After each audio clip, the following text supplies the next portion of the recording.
Welcome back to Circuito Ricardo Tormo here in Valencia. If you joined us this morning, you would have seen an excellent qualifying session for Porsche Sprint Challenge Southern Europe 2025. We are preparing for the first race in back-to-back weekends, a double-header weekend for the Porsche Sprint Challenge Southern Europe to bring what has so far been a sensational season of racing to a close. We're here in Valencia this weekend, and then next weekend we move to Circuit de Catalunya in Barcelona. But before that, we have 4 races to bring you this afternoon. We had the qualifying for those 4 races this morning. The first of those 4 is about to get ready. We can see the cars in the pit lane in just a few moments. They will be making their way onto the grid, and then the ever-intrepid Piers Pryor will be down there ready to hopefully talk to some of the drivers. For Porsche Sprint Challenge Southern Europe, the cars are divided into 2 divisions. We have the Sport Division and the Club Division, and it is the first of 2 Sport Division races this afternoon, which will take place first. Within the Sport Division, we have the Pro drivers, we have the Pro-Am drivers, and we have the Rookie drivers. The Pro drivers are gold drivers, and below, any driver who is professional is allowed in that category. In the Pro-Am, it is drivers who are aged 30 plus without a professional motorsport background. And new for this year, the Rookie category, and boy, have we got some good rookies coming through the ranks. They're drivers who have competed in no more than 4 cup races and are under 25 years old. They're all racing for their respective championships. We have the overall championship, the Pro-Am championship, and the Rookie championship, all racing within the race. And it will be the first of 2 races, 30 minutes plus 1 lap, that will take place next this afternoon. It is Flint Schuring who leads the championship by 6 points from Ariel Levy, and he has cemented that position a little bit more in qualifying this morning with pole position. By my reckoning, certainly his first pole position this year. I think it might be his first pole position ever in Porsche Sprint Challenge Southern Europe. Whichever way, Flint Schuring is proving to be quite the driver that everybody wants to beat, looking very solid.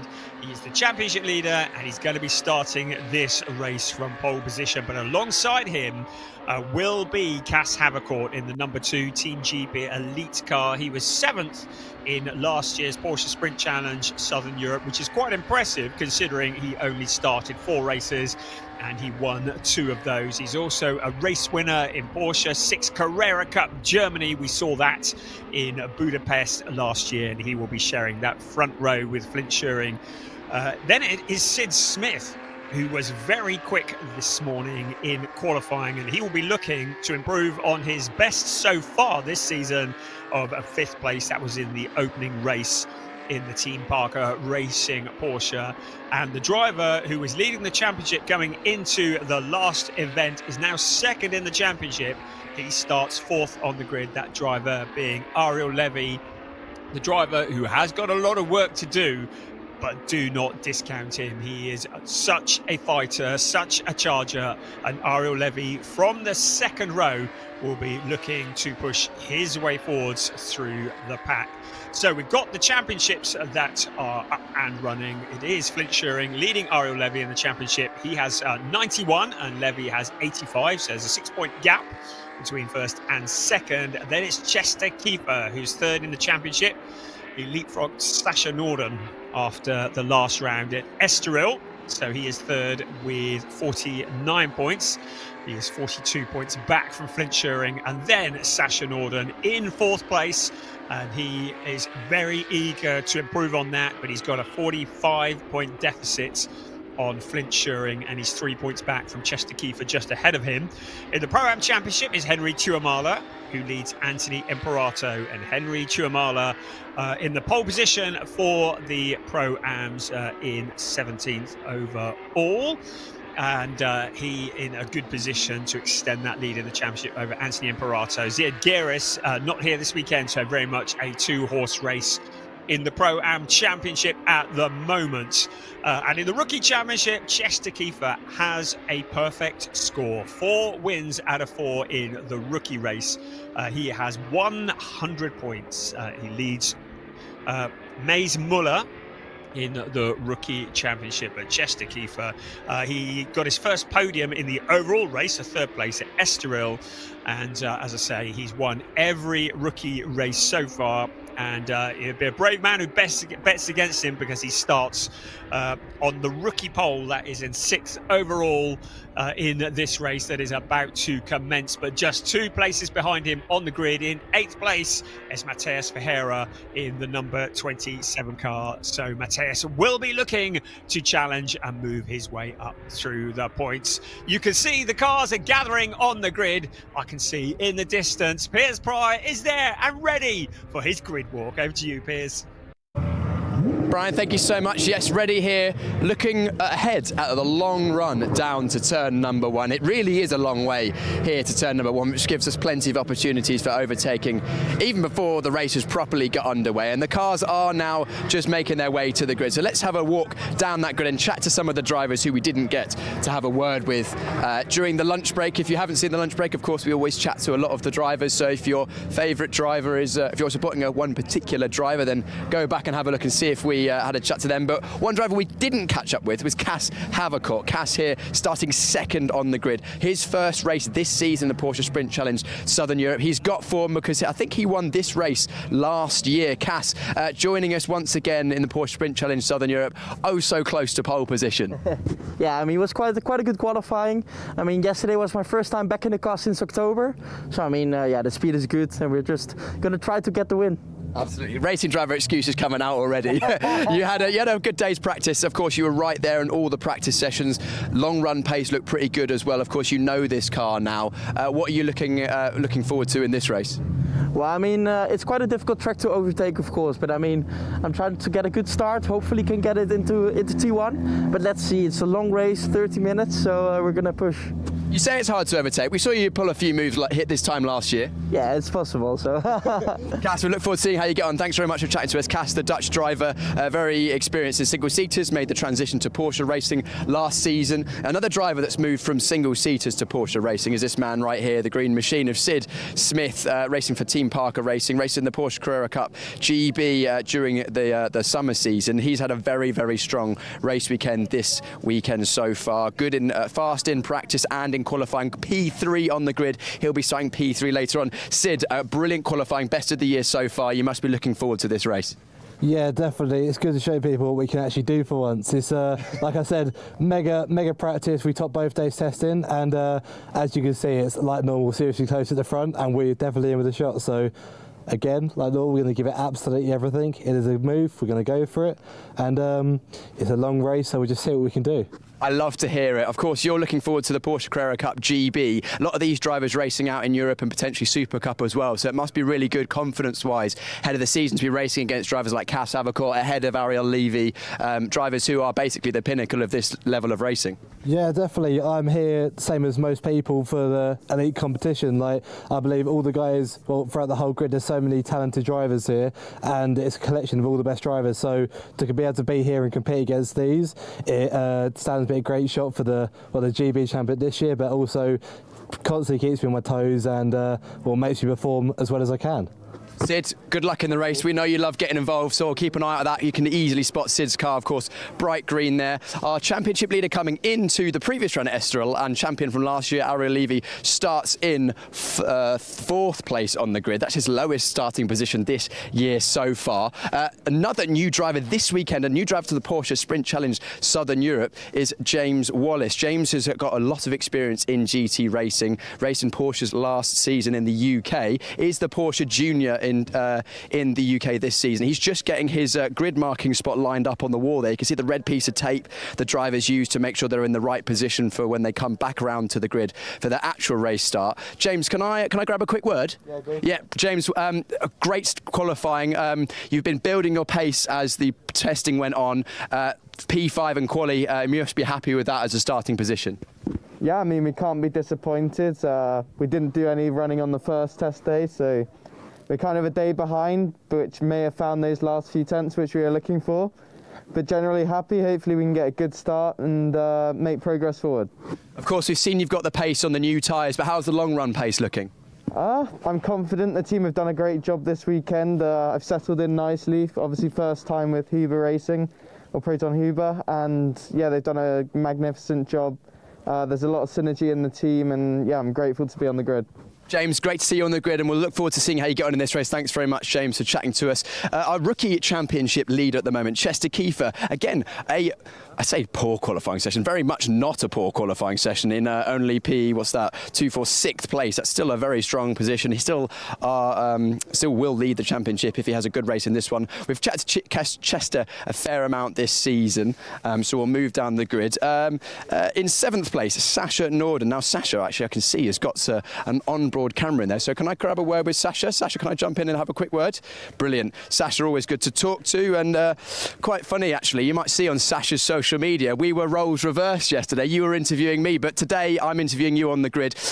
Still inside the top 10, but I'm sure that you'll be looking forward in this race, not backwards. Yeah, for sure. Qualifying was a little bit unfortunate, but I know that I can drive the car quickly around here, so we're just going to put our head down, see how far we can get. I like attacking. I've had some practice in Estoril, so we'll keep going. I was about to ask you about that. Of course, Estoril, you got tagged in the first lap of the first race and then made it all the way back in, well inside the top 10. So that must have given you some confidence going into this weekend. You know, every track is different, so confidence is always a tricky thing, but you know, we're just going to drive. I know that I can drive the car, so we'll see what happens. You know, it's going to be an interesting one, so I'm excited for it. We had interesting racing last year, so we'll look forward to seeing how it goes, and hopefully looking forward to seeing that onboard footage, first-person view of the racing going on, which I imagine will be on social media at some point. If you want to see that, then follow Sasha on social media. Matthias Ferreira, he is starting in 8th position for target competition. He has had pace on and off this season, so he's hoping to consolidate that pace that he showed at times. And another driver who's joining us, a new driver this weekend, is Joe Warhurst, another driver who raced in the Porsche Carrera Cup GB. A very quick word, because I know we haven't got long. Joe, top 10 in qualifying. You must be looking forward to a good race. Yeah, I didn't quite extract the most that I could have out of the new tyres, but my race run was quick yesterday. I just need seat time. My first ever Carrera Cup race weekend, so I'm enjoying it. It's a beautiful track, beautiful car. I'm looking forward to it. Very positive vibes in this car. I'm liking it. What do you reckon you can get out of this race? I just want to go forwards, to be honest. Obviously focusing on the race start, which I've never done before. I want to try to get over to the left-hand side, try to defend turn 1 because it's usually carnage on the outside, and then just work my way forwards from there. Joe, thanks so much for chatting to us. We have to leave the grid, so that's all we've got time for now. Brian, back to you.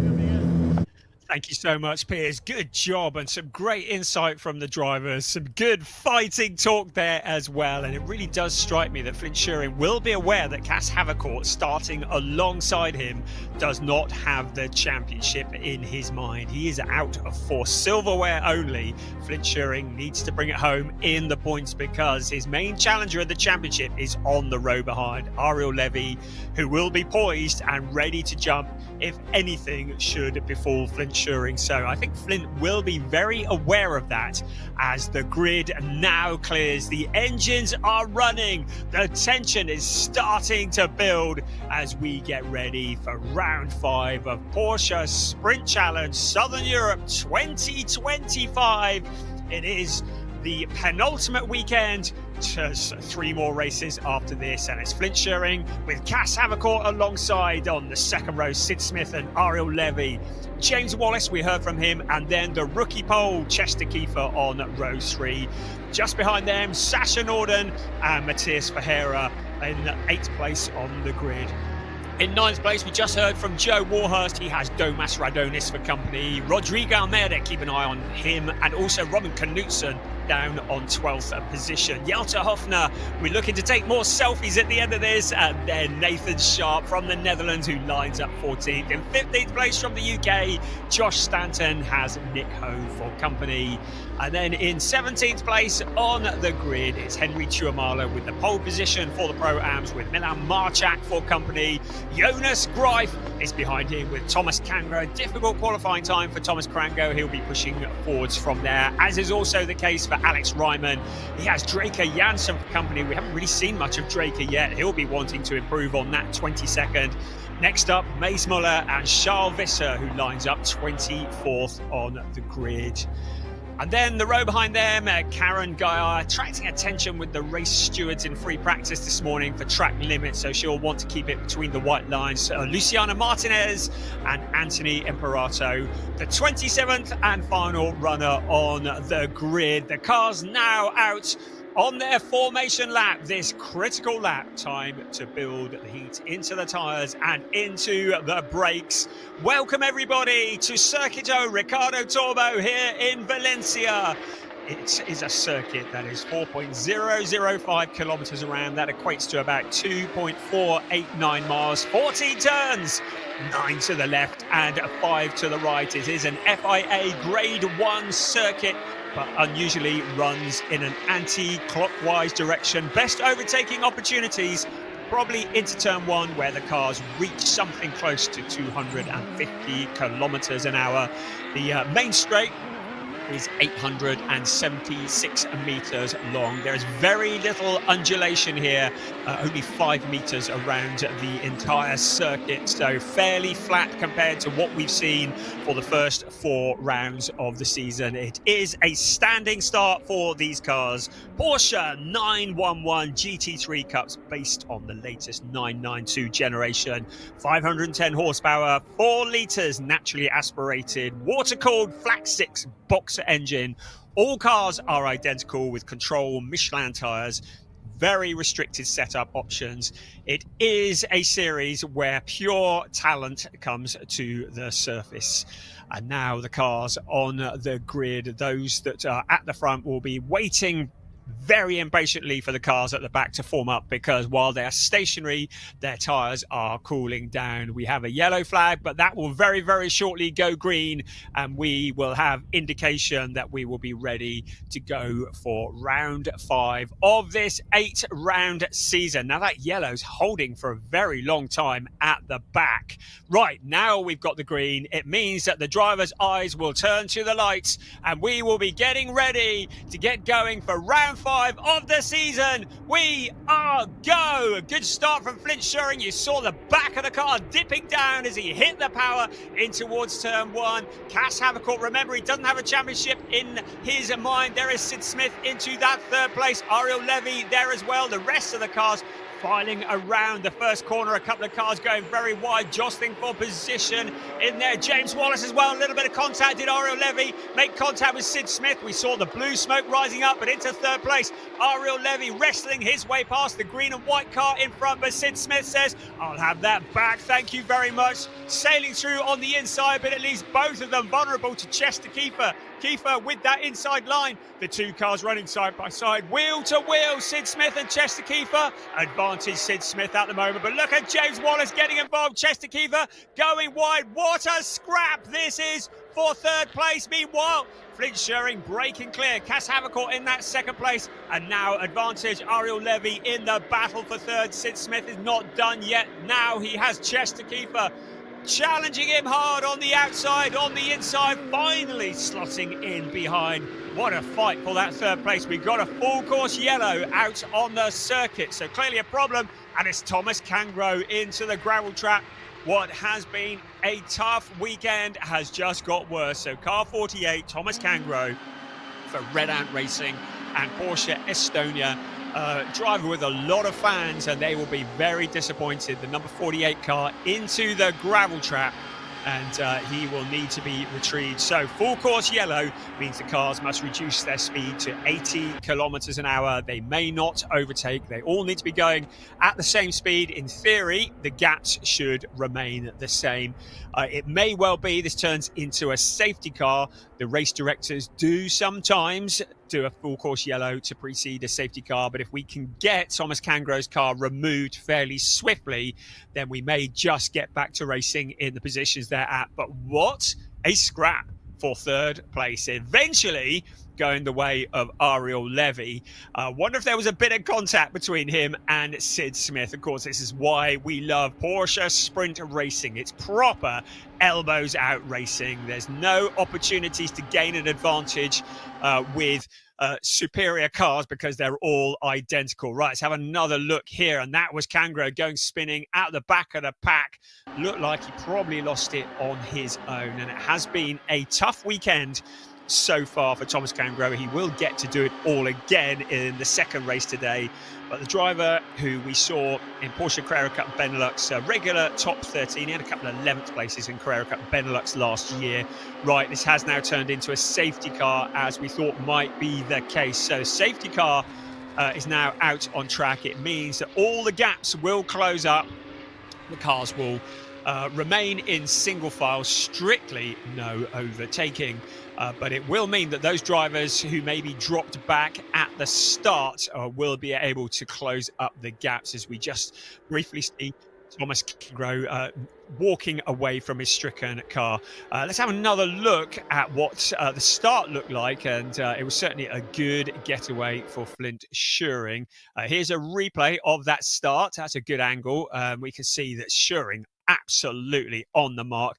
Havercourt marginally slower, I'd say, off the line, and it was advantage Schuring into that first corner. Havercourt ducking to the right-hand side of the track, and then we had Sid Smith in third place, and then we had what looked like maybe was there contact here. So Smith going to shut the door on Ariel Levy. And I think maybe actually Smith might have just locked up without the helping hand from Ariel Levy. We certainly saw the puff of blue smoke.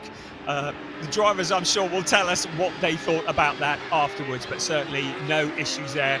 And Ariel Levy, after that scrap, eventually making it up into third place. In terms of the rookie race, Chester Kiefer currently in fifth place, with Matis Ferreira in seventh place, so he's second in the rookies. And Henry Chuamala, he's well clear of Anthony Imperato at the moment. Imperato is down in 24th place. Chuamala, beg your pardon, in 15th place overall and leading in the Pro-Am race. To remind you, once again, we have pro drivers, rookie drivers and Pro-Am. I know we have a lot of new people watching, so to remind you, it is one race, but there are championships within this race. So we have a rookie championship and a Pro-Am championship, as well as an overall championship. So the leader in the rookies is Chester Kiefer, and the leader in the Pro-Ams is Henry Chuamala. So the car's circulating behind the safety car. Now I see that the safety car is due to be coming in on this lap. So in a few moments, the lights will go off on the safety car. The gaps will all close up, and the drivers will close all those gaps between them. And Flint Schuring will take over controlling the pace of this race. And he will make the decision, as we see an awful lot of money's worth of Porsche being towed away by the cherry picker. That's Thomas Cangro's car just being taken back to the paddock. But it will be the decision of Flint Schuring when he decides to go. As long as he doesn't overtake the safety car, it doesn't matter when he goes. He just must not catch and pass the safety car. He will dictate the pace of the race once the lights are off on the safety car. At the moment, the lights are on, and I have seen notification that it is due to be going in. That's the view on board with Cass Havercourt as he looks at the second place, Flint Schuring. And now Cass has done a fair few of these restarts, as indeed has Flint Schuring. The two of them have been fighting wheel to wheel, and Porsche 6 Carrera Cup Germany last year in Porsche Mobil 1 Super Cup. And now Flint Schuring keeping the heat in the tyres. He's going to weave. Cass Havercourt, probably not so, because his focus is on being on the accelerator as soon as Flint Schuring hits his accelerator. They can't overtake until they reach the start-finish line, but Flint Schuring will decide when they go. So he is free to weave as much as he likes. So you can see him there. You can see Cass Havercourt laser focused. Ariel Levy wondering how he can get past both of them. Now Flint Schuring onto the accelerator. 23 minutes plus 1 lap remaining of this race. Out across the start-finish line to receive the green flag. It's Flint Schuring who leads the snake of cars into turn 1. And Cas Havercourt has anticipated it pretty well. Ariel Levy now coming under pressure from Sid Smith. So Sid Smith fancies that third place back. Chester Kiefer, though, going to try and take advantage of both of them round the outside of Sid Smith. Chester Kiefer, fairly audacious around the outside, still hanging it around a long way around. That outside line's going to become the inside, and that is a textbook move from Chester Kiefer, muscling a way past Sid Smith and taking that 4th position away. Sid Smith, who was looking at 3rd place just a few moments ago, now suddenly in 5th place with James Wallace for company.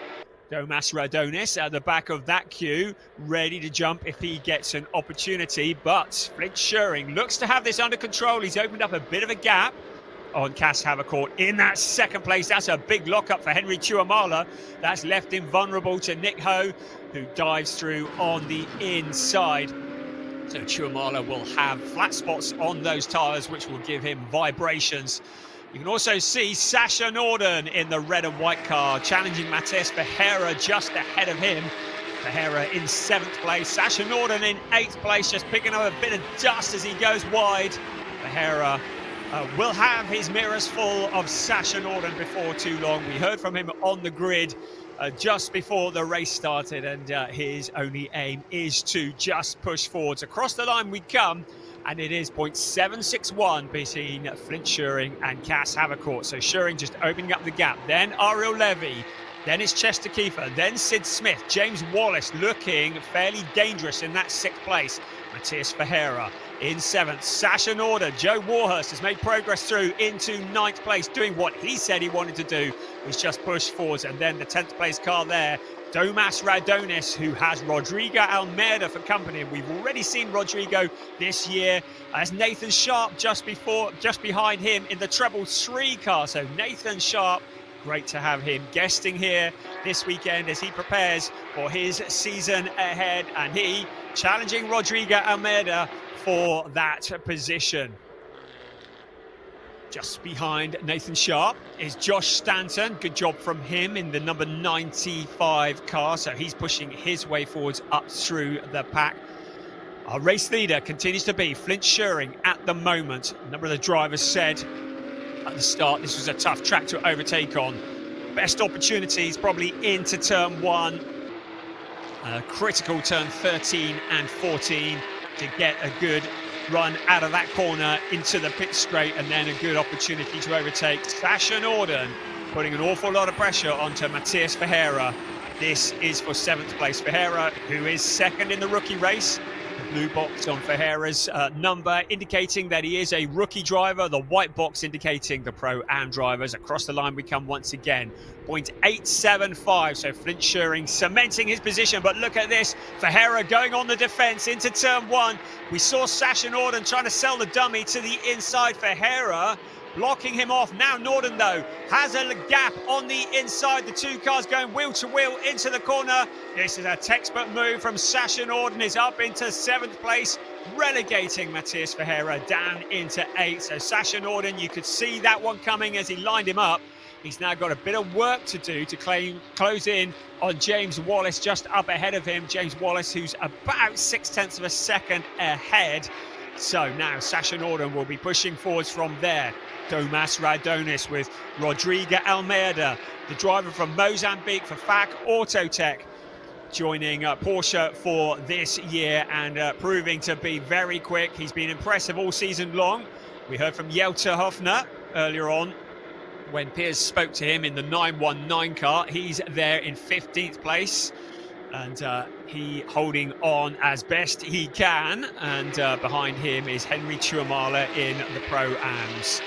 So Matías Ferreira now has Joe Warhurst closing down on him. Joe Warhurst, the number 59 car, the driver who was the GT4 champion in Porsche Sprint Challenge Southern Europe in 2023. We saw him last year in the ADAC GT for Germany, but he's back to where he really feels he belongs, back in the seat of a Porsche, preparing for a season in Porsche 6 Carrera Cup Germany this year, looking to mix it with the big boys. His first ever Carrera Cup race here this weekend, and what great experience this is here at Circuit Ricardo Tormo. The fastest lap for Flint Schuring as he continues to open up that gap at the front, 0.902. He's won 3 of the last 4 races, and he leads now Cas Havercourt, then Ariel Levy, then the identical car, the teammate to our race leader, Chester Kiefer, there in the gold and black car, the leading rookie driver, with Sid Smith in 5th place. And I reckon if you could see inside the cockpit of Smith's car, there'll be steam coming out of his ears. He'll be frustrated, having been muscled out of the way by Chester Kiefer and Ariel Levy. Behind him, though, is James Wallace, who, by my reckoning, is looking very racy. He's dropped back a bit now from Sid Smith. So Smith will want to challenge Chester Kiefer as best he can, and as soon as he can, before James Wallace gets onto his back bumper. So the car's heading into turn 12 and turn 13, the sweeping Adrian Campos corner.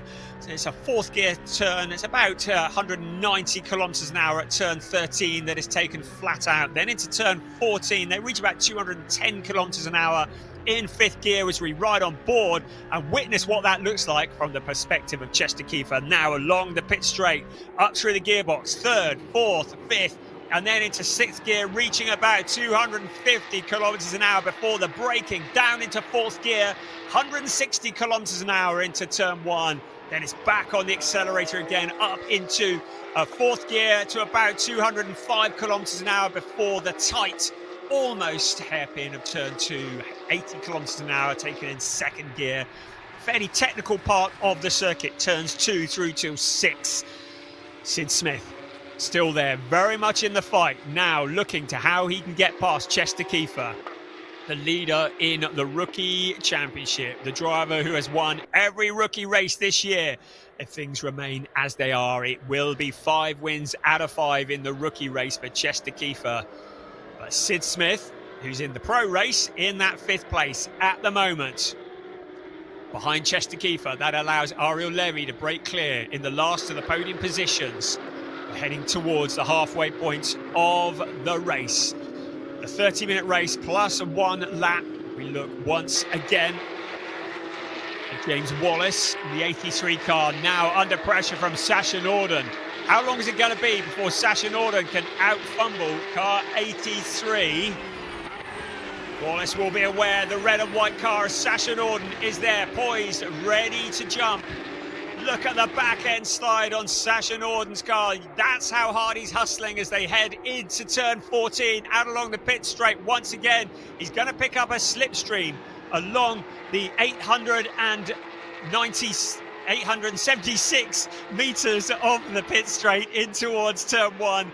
Not quite long enough for Sasha Norden to make the jump through into that position. A track limits warning has been shown to Jelter Hofner and Draker Janssen. That is for track limits, and they have been given a warning by a race steward. So track limits, which have been an issue all the time that we've been here the last few days. Now Sasha Norden once again in the wheel tracks to James Wallace. James Wallace very much the lesser experienced of the two around this circuit. Sasha Norden once again looking for that 6th place, impatient to get past, filling the mirrors of James Wallace. What can Sasha Norden do? He takes a tighter line into the corner, the back end just sliding slightly of that number 21 Porsche. Still James Wallace making the 83 car as wide as he can, but again Sasha Norden able to take a tighter line through the corner. Still not able to get past. Out towards turns 12 and 13. Once again, a sweeping corner, building the speed up. This is going to be the opportunity. To the inside goes Sasha Norden. The 2 cars side by side, but James Wallace doing the switch back. The 2 cars running absolutely neck and neck. Norden had got the work done, but he couldn't get it slowed down. Now Wallace to the inside. They are running absolutely side by side into turn one. The timing screen is saying Norden ahead, but it's Wallace who takes that position back. So Wallace back up into that sixth place. Sasha Norden to the outside. What great driving here. James Wallace trying to block off the number 21 car. Sasha Norden appearing to have a good grip on the exit of the corner. James Wallace, though, what a move to come back on Sasha Norden. This is the fight for sixth place. It's advantage James Wallace at the moment, but Sasha Norden hanging the back end of the car out. Matthias Ferreira in the background, ready to jump if he sees a gap appearing between these two cars. So out towards turn 7 and 8 once again now. Sasha Norden just remembering that he can get a nose in front. He just needs to get it slowed down, but James Wallace going deep into the corner. That's exactly the gift that Sasha Norden needed. Wallace missing the braking point, and suddenly Sasha Norden is through, and Norden is up into sixth place now. Next up ahead of him is Sid Smith, but Sid Smith a long way up the road, well over a second clear of these two. And of course, when they were battling side by side, it allowed Sid Smith to break clear even further. Breaking clear at the front, Flint Schuring still leading the way. Cass Havercourt in second, Ariel Levy in third, Chester Keefer, the leading rookie driver, in fourth. Then Sid Smith, then Sasha Norden. After that monumental battle with James Wallace out along the pit straight, once again in towards turn 1. That is Chester Keefer in fourth place, the leading rookie driver. Ariel Levy in third. What can he do about Cass Havercourt in front of him? Havercourt not really in the championship battle, but he will steal points away because guest drivers this year do score points. So Havercourt not helping Ariel Levy at all. The two drivers who both race for Team GP Elite, but there are no team orders here. Cass Havercourt racing for the silverware, and Ariel Levy would dearly love to find a route past Cass Havercourt, but at the moment just too far back. Behind him, Chester Keefer, very much in the fight. Then Sid Smith, the 1, 2, 3, 4, 5, passing through your screen. In the Pro-Ams, it's still Henry Tuamala. Nick Ho has peeled off into the pits, so Nick Ho clearly has some issues. That's a real shame, losing the number 98 car as he peels off. Looking further down the top 10, and in fact, that's towards the back, but in the top 10, Domas Raudonis in that 10th place. 9th, Joe Warhurst. There is the very pretty Iron Dames car of Karen Gayard, and Charles Visser challenging for position. Karen Gayard, who is in 23rd place. So in fact, she has found a route past Charles Visser, now onto Mace Muller, who's in 22nd place. So Gayard doing a good job in the number 85 car. Great to have the driver from Porsche Carrera Cup France, the driver who is the first female to win a Porsche Junior Shootout and selection for Porsche Carrera Cup France, part of the Iron Dames team, and showing us why as she pushes her way forwards from further back. And this looks like Draker Janssen heading towards us, and he's got Alex Ryman on the inside of him in towards turn 1. Scrapping for non-points paying positions though. So Draker Janssen and Alex Ryman, both drivers that we've seen much further up through the field. It's advantage Ryman at the moment. Draker Janssen trying to fight back the very pretty number 17 car. And great artwork on the side of that. Draker Janssen has a puppy called Bink, who used to come to all of his karting events. And he's unable to come to Porsche Carrera Cup Sprint Challenge Southern Europe. So Draker thought, I'll tell you what, we're going to put a picture of Bink on the car. And you can see the very pretty livery of Bink on the car. As a sponsor to Draker Janssen, but not bringing him a lot of luck at the moment. You can see the back end of the number 17 car sliding a fair bit. He's not enjoying the level of grip as Alex Ryman breaks clear in that 20th place, but both drivers well out of the points. The 69 car of Milan Marchak. He has Jelte Hofner behind him in 15th, 16th place. They're fighting for the last of the rookie podium positions. So they are fighting for third in the rookie podium. Jelte Hofner in the red and white car. Also in there, Robin Knutsen, unusual livery for him in the number 32 car. So Milan Marchak currently has that podium position at the front of the two silver cars for the rookies. And fourth in the podiums is Jelte Hofner, the driver who has so much enthusiasm for what he does. Great media on his Instagram, his social media, well worth following. And looking to take another selfie on the podium, but he's got to get on the podium before he can do that. And up ahead of him at the moment, Robin Knutsen and Milan Marchak. Right, we're getting news that with 7 minutes and 50 seconds remaining, there is rain in the air. We thought that might be an issue.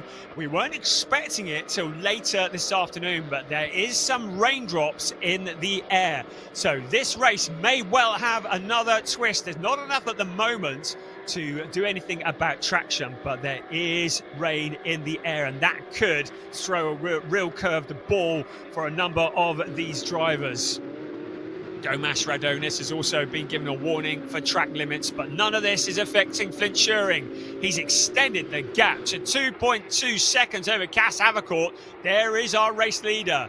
Flint Schuring, across the line he comes. In fact, another 3/10, so 2.5 seconds over Cas Havercourt. That's what 2.5 seconds looks like in terms of distance.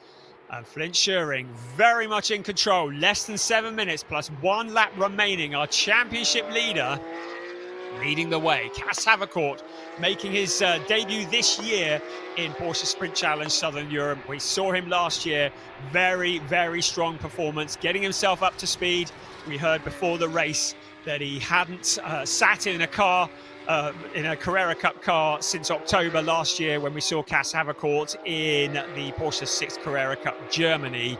As we get notification that Nick Ho has a 5-second time penalty for track limits. Also, Alex Ryman, 5-second time penalty. Car number 88, a 5-second time penalty for a false start. But I'm also seeing potentially car 99, 5-second time penalty for a false start. So that is Flint Schuring. I'm just going to ask whether we can get confirmation on that. Because it's not especially clearly worded on my screen, but I believe that Flint Schuring, our race leader, may have a 5-second time penalty for a false start. We're just going to find that out before this race finishes, but this could be fairly cataclysmic for Flint Schuring. Under investigation for a false start. Cas Havercourt 2.5 seconds behind. So if that 5 seconds is awarded, it will drop Flint Schuring down into third place. I'm going to wait for confirmation on that just to be sure. Certainly the 88 car, Chester Kiefer, also with a 5-second time penalty for potentially a false start. We're on board with Cas Havercourt in that second place at the moment. And he can see the race leader up in front of him. Third place, Ariel Levy. Another track warning being given to Robin Knutsen. This time, this is for tracks limits. And yes, it is a 5-second time penalty that has been awarded to our race leader.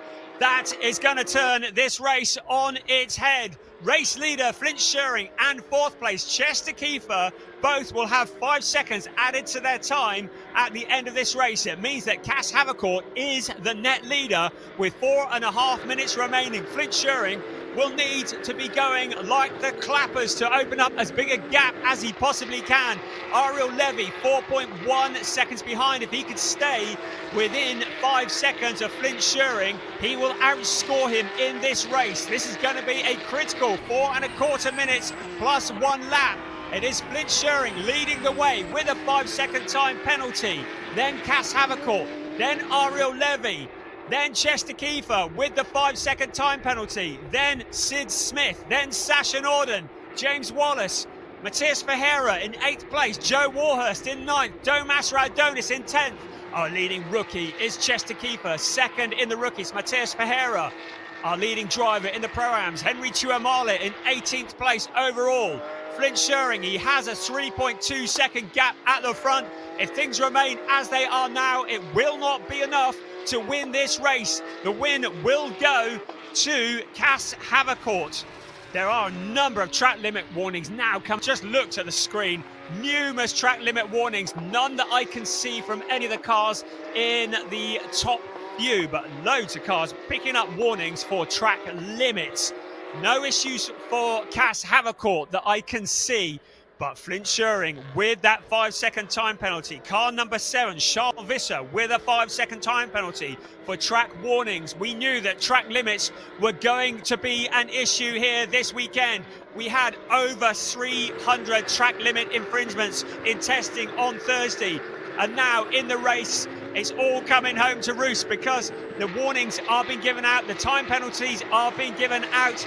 But the biggest time penalty of all for a false start, Flint Schuring too quick out of the blocks with a 5-second time penalty. That's Karen Gaillard pointing the wrong way in the Iron Dames number 85 car after such a strong job running through the field. She's in 23rd place. Looks like she's able to correct it. Less than 2.5 minutes remaining of this race. It's Flint Schuring who leads the way, but the net race leader is Cass Havercourt at the moment.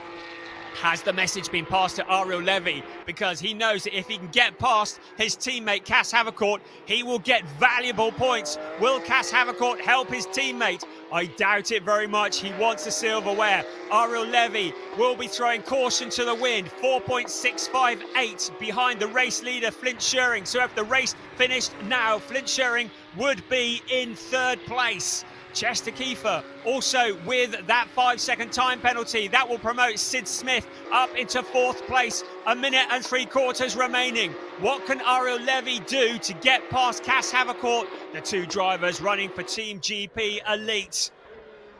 That is 2nd, but net race leader at the moment. Flint Schuring not able to do anything to extend the gap any further. 3.848 is the gap between 1st and 2nd. The 5 seconds to be added on to the race leader's time in 1 minute and 1/4 plus 1 lap, because that is all that's left here at round 5 of the season. Porsche Sprint Challenge Southern Europe. High drama as Ariel Levy now turns the heat up on Cass Havercourt. These two drivers have raced each other all through last year. They're racing each other again here in Porsche Sprint Challenge Southern Europe 2025. Ariel Levy knows that if he can get past Cass Havercourt, this could potentially be a race win. The two cars running along the pit straight, almost side by side, 250 kilometers an hour. Cass Havercourt, a gap on the outside now. Did Cass Havercourt allow Ariel Levy past? He may well have done. Whichever way, Levy up into 2nd place. This is going to be a net race win, but in doing so, the gap 4.997. Almost a 5-second gap between 1st and 2nd. Can Flint Schuring snatch defeat or victory? What's it going to be? There are 3,000 seconds, that 3/1000ths of a second that he needs to find on Ariel Levy in 2nd place. Levy now needs to give it all he's got. Flint Schuring, if he can open up the gap to 5 seconds at the front, he will hold on to the win of this race. The clock strikes 0. Flint Schuring currently up at turn 9, so about a lap and a half left of this race. Is it going to be Flint Schuring? We're going to find out. He's going to be crossing the line in a few minutes. We'll see what the gap is between 1st and 2nd. At the moment, Schuring's up into turn 12, and he will come out into 13 and 14, out along the pit straight. We will see the gap. If the gap is above 5 seconds, then Flint Schuring will be the race leader. If it's below, Ariel Levy will be the net race leader. Right, here we go. Flint Schuring crossing the line. Did Ariel Levy give too much away as he tried to get past Cass Havercourt? Here we go. Across the line goes Flint Schuring. We wait. Now, what is the gap? 5.756. So, if the race finished now, Flint Schuring would hold on to the win of the race. Ariel Levy in 2nd place needs to find 0.7 of a second on this lap. Cass Havercourt did all that he could to help his teammate. Chester Kiefer at the moment in 4th place, but will have 5 seconds added. He will keep hold of the rookie win by my calculations, even with the 5 seconds added, subject to confirmation. But at the moment, Flint Schuring, he had that 5 seconds added for the false start, but he's opened up the gap to 5.756. Ariel Levy, Cass Havercourt maybe fumbling as they swapped for second place, and it's advantage Flint Schuring on this, the last lap of the race. A sensational round 5 for Porsche Sprint Challenge Southern Europe. At the moment, Flint Schuring into turn 11. He comes, he needs to keep that gap of 5.756 in towards turn 12. He will come for the very last time, the right-hand turn, then the sweeping turns 13 and 14. Adrian Campos, and he'll be out onto the pit straight.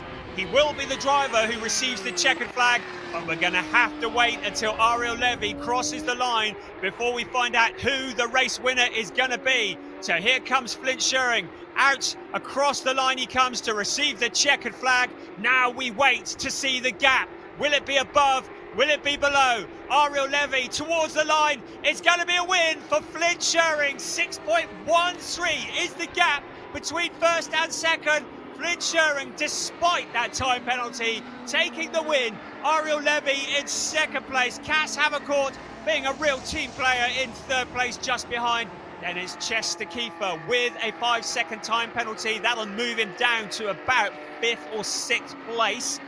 Sid Smith coming back for a 5th place. And then Sasha Norden, 6th was as good as it was going to get for him. James Wallace, then Matthias Ferreira, Joe Warhurst in 9th, and Domas Radonas rounding out the top 10. Winner in the rookie race, it's still going to be Chester Kiefer.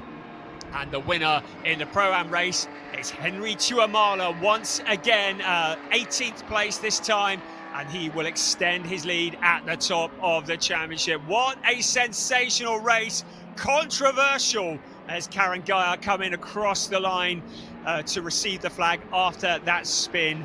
But what a race. It was all about the maths, it was all about the gap, it was all about keeping that 5 seconds, and Flint Schuring did that and some with a 1.130 gap over Ariel Levy when the penalty is applied. In third place, Cass Havercourt, Chester Kiefer in 4th, but he will have that 5 seconds applied. Then it's Sid Smith, Sasha Norden, James Wallace, Matthias Ferreira, 2nd in the rookies, Joe Warhurst, Domas Radonis, and then Rodrigo Almeida in 11th place. Nathan Sharp in 12th, ahead of Josh Stanton. Nick Ho in 14th place, ahead of Milan Marchak in 15th, Robin Knutson in 16th, Jelter Hoffner in 17th, and then the winner in the Pro-Ams, Henry Tuamala, ahead of Jonas Greif. Alex Ryman rounding out the top 20 ahead of Charles Visser. Mace Muller in 22nd, Draker Janssen down in 23rd. 2nd in the Pro-Ams, Anthony Imperato, 24th overall, ahead of Luciano Martinez. Karen Geyer and Thomas Cangro was a non-finisher. We saw him spearing off into the gravel. Wow, what a way to finish a race. It really looked like advantage Cass Havercourt for a while. Then it looked like advantage Ariel Levy. But it takes a brave man to bet against Flint Schuring, and it is a 4th win in 5 races for the Dutch driver for Schumacher CLRT. What can these drivers do to stop the man in black and gold as he stops in the #1 position? Boy, did he have to work for that. Flint Schuring now into the pit lane, and out of the car he'll come. With everything stacked against him, he took that win. He receives the congratulations from Larry Tenforder, the most successful man in the history of Porsche 6 Carrera Cup Germany, and his team. Still, you won the race. That's what he says. You might have got 5 seconds, but you did what you had to do to negate that penalty. Brilliant. Flint Schuring, the driver. Oh, bless him. And, well, there we go. Ariel Levy, he knew that Cass Havercourt had surrendered that 2nd place and really been a team player. You see Ariel Levy just picking up the sign and putting the 3rd in front of his car because that's what he felt as though he deserved, and a proper good sportsmanship from Ariel Levy, and I have to say good sportsmanship and good teamwork from Cass Havercourt as well, giving way to Ariel Levy to give him the best possible opportunity to win the race, and certainly second place will be valuable points. That's certainly more points than he would have got for third place. 4 more points. So yeah, brilliant stuff. What a race. Okay, I can see Piers down there, so I think he's going to have a quick word with our race winner. That was good, wasn't it, Piers? Hey, that was dramatic, wasn't it? And Flynn, you came out on top, but you made life difficult for yourself. Yeah, apparently I rolled a bit at the start, made it a bit more difficult throughout the race. But the car was so good and the pace was really good, so I managed to pull out a gap. And I think it was just enough. I don't know how much it was, but really great to win it again. Yeah, very, very close it was. At one point with a couple of laps to go, you were like 4.9 seconds ahead coming over the line. But yeah, the pace that you showed in qualifying, you could continue to the end of the race. Yeah, the pace since this morning has been amazing. Really good step from yesterday, so really happy with it. Flynn, congratulations on another win in the championship, retaining your championship lead. I'm going to go and grab a word with our second or third place drivers. So start with Ariel Levy.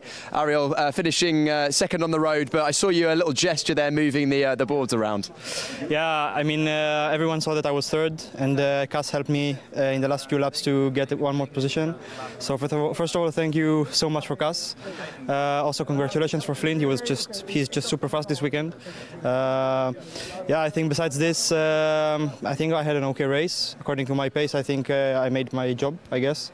Yeah, and I have one more race, and we'll see what I can do there.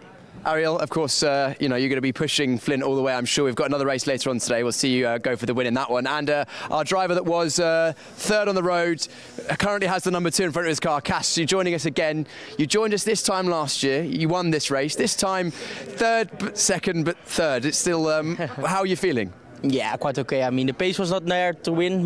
Flint was a bit quicker, but yeah, it is what it is. I mean, speed was good. It was still quite good, I think. And yeah, after some points, we had the discussion. Of course, Ariel is here for the championship. I'm not, so I mean, I swapped the places for him to get some points.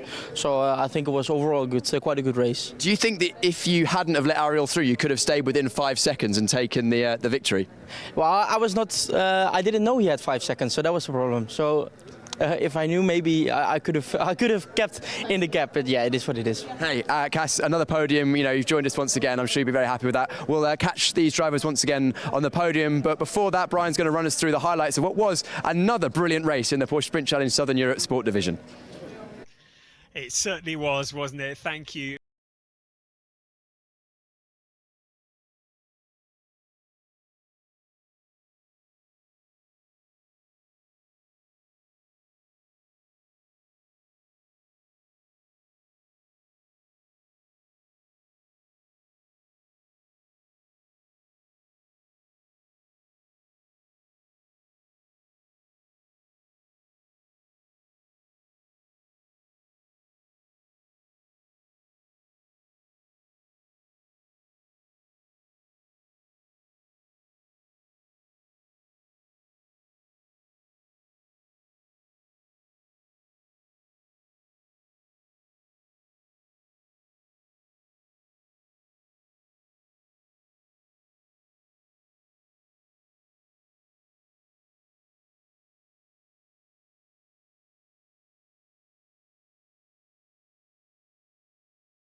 might have got involved. It was Draker Janssen, Alex Ryman exploring the outer reaches of the circuit. There was a bit of sunshine there. The rain was in the air, but it held off. Flint Schuring, though, with that 5-second time penalty hanging over him. Cass Havercourt in second place at that point was the net leader, but he was doing very much the team thing and allowing Ariel Levy to close in on him. Draker Janssen and Mace Muller once again running side by side, and that was the moment where Karen Gaillard lost the back end, the car spinning around. She was able to rejoin, but at the back of the pack, coming home in 26th place. Then it was the big choreographed move as Ariel Levy was allowed through by Cass Havercourt. Draker Janssen and Mace Muller still swapping paintwork, bouncing off each other. Draker Janssen going off onto the grass. I didn't see that one when it was live, and was able to rejoin, but doing well to keep that pointing in the right direction. At the front, Flint Schuring was able to extend the gap at the front and had a 6.13 gap over Ariel Levy. It meant that the 5-second time penalty counted for nothing. He still held on to the lead. Second across the line, Ariel Levy. Third with Cass Havercourt, but Ariel very much recognising and acknowledging that it was Cass Havercourt who allowed him past. Right, we're ready for the podium. Back down to Piers. Brilliant, thank you, Brian. What a brilliant race we had as the first race of the weekend. And the first podium, we will have the overall classification in the sport division. And in third place, the number 2 from the Netherlands, Cass Havercourt. Cass driving for GP Elite. And his teammate in second place from Israel, Ariel Levy. But our eventual winner, after overcoming a 5-second penalty for a jump start, the number 99 from the Netherlands, Flint Schuring. Congratulations, Flint, driving for the Schumacher CLRT team. And we will now have the Dutch national anthem.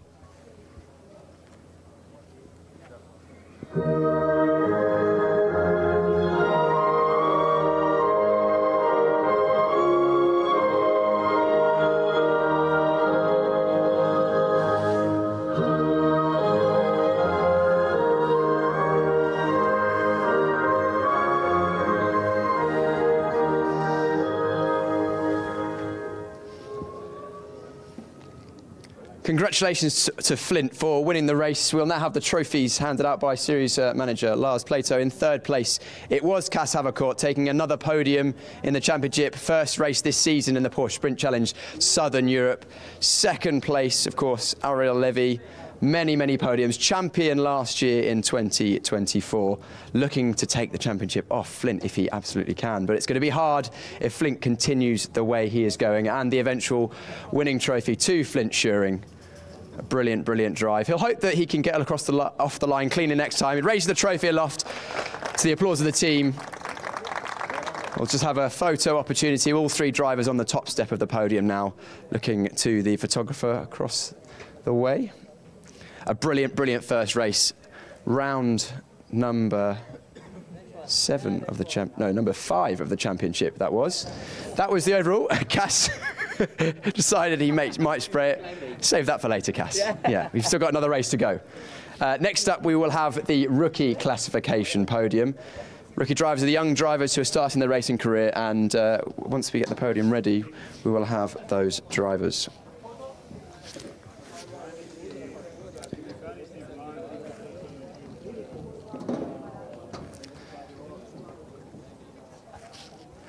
We're going to start the rookie podium with the number 69 from the Netherlands, Milan Marchak. Milan driving for Team RedAnt. Second place on the rookie podium, the number 27 from Brazil, Matias Ferreira. Matias driving for Team Target. And our winner once again in the rookie classification, the number 88, Chester Kiefer. Chester driving for the Schumacher CLRT team, so Schumacher having a good day. And we will now have the Luxembourg national anthem for Chester.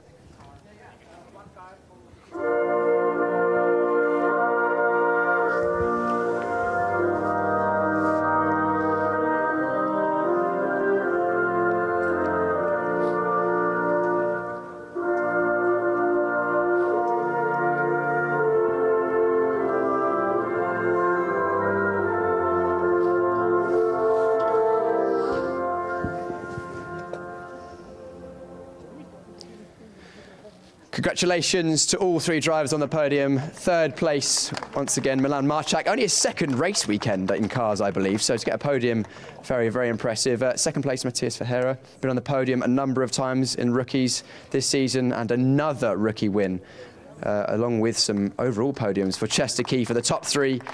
Presented their trophies. Now an opportunity for photos. Do you guys want to get together on the top step of the podium so you can get a photo together?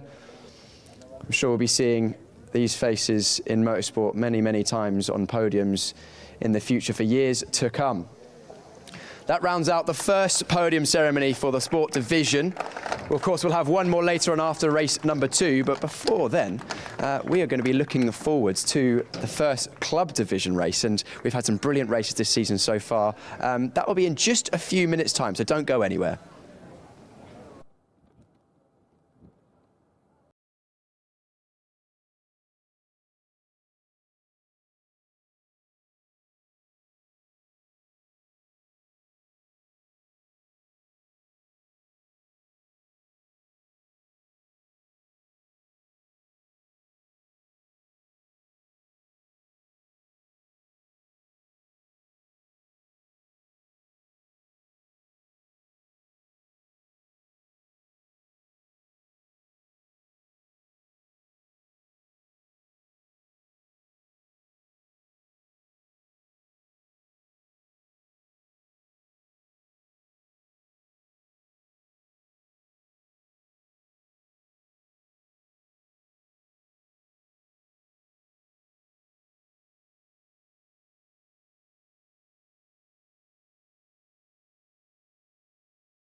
Welcome back to Circuito Ricardo Tormo here in Valencia for Porsche Sprint Challenge Southern Europe 2025. We've just seen the Sport Division race, and what a race that was. It had a bit of everything, including controversy. But now it's time for the Club Division to take to the stage, and very, very shortly those cars will leave their garages in the pit lane and will make their way round to the grid. Weather conditions here in Valencia, they are changeable, it has to be said. As seems to have become the case in Porsche Sprint Challenge Southern Europe, the weather does like to follow us around, and I'm told there are some drops of rain in the air. There was certainly a little bit before the podium ceremony from the last race.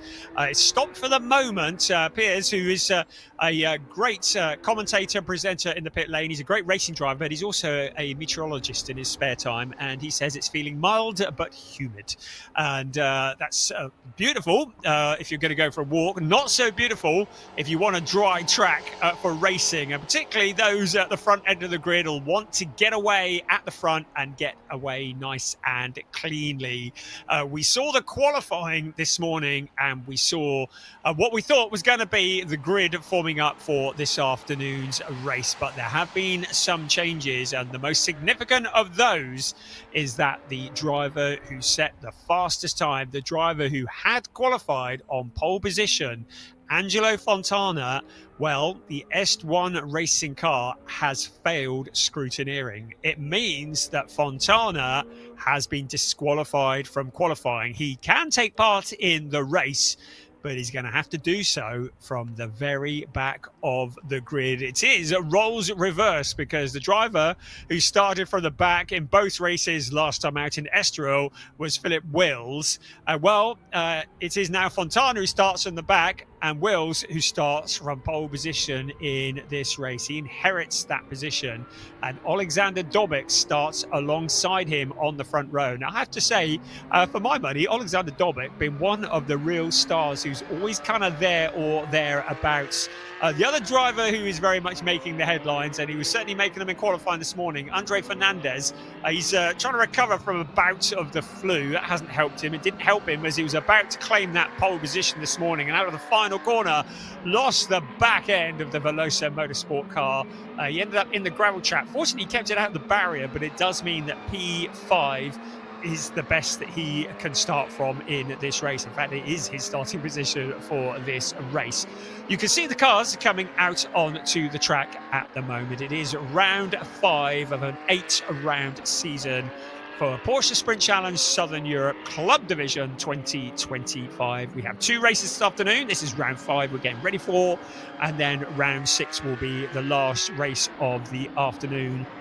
Within the division, we have 2 categories. We have the AM drivers, which has to be said, makes up the majority. The AM drivers are drivers who are aged 40 years or older with no professional motor racing background. But we also have a couple of GT4 cars. There's one just coming out of the pits there on this screen that you can see. And they are Porsche Cayman GT4 RS Club Sport cars. There's 2 of those, and they are running for the GT4 Championship. So in the overall championship, it is Philip Wills who leads Angelo Fontana by 26 points, and he will be rubbing his hands together at the moment, because Fontana is going to have to do all the work to come through the field. If he wants to close that 26 gap up, he's going to need to get in front of Philip Wills, and with Wills on pole position, that is going to be a tall order. You have heard already that Javier Ripoll Jr. is not here this weekend. His wife is expecting a baby, and we just say best wishes to Javier Ripoll Jr. As I said earlier, there are not many things in life that are more important than racing, but I think that probably is one of them, and hopefully they're watching us, and they may have more important things to think about, but if they are watching, we wish them all the best. Look forward to seeing Javier Ripoll Jr. back in Barcelona. But it does mean that the championship at the moment, very much a 2-horse race, with Philip Wills leading Angelo Fontana by those 26 points. Further back in championship, it's Reinhold Kran, who is some 79 points back. He's 4th in the championship, ahead of Evgeny Leonov, who's not racing this weekend either. In the AM standings, it's very much the same story. Wills from Fontana, from Ripoll Jr., from Kran. In the GT4 championship, it's David von Rosen, who leads Patrick Cunha by 20 points. And that is a fight that will go all the way to the wire, I dare say. So at the moment, the car's now just out on the grid, and very, very shortly we'll be throwing down to Piers, who will hopefully grab a word with few of the drivers. One of the things we will keep an eye on, though, is track limits, as we see our new pole sitter, Philip Wills, coming through to claim that position. And we need to be very careful because track limits have been an issue. Right, it's time to head back down to the grid with Piers. Thank you very much, Brian. Yes, we're down on the grid. Pole position, Philip Wills is here. We just saw him come into shot, and on the outside of the front row, we have Alexander Dobik, a different looking grid than what we expected after the lap times were in from qualifying, but that's due to a few changes. Unfortunately, our provisional pole sitter, Angelo Fontana, had a technical infringement, which means that he is starting at the back of the grid, but that's going to be entertaining to watch, which promotes, as we mentioned a moment ago, this man, our championship leader, Philip Wills, to pole position. Philip, can we have a quick word? Yeah. Philip, an unexpected pole position, but you'll take it nonetheless. Yeah, I find it, although a little bit a shame for the battle, because I saw that Fontana and Fernandez were also quick, so it would be a great battle. But of course, yeah, if you start in pole position, I had in the last, it was always red flags, and I was doing green, and Fernandez, he caused a red flag. Of course. Because otherwise I had a better lap, so it could be possible that I get my pole position on a normal way, but so I'm happy that we are now here. We'll see how it goes. Well, we saw you come through the field, of course, last time out in Estoril, so I'm sure you'll be seeing with Andre Fernandez in 5th place, just 2 cars back, and then Angelo potentially in your mirrors, maybe towards the end of the race. Yeah, let's hope that it gets a good fight. I will fight for it and see that we go for the win, of course. Philip, congratulations on a pole position after a tricky session. Alexander Dobik starting in 2nd place for Hideka. Very easy to spot, although maybe a little more tricky considering we've got 2 luminous, I'll go with that, luminous yellow cars on the front row. Then on the inside of row 2, Reinhold Kran starts in P3. Reinhold comes into this round 4th in the overall championship. I'm going to grab a quick word with Reinhold if he's okay. Reinhold, can we have a quick chat? Brilliant, amazing. Reinhold, coming into this round 4th in the championship, a good qualifying for yourself, starting P3. What can you do in this race? I think I just have to drive my own race and stick to my tasks and just focus on myself, and I think I'll hopefully have a good result. Of course, and stick to your tasks. What are your tasks for this race? What were you thinking? My tasks are to stay in the moment and just hit each corner the way I'm supposed to, and when the opportunity comes for an overtake, I'll take it, but not to worry about it, just stick to each corner and execute. Very stoic. Every journey starts with a single step and, one by one. Reinhold, leave you to it there. That's a good approach, isn't it? These drivers, some drivers are looking for the race, some drivers are getting involved, but others just one corner at a time, one race by race. Outside of row 2, Tobias Vasquez. I haven't actually spoken to Tobias. Are we okay to have a quick chat, Tobias? Tobias, are we okay to chat in English? Just a little bit. Just a little bit. Tobias, P4 on the grid. Are you looking forward to the race? Yeah, I hope for a good race. Qualifying was a bit hard for me. We had a gearbox failure, and then I had to quit the qualifying. So I'm looking forward to Podium. Yeah, absolutely. Good luck in the race. Thank you very much for chatting to us. We'll see how you get on. Good job by the team to get that car ready. Again, another very distinctive car. We've got some amazing liveries in the club division here. Look at that, the detail, and that's amazing. The team doing a great job with their Tobias Vasquez, racing for the K. Kramat Racing team. Andre Fernandez, the driver that was looking like he could have been on pole position, then he was 2nd, then he was promoted to pole position after Angelo Fontana's, of course, technical infringement, but unfortunately, due to causing the red flag, he is down, I say down, it's in 5th place. It's not exactly terrible, is it? But we'll see him fighting up the field. He's got the pace, certainly, to be in the top 2 or 3 drivers. So keep an eye on that bright green machine for Veloso Motorsport there. Lee Mole, actually, let's go and grab a word with Lee Mole for Team Parker Racing. Lee, it's actually been pretty consistent in testing so far, and looking forward to another one. Lee, starting 6th on the grid. Of course, these 2x2 rolling starts keep the pack nice and close together. What's the first lap going to look like from your perspective?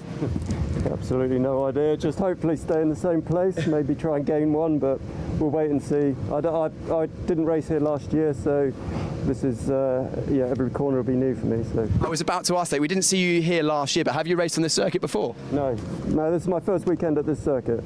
It's fantastic as well. Yeah, I'm hearing from a lot of the drivers, it's quite physical out here. It is. It's quite a technical circuit as well. The corners just seem to go on forever. So it's difficult to get a good lap. I think I'm quite quick on the circuit that I drive. Unfortunately, it's not the same circuit as a lot of these other guys are driving at the moment. But brilliant, amazing to see you so relaxed and witty as always. Lee, thank you so much for chatting to us. That's brilliant. He's brilliant. Oh, I love to hear the how relaxed some of these drivers are. You know, it's interesting the psychology. Different drivers like to be very focused. Other drivers like Lee, they're happy to make a joke and a quip in the car right before the race. Then on where are we now? 7th on the grid, so inside of the 4th row. Jan-Jaap van Roon joining us once again, coming back into the championship after taking a short break. He wasn't with us in Estoril, but was with us at Portimao. And then Carsten Kramer, sorry, I've been corrected on my pronunciation. Team owner and racer. He's starting in 8th position. Then 9th on the inside of the 5th row of the grid, Eric Wagner. We'll jump in and have a quick word with Eric, so I'm just getting in the way of the shot. Eric had a good qualifying session inside the top 10. I've got 2 minutes left, so I think I'm all right to have a quick word with Eric. Eric, inside the top 10 in qualifying, you must be pretty happy with that. What are you thinking about ahead of this race? Have fun and get some passes. Should be a good race. Absolutely, it's going to keep the grid close together. Of course, we've seen the times are still pretty close. You've got your teammates this weekend as well, so that's surely that's helping as well. Absolutely, it's going to be a lot of fun. Should be a great practice for me. Brilliant, Eric.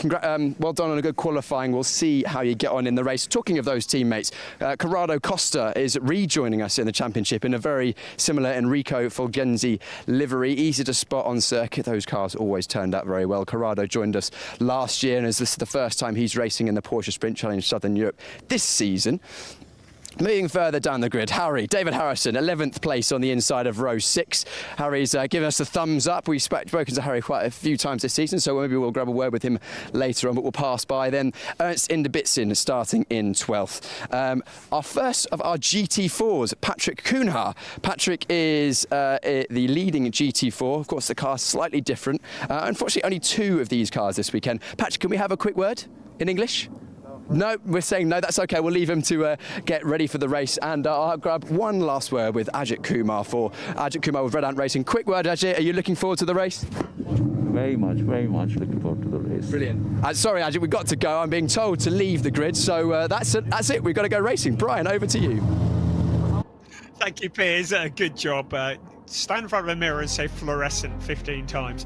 Ajith Kumar, how laid back does he sound as he gets ready for this race? We are really looking forward to this, and we're going to have one eye on Philip Wills and Alexander Dobic at the front, and Reinhold Kran, who'll be looking to improve that championship position. Also, we'll have an eye on Andre Fernandez as he fights his way through from that 5th place. But we're also going to have an eye on Angelo Fontana from the very back of the pack. Can he emulate the performance of Philip Wills from last time out at Estoril and get his way back into a points or even a podium position? Well, we're going to find out in just a few moments, because the safety car is now moving. These cars are about to start their rolling lap. The cars that are bar 2 Porsche 911 GT3 Cup cars based on the 992 generation. The only difference between these and the last cars is they are allowed ABS. And it is Philippe Wills on pole position with Alexander Dobic alongside. Reinhold Kran and Tobias Vasquez Garcia on row 2 ahead of Andre Fernandez with that grid penalty, and Lee Mole from Great Britain. Then Jaap van Roon and Carsten Kramer line up on row 4. On row 5, Eric Wagner and Corrado Costa ahead of David Harrison and Ernst Inderbitsen. The leading GT4 runner, Patrick Kuhnhaar, is 13th with Ajith Kumar for company. And then Jorge Rodriguez and Michael McInerney lines up alongside him. 17th on the grid, Marabi Mekva Bishvili a little bit off the pace, having some problems in quali this morning. And then Tobias Vogler lines up 18th with Angelo Fontana with all the work to do from 19th place on the grid. So just repeat, yes, these cars do have ABS, unlike the Sport division, but apart from that and the two GT4s, they are identical. The other difference between this and the race that you might have seen preceding this one is that it is a rolling start as opposed to a standing start. So cars at the moment following the safety car on their formation lap, generating the heat in the tyres and into the brakes. And you can see Alexander Dobic weaving. And I do agree, the front row of the cars could be a bit confusing. Very similar liveries. We'll try not to get those mixed up. It's Proton Huber competition on pole position with Hadeka Racing alongside Lap Time Performance and K. Kramer Racing on the second row. The cars will very shortly get into a grid formation on this circuit, which is 4.005 kilometers around with 14 turns, 9 to the left and 5 to the right. And those of you who are very observant will have noticed that unlike many circuits, we run here in an anti-clockwise direction, which does all sorts of weird things to the driver's necks, so I am told. So they're up into turn 12 at the moment. The instruction has been given to grid up, and soon they will be side by side. The safety car will peel off into the pit lane, and in just a few moments we will be ready for 30 minutes plus 1 lap of racing. The driver that's at the front when that period of time is over will be the winner. At the moment, championship leader Philip Wills in the box seats to extend his championship lead. Alexander Dobic dropping back a bit there, but now pulls up alongside. Out onto the pit straight they come. The safety car peels off into the pit lane. It's looking all good, all tidy. We're ready to go racing. Round 5, Porsche Sprint Challenge, Southern Europe Sprint Division. It's a drag race into turn 1, but Philip Wills has the racing line. Alexander Dobic around the outside on turn 1, but he can't get it slowed down. He goes deep. He leaves the gap on the inside. Philip Wills coming through as well. Also Reinhold Kran in there as well. Keep an eye on Lee Mole. He's there fighting as well. Also Carsten Kramer in there as well. Everybody jostling for position. The opening lap, a great opportunity to make up places, a great opportunity to throw it all away. At the moment, Reinhold Kran around the outside of Alexander Dobic. A fairly audacious challenge from Dobic, but it didn't pay off, and he drops down into third place, into the clutches of Lee Mole and Carsten Kramer in there as well. But there's our race leader, Philip Wills. He looks to have got a good gap on second place while they were scrapping for positions. It's allowed him to break clear, but look at this fight for second place. Keep an eye on Reinhold Kran, Tobias Vasquez Garcia in there as well. So here come our race leaders through turns 9, 10 and 11. Still fighting for those positions, but good start from Carsten Kramer through into the leading positions. Also Andre Fernandez in there as well. Taken to the dirt, Tobias Vasquez Garcia holding it all together. He regathers it, but has fallen back into the clutches of Eric Wagner. He said, we're going to be picking off a few places. Well, that's exactly what he's planning to do. There is Angelo Fontana. He's already passed a handful of cars, more than a handful. Angelo Fontana, as they cross the line. Let's have a look, see where he is from 19th on the grid. Angelo Fontana up to 13th, so he's passed 6 cars in 1 lap. He's trying to make that just a little bit more. At the moment, Philip Wills leading the way. Reinhold Kran in second place. Alexander Dobic, Carsten Kramer in 4th place, ahead of Lee Mole.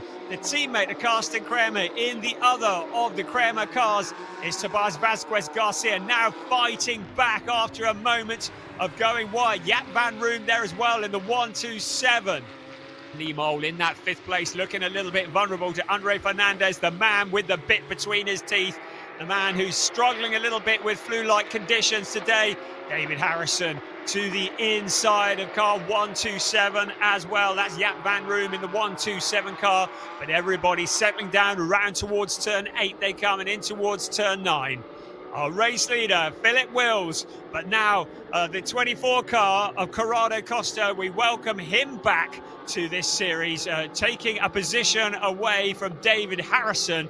That will be for 10th place. And David Harrison looking solid, but he now is going to have his attention preoccupied because Angelo Fontana, from the very back of the pack in a lap in 3/4, is almost into the top 10. He's in 12th place at the moment. You can see 10th place just ahead of him. You can see the onboard in the picture of what it looks like. Angelo Fontana fighting his way through the pack. What a stunning move from him as he comes through. Remember, he had that pole position for this race taken away due to a technical issue in scrutineering, and he's having to fight his way from the very back of the pack. His main championship rival, Philip Wills, leads 4th in the championship. Reinhold Kran by 9/10 of a second. Across the line they come. Alexander Dobik, front row starter, in 3rd place. Tried to make the move, almost got it to pay off for the lead, but couldn't make it stick, and now down into 3rd place. The picture that is on the left-hand side of the screen is Angelo Fontana, and you can see him picking off one car at a time. At the moment, he's with Corrado Costa in the number 24 car, so Fontana up to 11th place already. Eric Wagner in 8th place with Jaap van Roon for company. Behind him is this battle that we're witnessing now. It is Angelo Fontana trying to fight his way through from the back of the pack. Jaap van Roon and Steven Wagner running wheel to wheel into the corner. Van Roon looked to have the racing line, but Eric Wagner with the more momentum around the outside. Fastest lap of the race currently to Philip Wills. He has a clear track in front of him at the moment, and he's able to stretch his legs. Andre Fernandez, the quickest of anybody in Sector 1 though, so he's setting purple times in that 6th place. It means that he is going to be closing in on Lee Mole, that 0.4 of a second gap, just coming down slightly now. You just saw Ajith Kumar flashing through your screen. He's in 18th place, so he fighting forwards as well. Here comes our race leader once again across the line. 1.7 seconds is the gap between 1st and 2nd. Philip Wills will know that Angelo Fontana will be pushing his way as hard as he can through the pack. Wills will want to extend that gap as much as possible, because if we get a safety car and all the gaps close up, suddenly Angelo Fontana will be very close to him. There is Andre Fernandez into 5th place. We're riding on board with him now in the picture on the left-hand side. Andre Fernandez in that 5th place. Karsten Kramer just ahead of him. He's leaving Lee Mole behind in 6th place. So Lee Mole down to 6th place, having been relegated by Andre Fernandez, who is hustling that car across the curbs. The back end sliding out. He needs to be very careful here. He needs to make sure that emotion doesn't overcome judgment here as he fights his way forwards. The same could be said for Angelo Fontana, as he now challenges Corrado Costa once again for that 10th place, trying to make it into the top 10 with a little over 6 minutes of this race gone. We've still got 23 3/4 minutes plus 1 lap remaining. Of course, the further forwards that Angelo Fontana goes, then in theory, the tougher the battles are going to get with the quickest cars at the front. Felipe Wills proving that as he sets the fastest lap of 1:36.756. This is the view from Angelo Fontana. It is all caution thrown out the window, thrown to the wind, on board with Fontana, pushing his way forwards in 11th place at the moment. Our leading GT4 driver, Patrick Kuhnhar, in 13th place. Jorge Rodriguez is 14th and 1.2 seconds behind him. So we may well have a battle for the GT4 lead before too long as well. To the inside, Jaap van Roon having a little look at Corrado Costa. Behind them, Angelo Fontana in that 11th place. There's Lee Mole, the 56 car, under pressure from Tobias Vasquez Garcia. This is for 6th place. And over the K. Kramer racing cars, fighting for that position. And Lee Mole in the 56 car for Team Parker Racing, now with his mirrors full of that beautiful gold and black car, looking to find a route past. Vasquez sees a gap on the inside, but Lee Mole with the late braking keeps it on the outside line. There's Reinhold Kran. He's in 2nd place in the 233 car. Philip Wills in control, but 1.126 is now the gap between 1st and 2nd. So can Reinhold Kran now start to nibble that gap down? We're going to find out, because Andre Fernandez, 9/10 of a second, well, was the gap between himself and Karsten Kramer, but you can see on your screens that has closed up now. So Andre Fernandez looking for 4th place, potentially a podium position. He's got 22 minutes plus 1 lap of this race remaining. On board with Angelo Fontana once again, and he, up ahead of him, sees Corrado Costa. There is Fontana. Gap on the inside. Costa shuts the door in front of him. His teammate just ahead of him, Eric Wagner in the 23 car, 23 and 24, both cars running for Enrico Fulgenzi Racing. Out along the pit straight, up ahead of them, Lee Mole. Tobias Vasquez Garcia in that 7th place, has a little look into turn 1, just showing himself in the mirrors. Fontana still in that 11th place after a big charge from the back of the pack. Now it's getting tough. Corrado Costa proving to be a tough customer to get past. Eric Wagner there as well. Fontana having to have a bit of patience before he makes his challenge. He looks to the outside. He needs the tyres to last to the end of this race as well. He can't take too much out of them. Now he's got Corrado Costa. So it's up a position for Angelo Fontana. Next up, Eric Wagner in that 9th place. So how quickly can he get past Eric Wagner? The number 23 car going deep into the corner. Fontana following on a similar line. Out they come towards turns 8 and 9. There is Eric Wagner, the 23 car, in 9th place. 10th place, Angelo Fontana. Looking very rapid, looking quick, but can he get past the 23 car? You get the feeling it could be only a matter of time, because Fontana, man on a mission for S1 Racing. He looks to the inside briefly, ducks back in behind the 23 car. 20 and a quarter minutes remaining, plus 1 lap in this round 5 of Porsche Sprint Challenge Southern Europe 2025 Club Division. Wagner taking a fairly central line into the corner. Out onto the pit straight we come once again. Up ahead, the 1-2-2 car, Carsten Kramer, now with Andre Fernandez.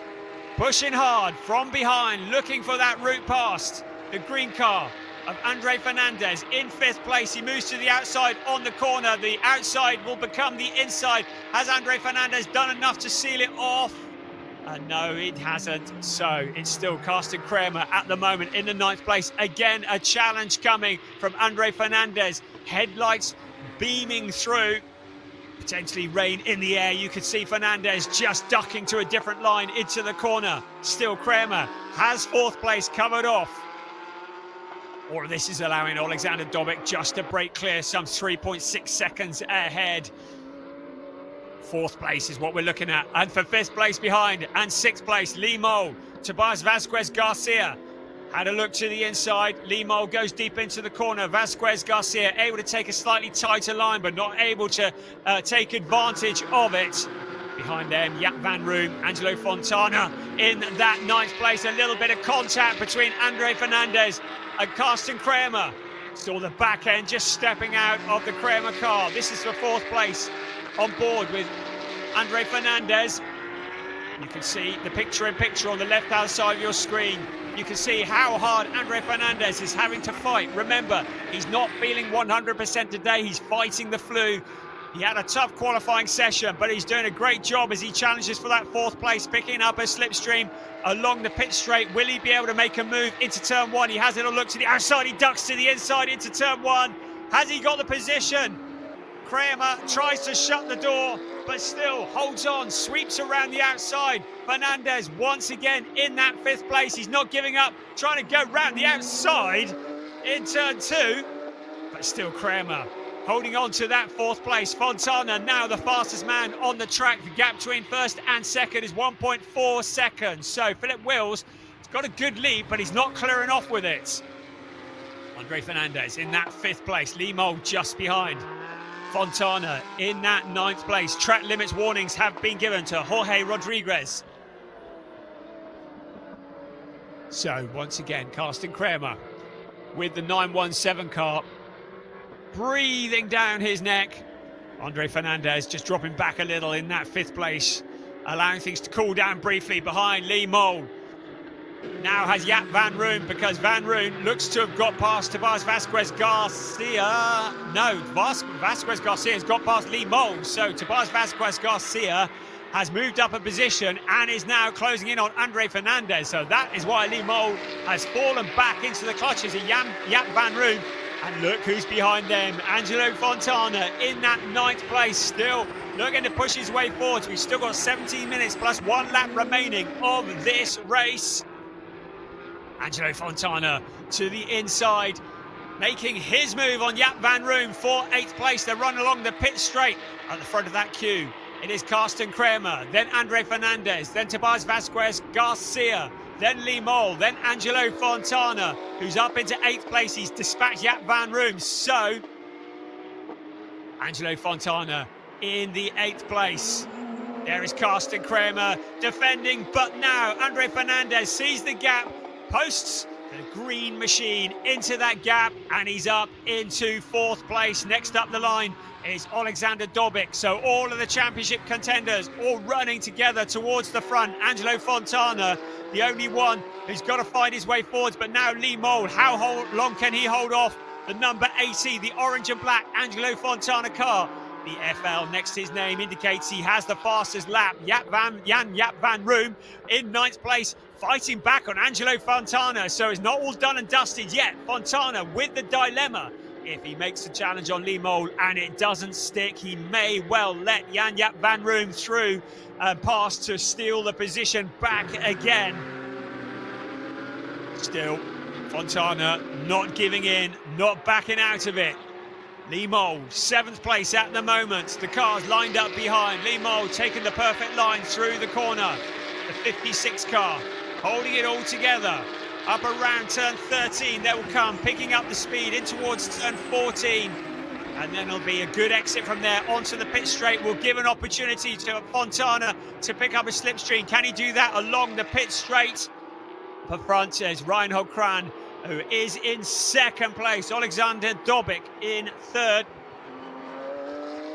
On board with Angelo Fontana, you can see that in the picture. You can see trying to pull on all the experience that he has to get past Lee Mole. Still, Philip Wills, 1.684 at the front, looking pretty comfortable. Reinhold Kran will move up the championship standings, but will not close in on Philip Wills if the race finishes now. Then Alexander Dobic, Andre Fernandez, Carsten Kramer, Tobias Vasquez Garcia, then this battle. Lee Mole in 7th place, Angelo Fontana for Est1 Racing. Still with Jaap van Room behind him in the 127 car for MDM Motorsport. The 3 cars running absolutely as one. 7th, 8th, 9th, running together on the track. Philip Wills with a clear track in front of him still. Fontana taking a tighter line around the corner. Still not able to make a challenge for position at this time. Heading in towards turn 12, they come. So Lee Mole doing exactly what he needs to do to hold on to that 7th place. He had a 4th place last time out at Estoril. 7th place would be valuable points. Fontana from the absolute back of the pack in 8th place at the moment, but now Jaap van Room putting the pressure back onto Angelo Fontana. That is giving Lee Mole a little bit of breathing room, because Lee Mole can break clear of Angelo Fontana if Fontana is having to defend from the car that's flashing the lights heading into turn 1, the car of Jaap van Room. Into turn 1 they come, once again the 4th gear corner, and then up towards turn 2, up to about 205 kilometers an hour. From 4th gear down to 2nd around turn 2. Then into turn 3, a corner that is taken flat out in 3rd gear, up to 4th, then back down to 3rd for the right-hander, which is turn 4, taken at about 105 kilometers an hour in 3rd gear. And turn 5, also 3rd gear corner. And then it's out towards turn 6, up to about 170 kilometers an hour in 4th gear. As we look at Patrick Kuhnhaar, the leader in the GT4 race. He is ahead of Jorge Rodriguez, his main rival. But Rodriguez behind him on the track, but there is a gap between them. The gap is about 4.4 seconds. So Kuhnhaar leading the way in the GT4 race. Just 2 Porsche Cayman GT4 RS Club Sport cars in this race. We've got a yellow flag at turns 6 and turn 8, and that is for Corrado Costa. Well, he's able to turn it around and manages to avoid any collision. There was a car that took avoiding action in the background, but Corrado Costa able to rejoin. But a bit of a moment there, dropping him back down the pack. Looking down the pit straight. This is 4th place, Andre Fernandez. He's clear at the moment of Carsten Kramer. Tobias Vasquez Garcia to the inside into turn 1. Ducks back in behind. Now the fastest car on the track is Andre Fernandez. He steals the fastest lap of the race. Andre Fernandez in 4th place. He picked up a penalty for bringing up a red flag in qualifying this morning, but he's fighting back up into 4th place at the moment. Carsten Kramer doing a good job holding off Tobias Vasquez Garcia too. So Philip Wills holding on at the front. 1.358 is the gap over Reinhold Kran. Alexander Dobic in 3rd place. So there is the 1-2-2. Carsten Kramer in 5th place. Tobias Vasquez Garcia still scratching his head, trying to find out how he's going to get past the red, white and black car just ahead of him. Taking a wider line through the corner. Ahead of them is the driver that has the fastest lap, the green car, 917, Andre Fernandez. Coming into this race, Wills had that 26-point lead over Angelo Fontana. At the moment, Angelo Fontana in 8th place. He's not going to get the points haul that he needs.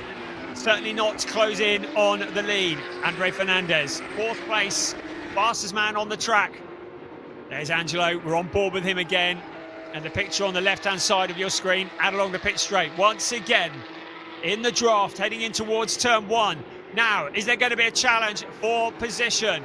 For 5th place to the inside, Tobias Vasquez Garcia makes it look quite easy. Can he get it slowed down? Carsten Kramer coming back to fight him to the inside. Is Kramer on the inside? He had the position briefly, but now Tobias Vasquez Garcia relegated back down to that 6th place.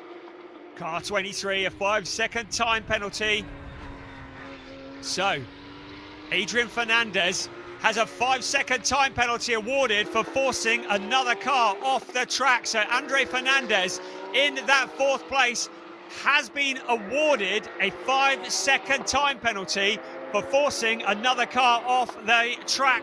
That is a disaster for his championship campaign. He's currently in 4th place, but now has a 5-second time penalty. The stewards have intervened. That will drop him back down the order. And also a 5-second time penalty for Eric Wagner, car 23. But Adrian Fernandez, a 5-second time penalty, the 4th place car for forcing another car off the track. Meanwhile, Angelo Fontana has caught up with Lee Mold in 7th place. So Angelo Fontana still pushing his way forwards through the pack, fighting for 7th place. Angelo Fontana putting the heat on to car number 7. But high drama for 4th place, Andre Fernandez with that time penalty. No such problems for Philip Wills, still leading the way. There is Fernandez coming along the pit straight. Then behind him, Tobias Vasquez Garcia, who has got the better of Carsten Kramer once again into turn 1. This time, Vasquez Garcia has it signed, sealed and delivered. Carsten Kramer down into 6th place. Then Lee Mole, then Angelo Fontana. They've broken clear of Jan Jaap van Roon. A little over 8.25 minutes remaining of this race, plus the 1 lap.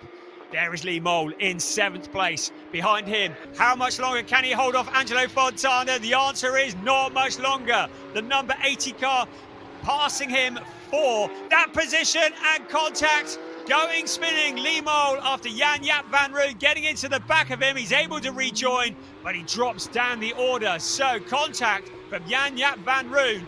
And it is Lee Mole who goes spinning.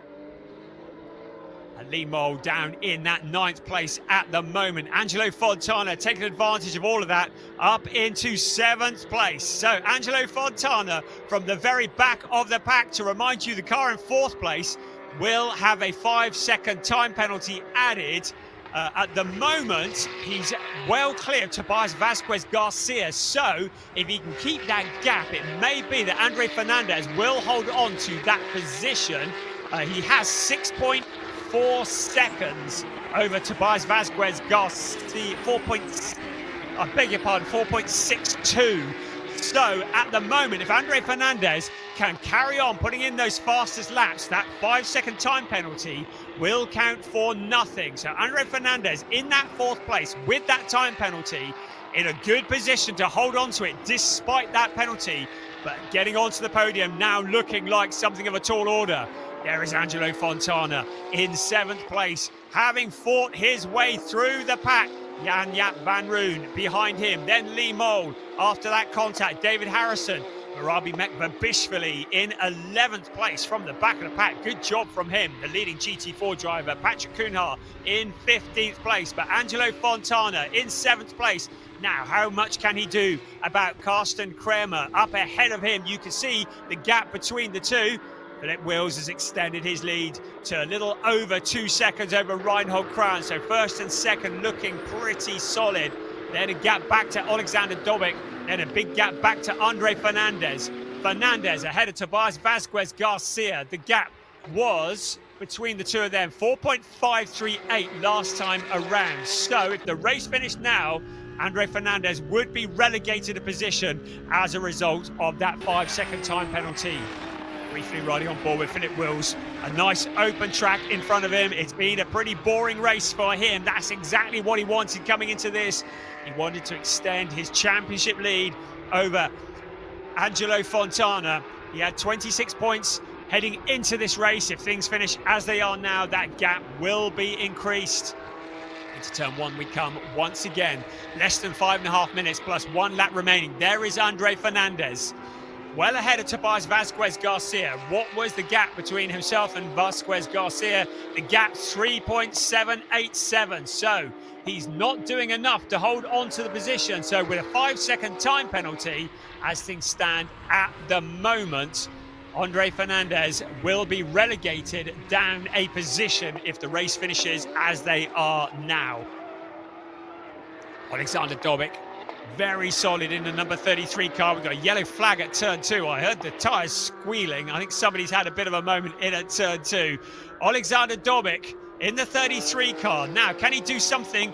And there's the 127, Jaap van Roon. So Jan Jaap van Roon was the car that has gone spinning on turn 2. He's able to rejoin, but that's going to drop him further down the pack. This is the fight for 2nd place. Reinhold Kran, Alexander Dobic, challenging for position, having started on the front row of this grid, made a fairly audacious challenge for the lead, almost made it stick, dropped back down into 3rd place, now fighting his way back through, looking for that 2nd place. His best result so far was a 6th place at the season opener in Portimao, so if things remain as they are, Alexander Dobic will be picking up his best ever finish in Porsche Sprint Challenge Southern Europe, and a podium is a good finish. But Andre Fernandez in that 4th place. Now, what is going to be the gap between Fernandez and Tobias Vasquez Garcia when they cross the line this time around? It was 3.787, and it has come down. So Tobias Vasquez Garcia has closed in to just 3.149. So if things remain as they are now, the 5-second time penalty applied to Andre Fernandez will drop him down a position at the end of this race and will promote Tobias Vasquez Garcia up the position. This is the fight for 2nd place with less than 3.5 minutes remaining. Reinhold Kran in 2nd, Alexander Dobic. Up ahead of then, Philip Wills doing just enough. 2.18, keeping that gap, nothing too dramatic, not taking too much out of the car, not taking too much out of the tyres. We've got a yellow flag at turn 1, so somebody else has had a moment in at turn 1, and it is Eric Wagner who rejoins, having had a moment. The leader in the GT4 race, Patrick Kuhnhaar, in 15th overall. 2nd in the GT4, Jorge Rodriguez in 18th place. So this is the fight for 2nd. Reinhold Kran has held on to that position for much of the race. Can he do it for the next 2 3/4 minutes plus 1 lap? Philip Wills looking to have everything under control. Alexander Dobic looking for his first ever podium, and a 2nd place would be true reward for all the efforts.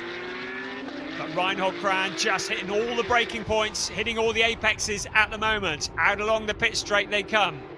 The back marking, Michael McInerney just ahead of them. Out across the line, here's our race leader, Philip Wills. Next up, Reinhold Kran, then Alexander Dobic, then Andre Fernandez with that time penalty. Just behind him, Tobias Vasquez Garcia. The fastest man on the track is Tobias Vasquez Garcia. Another yellow flag. This is at turn 5 this time, so someone else having a moment. Not our race leaders though. So Philip Wills with that gap, keeping it under control. Can Alexander Dobic do anything about Reinhold Kran in the last minute 3/4 of this race? There's Eric Wagner just parked up at the side of the track, so the car has cried enough, and that'll be causing a yellow flag in that area. There's first, second and third running very much together. Angelo Fontana in 7th place and into the gravel trap. That is Karsten Kramer. So after such a strong performance, the 1-2-2 car stranded in the gravel trap.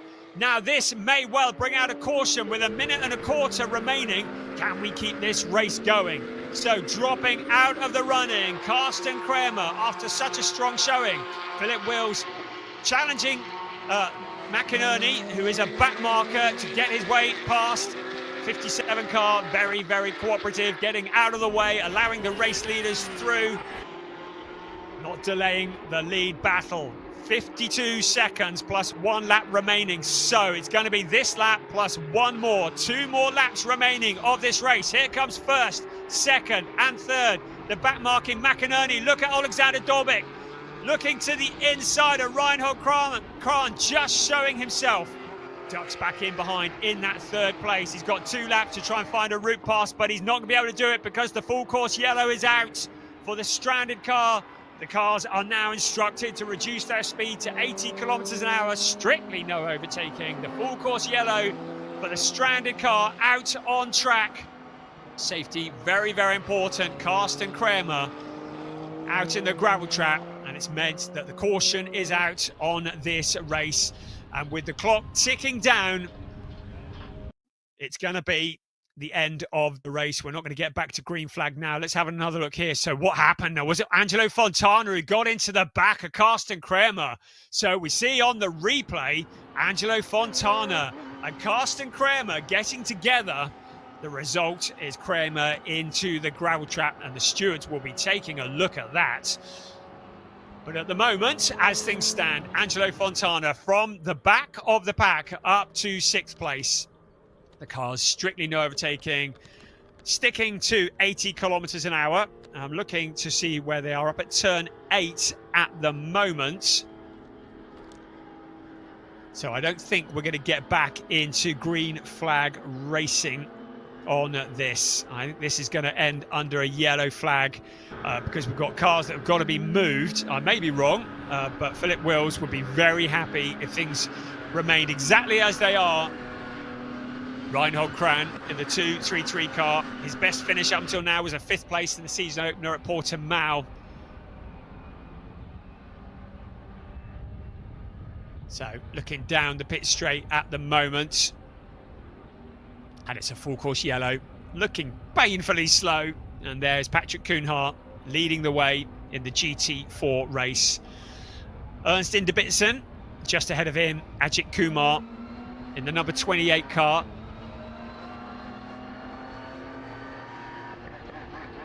So our race leader out of turn 14 at the moment.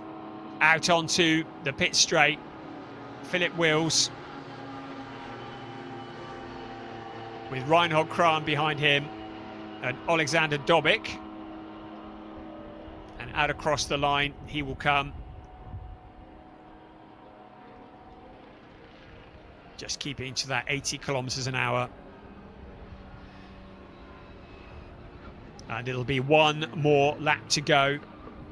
And it's going to be the slowest last lap that you will ever see. At 80 kilometers an hour last lap.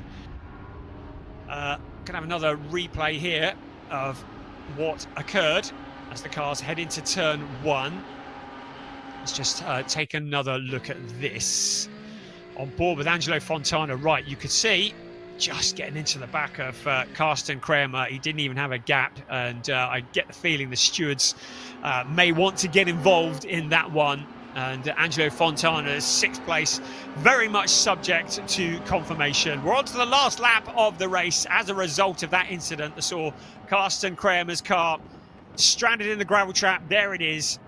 So we're on to the last lap of the race. Philip Wills cannot be overtaken under a full course yellow, so all he's got to do is make sure the car holds together, and he brings it home. Reinhold Kran with 2nd place will be his best ever finish. Alexander Dobic with a 3rd place, certainly his best finish too. Andre Fernandez in 4th place. And then Tobias Vazquez Garcia. Slightly anticlimactic end to what has been a thrilling race, but safety is very, very important. And we have had confirmation the race will obviously finish under the full course yellow. On the last lap, we're not going to get back to green flag. So there is Philip Wills. He came into this with a 26-point lead over Angelo Fontana. Well, that is certainly going to be extended, because even if things remain as they are, he'll pick up 25 points. And if Angelo Fontana is able to keep hold of the 6th place, he'll pick up 10 points. So a 15-point advantage. According to my very dodgy maths, that's about 41-point gap between 1st and 2nd. So it will be a healthy lead in the championship, whichever way. But Angelo Fontana may well find that the stewards want to get involved in looking at that incident that brought out this full course yellow. But there, at 80 kilometers an hour, which is quite quick when you're driving it, but looking at it on a racetrack looks incredibly slow. Out of turn 14, he will come out onto the pit straight. It's going to be a win in round 5 of the season. It is the 2nd win of the season for Philip Wills. Did everything right, held it together. It was a lights to flag victory. 2nd across the line, Reinhold Kran will have done his championship chances no harm whatsoever, ahead of Alexander Dobic, the 1, 2, 3. Then that is the backmarking Michael McInerney. And then Andre Fernandez, who crosses the line in 4th place, ahead of Tobias Vazquez Garcia. But to remind you that Andre Fernandez has that 5-second time penalty that will be added onto his time, and that is going to relegate him down. I'm just looking, and in fact, Tobias Vazquez Garcia had dropped, according to the timing screen, some 26 seconds back from Andre Fernandez. I was wondering if that's a glitch. But I think Andre Fernandez may well hold on to that 4th place despite the 5-second time penalty. That really is subject to confirmation. But yeah, I think that for whatever reason, Tobias Vazquez Garcia, during the full course yellow, has dropped back. So despite the 5-second time penalty, I think Andre Fernandez is going to hold on to that 4th place. On board with Angelo Fontana, who of course did earn the pole position for this race and had it stripped away after a technical disqualification from quali this morning and had to start from the back. Did a sterling job fighting his way back through to 6th place, but getting together with Karsten Kramer, bringing out the full course yellow, and the stewards will be taking a look at that. It has just been noted at the moment, but they will investigate that after the race. So good job from Philip Wills, keeping out of the controversy. Just had a couple of back markers to get past, but apart from that, a fairly lonely race, which was kind of what he needed after an Estoril that was way too lively by his standards, and he too came from the back of the pack to get 4th place and a 2nd. So Philip Wills leads the championship. He's had a 2nd, a 1st, a 4th, a 2nd and a 1st.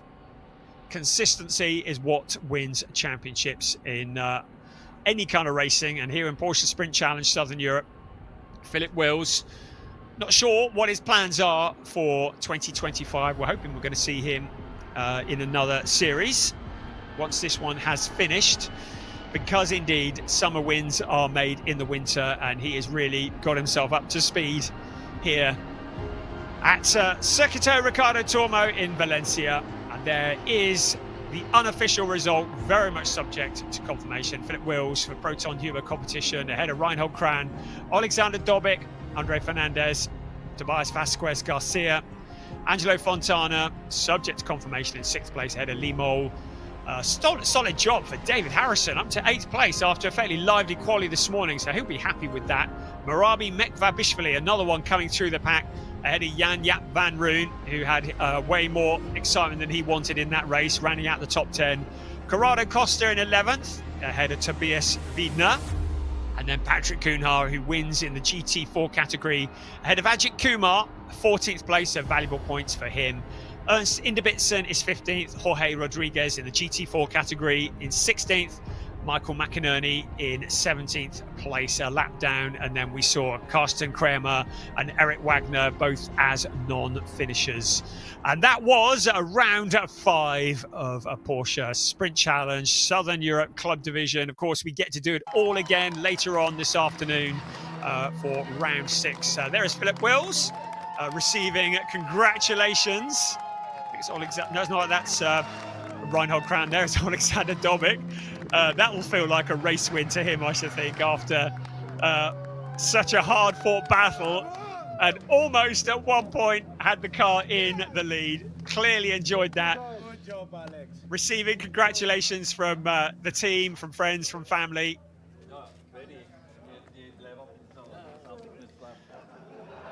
And everyone at Hadeka Racing. And that really is a great job. Up until now, his best result had been a 6th place. But challenging the leaders. And I can see Piers down there. He's got Philip Wills with him. So let's throw down to Piers down in the pit lane. Thanks, Brian. Yeah, brilliant race there from Philip Wills. I would say lights to flag victory, but you were challenged hard on the first lap. Yeah. It was, I had to go quite deep to get the pace because I saw I could not get farther away, and after 15 minutes I think, oh my God, it's getting very heavy with the tires and everything, but I managed to keep the pace, so I'm very happy that we won this one. So let's go for the next one. Second win this season, 4th podium in 5 races. You're building an excellent championship challenge. Yeah. It is a dream that comes through, living the dream. I say also to my mental coach, it's a nice passion, a nice experience, a lot of fun here. We laugh a lot, so we make a lot of fun also. So I'm happy, that's all. So let's go on to fight more. Absolutely, one more race today. We'll let you go and celebrate with the team, and I'll grab our 2nd place driver, Reinhold Kran, who's just over here. Reinhold, are we okay to have a quick word? That'd be brilliant. Reinhold finishing in 2nd place on the road in the end. Reinhold, talk to us about that. 2nd place, that was a great race from yourself. Yeah, that was a lot of fun race. It was a good battle up front. I was really happy with my result there. So yeah, it was a lot of fun for sure. Not too far off our eventual winner and championship leader, Philip Wills, but also you had a lot of pressure from behind from this man here. Yeah, I was watching my mirrors a few times, and I had to just like put that out of my mind and just go for the front guy. And he made a couple of mistakes there, and I tried to catch him, and I was pretty close, but then it was back and forth, and it was just a seesaw battle. It was a lot of fun. It looked a lot of fun out there, and you said on the grid you were just going to concentrate on your own race, and clearly that paid off, not making any mistakes to allow Alexander to come through in 2nd place. Yeah, that was great. I mean, the start, he went a little bit wide, so I just like pushed through, and I was fortunate. It kind of worked out for me. It was a really good battle and a lot of fun. Amazing. Congratulations on a podium in the championship. And our 3rd place driver, Alexander, come on in. There's the handshake between them. Alexander, come this side, please. Okay. I know English isn't your strongest, but how do you feel after your first podium? I'm enjoying it. First podium was very nice. And I enjoyed all the race. I'm fighting with the same man when I'm fighting first time with him in Portimao for position 5, but now it was very interesting. Amazing, great drive, and the team celebrated, cheering you on. It must feel good. Yeah, Hadeka Racing, the best team. Amazing, Hadeka. Very nice. Congratulations, see you on the podium in a moment, and I'm going to grab a word with our GT4 winner, who I think was Patrick Kuhnhar. Patrick. In your own language, you can, in your own language if you prefer, but how do you feel you won winning GT4? Ok. Foi uma corrida no início gira, no meio dos 911 todos. A partir daí ganhei um bocadinho de distância ao Joca e foi manter, e andávamos a experimentar coisas no carro para ver durante a próxima época, testar algumas situações de repartidor de trabalhos, etc. Mas foi uma corrida gira, depois foi só andar e testar. Congratulations. We'll see you on the podium in just a moment, but Brian's going to run you through the highlights of what was another brilliant race in the Porsche Sprint Challenge Southern Europe in the club division this time. Thank you, Piers. That was a very interesting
Alexander Dobek. That was your 1, 2, 3, and Patrick Kumar winning in the GT4 race. The cars came into the pit lane and the championship lead extended for Philip Wills. There's Reinhold Kran. Didn't have much of a gap to get through to the second place board, did he? It was an entertaining race for the club division, and that concluded round 5. We're going to have round 6 a little later on this afternoon. We'll try and get our act together in time for that one. Right, let's head back down to the podium where Piers Pryor will be waiting for us. Thank you very much, Brian. Yes, that is the first race this weekend in the club division. And the first podium we're going to have is the overall AM classification. And in third place, it will be the number 33 from the Ukraine, Alexander Dobik. Congratulations, Alexander. His first podium in the championship this season.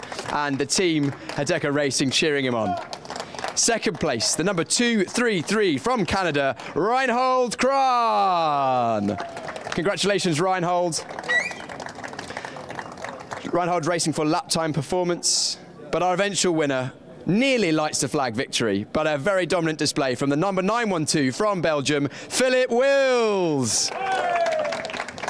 His second race win this season, 4th podium out of the 5 races we've had so far, and our championship leader extending his championship challenge. And we will now have the Belgian national anthem.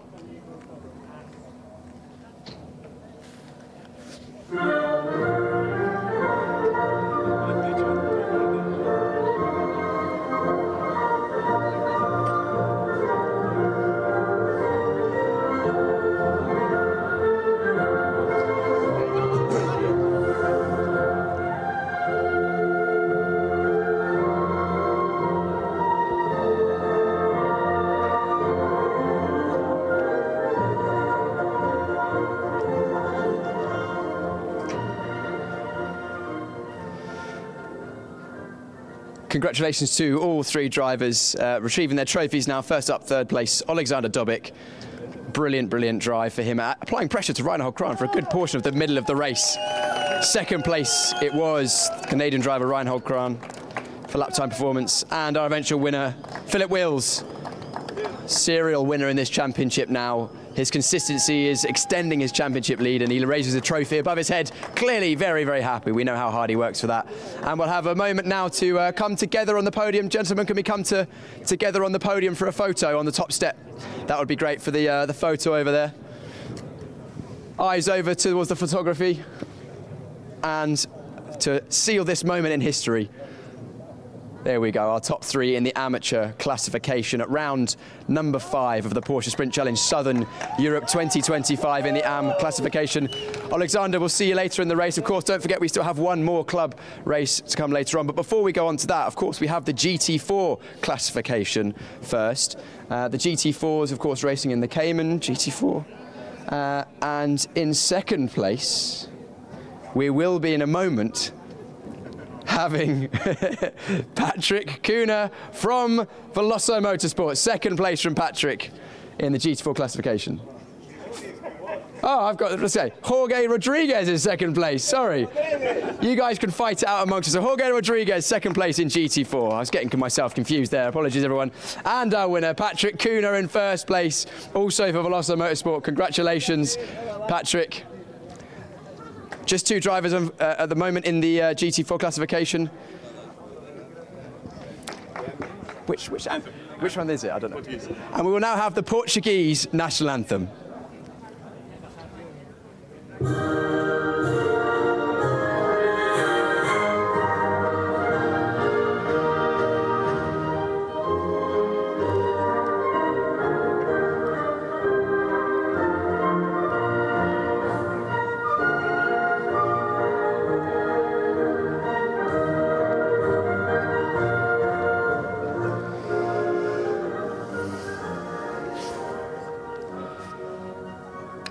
Both of our podium drivers are Portuguese, so that was a national anthem for the both of them. We now have the trophy presentation. Second place, just to clarify, that is second place for Jorge Rodriguez, and our first place, Patrick Kuna. Hopefully we'll be having plenty more GT4s coming in the future. Do you guys want to get together on the podium, just on the top step together for a photo opportunity, showing off the trophies, the fruits of your labour? Great job, guys. Thank you very much. And of course, a reminder, they will be back out again in just over half an hour's time, 40 minutes time or so, because we will have the second club division race coming up later on. But next up, Sport Division, round number 6, race 2 this weekend. That'll be in just a few moments' time. Don't go anywhere.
Round 6 of the Porsche Sprint Challenge Southern Europe 2025. We are getting ready for Sport Division Round 6 to commence their final race of the day.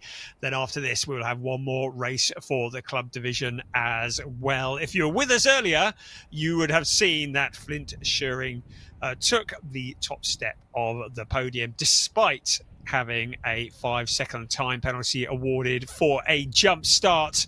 You would have seen Cass Havercourt and Ariel Levy fighting for second and third place, and Cass Havercourt finally giving up that position for Ariel Levy, who came home in second place. It's meant that Ariel Levy certainly stays well in contention in the championship hunt, but Flint Schuring has been able to stretch his legs at the top of the points standings. By my calculations, he has an 11-point gap over Ariel Levy in that second place. So still plenty to go. Of course, 25 points are paid up for a race win, and the points pay all the way down to 15th place. But Ariel Levy once again will be starting behind Flint Schuring in this race. So he's got all the work to do. And certainly listening to Cass Havercourt, he was just saying we did not have the pace to match the Schumacher CLRT cars. Really feeling as though the Team GP Elite cars were not as quick. And of course, the cars are all identical, but the setup on them can be quite different. So Ariel Levy has got a fairly steep mountain to climb in this race once again. He'll be starting from P4. Once again, it'll be Flint Schuring on pole position. Cass Havercourt once again alongside him.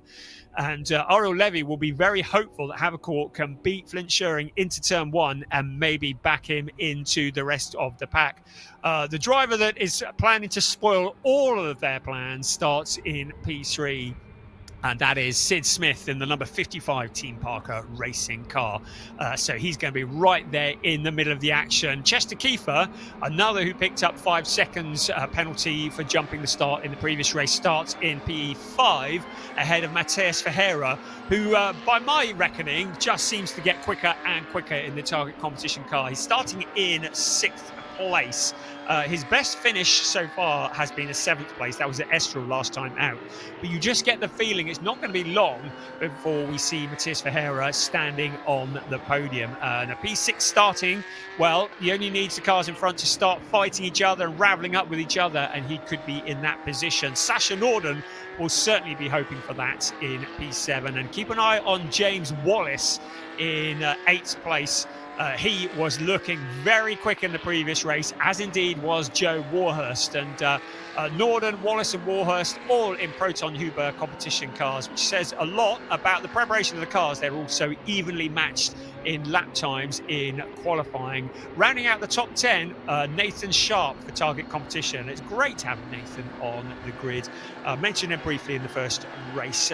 He's somebody who we've seen racing in Porsche 6 Carrera Cup Germany this year, which is a very, very tough championship. Target competition, they know how to prepare a car. The Italian team are very, very quick, and Nathan Sharp will certainly be looking to draw on their experience as he starts from that 10th place starting position. Ahead of him, Joe Warhurst, to remind you, this is his first weekend racing in a Carrera Cup.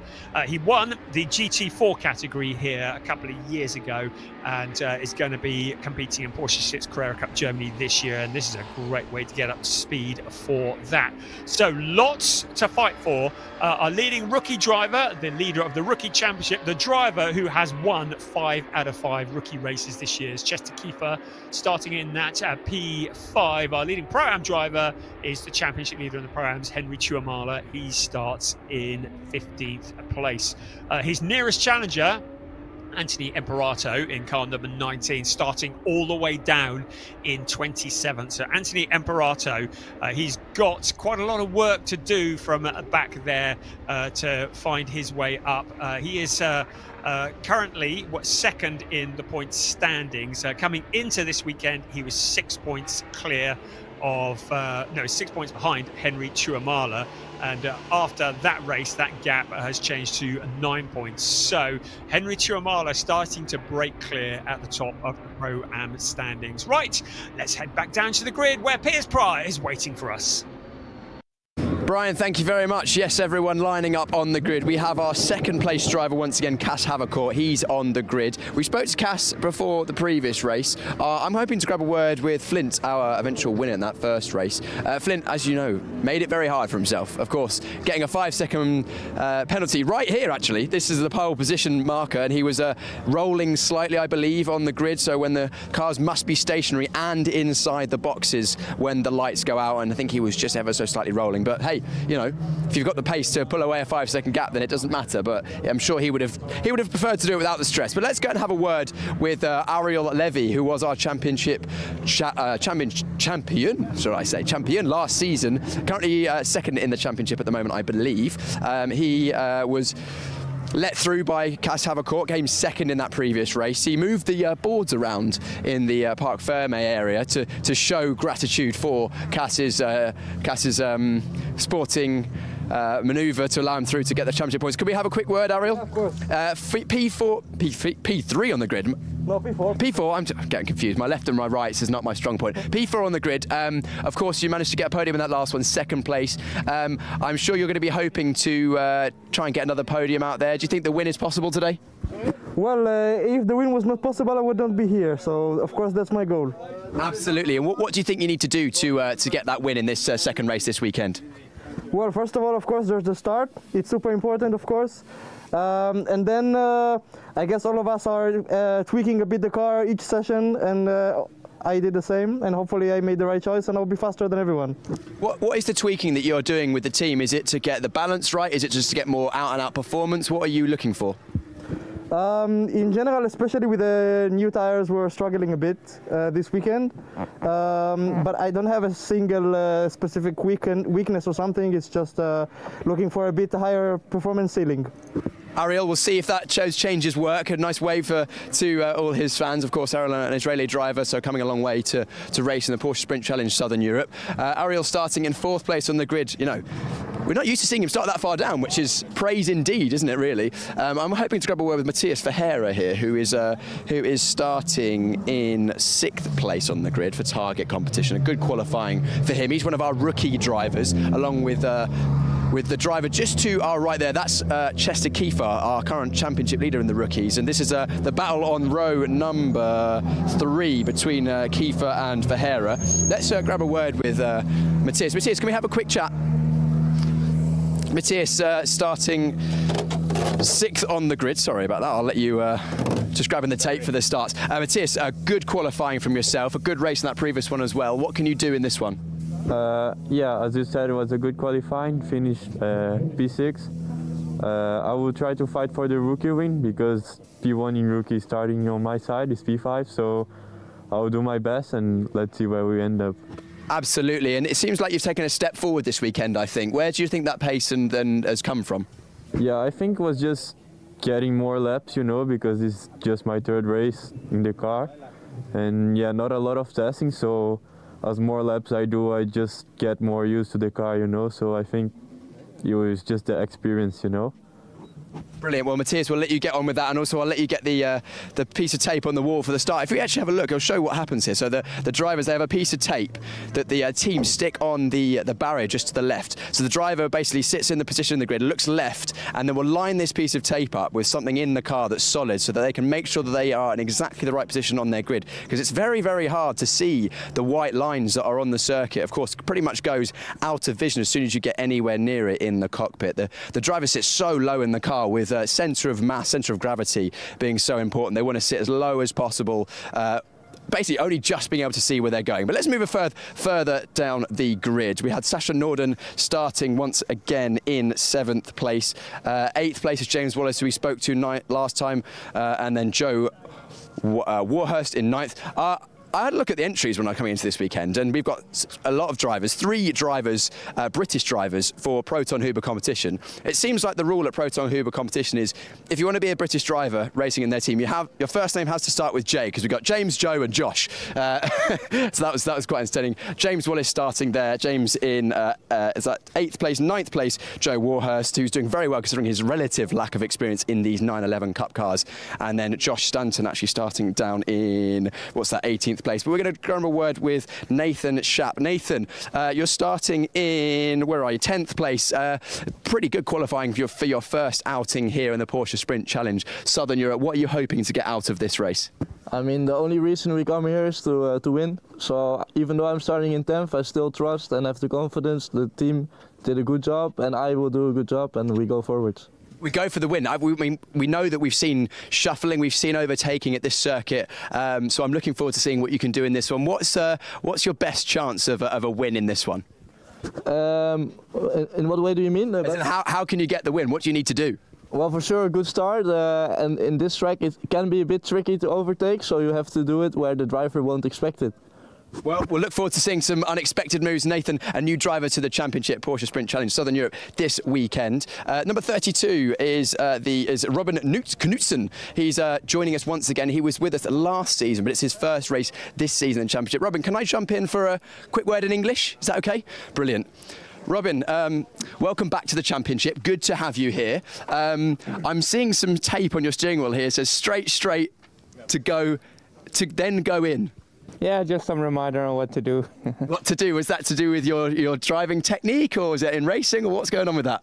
Yeah, exactly. Bit of driving technique. Sometimes when I'm in the race, there's a lot of things going on. Sometimes I just need to relax and focus on what I've been working on. Absolutely, but good to have you back in the Championship. Why are you joining us again? Is it all preparation for the season ahead? You want to get involved in the Championship again?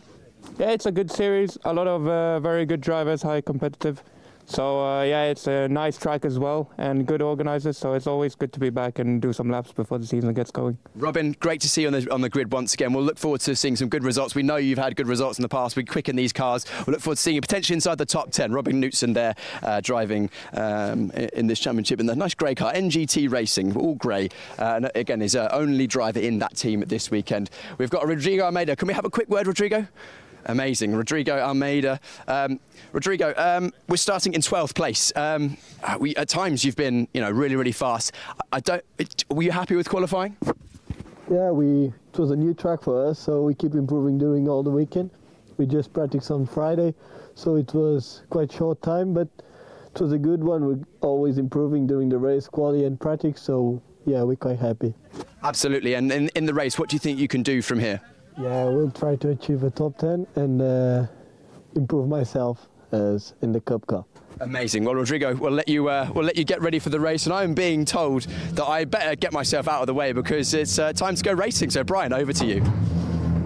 Thank you, Piers. Good job as always. Always good to hear from these drivers. Nice to hear from Rodrigo Almeida, the only driver from Mozambique to have ever featured in this series, as far as I'm aware. And 4th place in Portimao, still looking to improve on that. Right, we're looking down at the grid at the moment. You can hear the engines are running, and there is that air of tension in the air as we get ready to start the formation lap in just a few moments. As with the previous race, it will be a standing start, and as with all races in the sport division, no ABS on these Porsche 911 GT3 Cup cars. It's all about the driver's control and so much talent. Anybody who can be in the top 10 in a racing series such as this really is worth their weight, because there are so many good drivers, and the best of them in quali is championship leader Flint Schering. He has Cass Havercourt once again.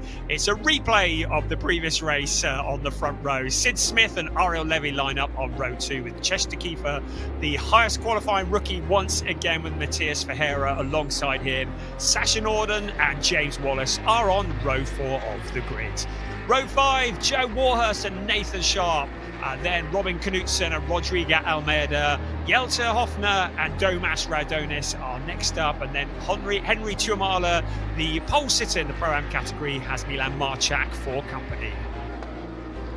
17th on the grid, it's Nick Ho. He had a tough time in the previous race today with Josh Stanton for company. Thomas Kangro, another driver who was in the wars earlier, with Jonas Greif for company. Alex Ryman and Draker Janssen line up alongside each other on the next row. And then 23rd and 24th is Mace Muller and Charles Visser, who line up alongside each other. And then it is Karen Gaillard in 25th with Luciano Martinet and Anthony Imperato, who is the 27th and final runner on the grid. So the cars now on their formation lap, once again getting those tyres into the window of temperature, the operating window that they need them to be. And Flint Schuring will be weaving hard, braking, just trying to get the heat into the Michelin slick tyres, the tyres that have no tread on them. They are smooth tyres. It's all about generating the heat so the surface of the tyre melts onto the tarmac. But if you overheat them during the race, if you push too hard, they will go off the edge of the cliff and you will lose the grip. So really important to get the cars and the tyres into the window so you've got the grip that you need when you go tearing into turn 1 at the start of the race. And that is why the cars are weaving at the moment, doing all the hard work, making sure that everything is up to temperature. So this is the sweeping turn 13 and 14. A sweeping corner. It starts in 4th gear and they build up to 5th gear, 210 kilometers an hour before this second gear, turn 14, taking it about 85 kilometers an hour, that leads out onto the pit straight. And getting this corner right sets them up to potentially be able to make a overtaking opportunity out on the pit straight. So mastering that corner is fairly critical. We look at the start grid, and as with all races, it is 30 minutes of timed racing plus an additional lap once the clock strikes 0. Cars lining up on the grid, and Flint Schuring has done a good job not getting to the grid too quickly, allowing the tyres to cool down. The rest of the pack now getting into position, and the yellow flag will shortly turn to a green flag in theory, and then we will be ready to go. We're getting close to the end of the season. By this time next week, we will be getting ready to declare the champion. But at the moment, our focus is on Porsche Sprint Challenge Southern Europe 2025 Sport Division. Round 6 is go. A very, very good start from further back from Sasha Norden. We couldn't see the lights. We don't know if that was a bit too good, but look at this, a drag race into turn 1. Cass Havercourt with the line into turn 1. It's Cass Havercourt just smoking the tyre slightly, but he's beaten Flint Schuring off the line. But Schuring now coming back in, Chester Kiefer in there as well. Havercourt with a massive lock up into the corner, and Flint Schuring back into that lead position. Ariel Levy has jumped Sid Smith. He's up into 3rd place. He'll want to get past Cass Havercourt as soon as possible. You heard the interview with him earlier, but now Sid Smith coming back on the inside of Ariel Levy in the background. Matthias Ferreira as well, but Cass Havercourt with flat spots on those tyres. And now Flint Schuring in the lead, locks up a wheel into turn 11 as well. The puff of blue smoke into the air, but he's got that lead fairly solid. Look at Matthias Ferreira alongside Sid Smith, challenging for position. It looks like Sasha Norden is up there as well. A very quick start for Sasha Norden. He looks to the inside of Sid Smith. The rest of the cars coming through. And that is Josh Stanton coming to a stop out on turn 8. He's able to rejoin. Doesn't look like he's got any damage, but a lot of drama on the opening lap of this race. It's Flint Schuring who has the lead. Cass Havercourt had the job done, but couldn't get it slowed down. He locked the wheel and he's back into 2nd place. Now he has his teammate Ariel Levy breathing down his neck. Now will he be cooperative in letting Levy pass to get past Flint Schuring, or will he decide that he wants the silverware himself? Matthias Ferreira has got past Chester Kiefer and is now the leading rookie. Matthias Ferreira leading the way in the rookie race. He said he felt confident of moving forwards. Sid Smith behind him, then Sasha Norden. A very, very eager start from Sasha Norden, but I don't see any indications it was a jump. So maybe just very quick on the reactions. But now Cass Havercourt in 2nd place. Ariel Levy, the Israeli driver, challenging him for that position. They are teammates. We saw in the previous race that Cass Havercourt was very generous in allowing Ariel Levy to get past. He may not be so in this race, but at the moment, Flint Schuring 1.3 seconds clear in the lead. There's Flint Schuring in the black and gold car. Cass Avercourt in the orange, black and white car. Ariel Levy in the blue, orange and white car. Behind them, the leading rookie driver, Matheus Ferreira, then Sid Smith and Sasha Norden up to 6th place. The driver who has won every rookie race so far this season, Chester Kiefer, second in the rookies. Is this going to be the race where his record comes to an end? He's got a lot of work to do because Ferreira is well clear of him at the moment. But we've got 27 minutes plus 1 lap remaining of this race for him to do something about that. Flint Schuring carrying on very much as he's left off. He's won every race this year bar one. He wants to keep that record going, and he's in the strongest position to do that. Cass Avercourt, who won 2 out of 4 races at 50% return rate last year in this very series, in 2nd place. But he said, we don't have the pace for the Schumacher CLRT cars. In 2nd place and 3rd is the Team GP Elite cars. So the lap completes again. Across the line they come. Flint Schuring with a 1.468 gap over Cass Avercourt. There's Chester Kiefer. Sasha Norden ahead of him in 6th place. Can Chester Kiefer, in another of the rapid Schumacher CLRT cars, find a route past? There's Robin Knutson in 9th place. Ahead of him, James Wallace, who has been quick all day. Cass Avercourt going fairly wide on the corner. Remember, track limits very much under investigation by drivers. So many drivers under investigation by the stewards. So many drivers have exceeded track limits over the last couple of days. The drivers must keep it between the white lines. Right, we have notification. The start is under investigation. Now, I didn't think that Sasha Norden was quite quick going. We couldn't see the lights from our vantage point, but the race stewards will have a look at that. And if there was any hint of a jump start, they will get involved. Cass Avercourt, 2nd place, 1.468 behind Flint Schuring, seemingly not got the pace to do anything about the leader. He's going to have to hope that Flint Schuring runs into some kind of trouble at the moment. There is James Wallace in 8th place, Robin Knutson. We heard from him earlier on the grid. Rodrigo Almeida's made it up into 10th place.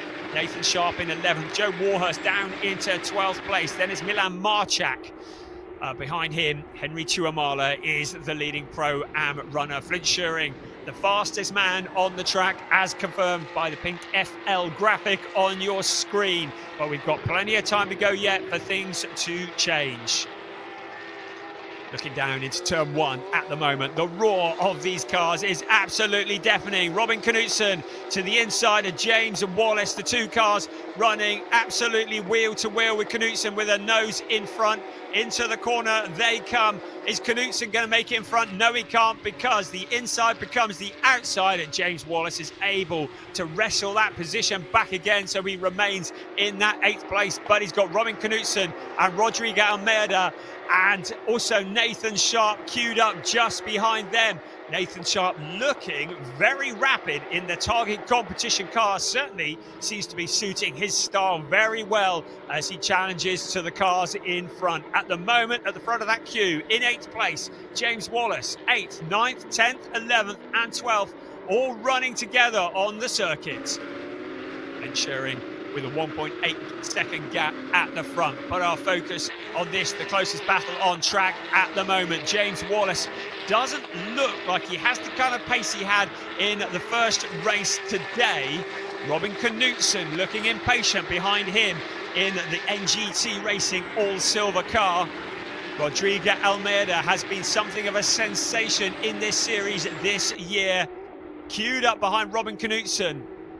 And Nathan Sharp, the driver from the Netherlands, behind them as well. Look at this snake of cars coming in towards turn 1. James Wallace having dropped back from Chester Kiefer a little bit.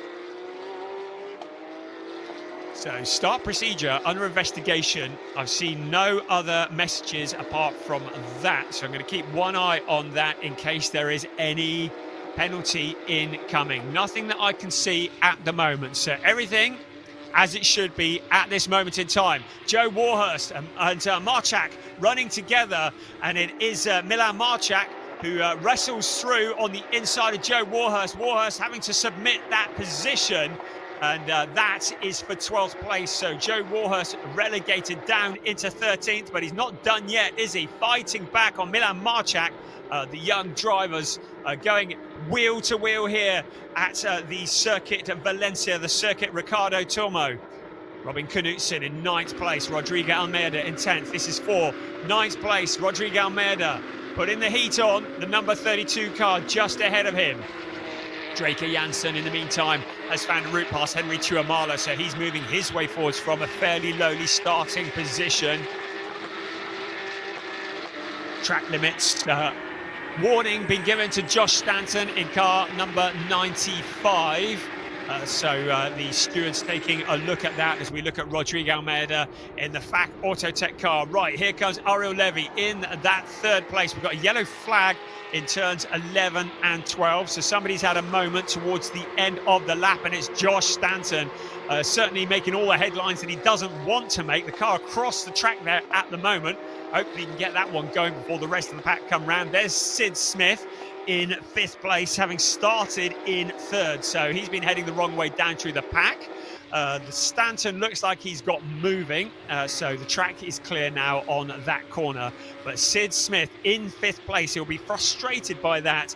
The 3rd place qualifying was his best in a while. He's been looking solid. He's been at the top of the timesheets in all the practice and free practice sessions. He's been either at the top or somewhere near the top in all of the sessions, and he'll be frustrated to have been shuffled down the order into 5th place. Ahead of him, Matias Ferreira leading the rookie way. That is the first time that we've had somebody other than Chester Kiefer leading the rookie race. So Flint Schuring in control at the front. Cass Havercourt not making life quite as easy for Ariel Levy. That's your 1, 2, 3. Matias Ferreira in the gold and white car in 4th place, leading for the rookies. Sid Smith homing in on the 27 car. Behind him, Sasha Norden in 6th place.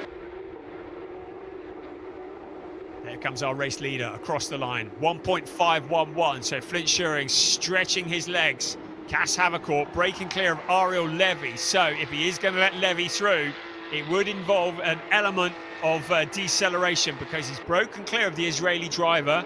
You can see the view on board with Cass Havercourt with the picture on the left-hand side of your screen. You can see how hard he's working, trying to pick up all the apexes exactly right, hitting all the braking points. Matias Ferreira with Sid Smith still following him all the way through.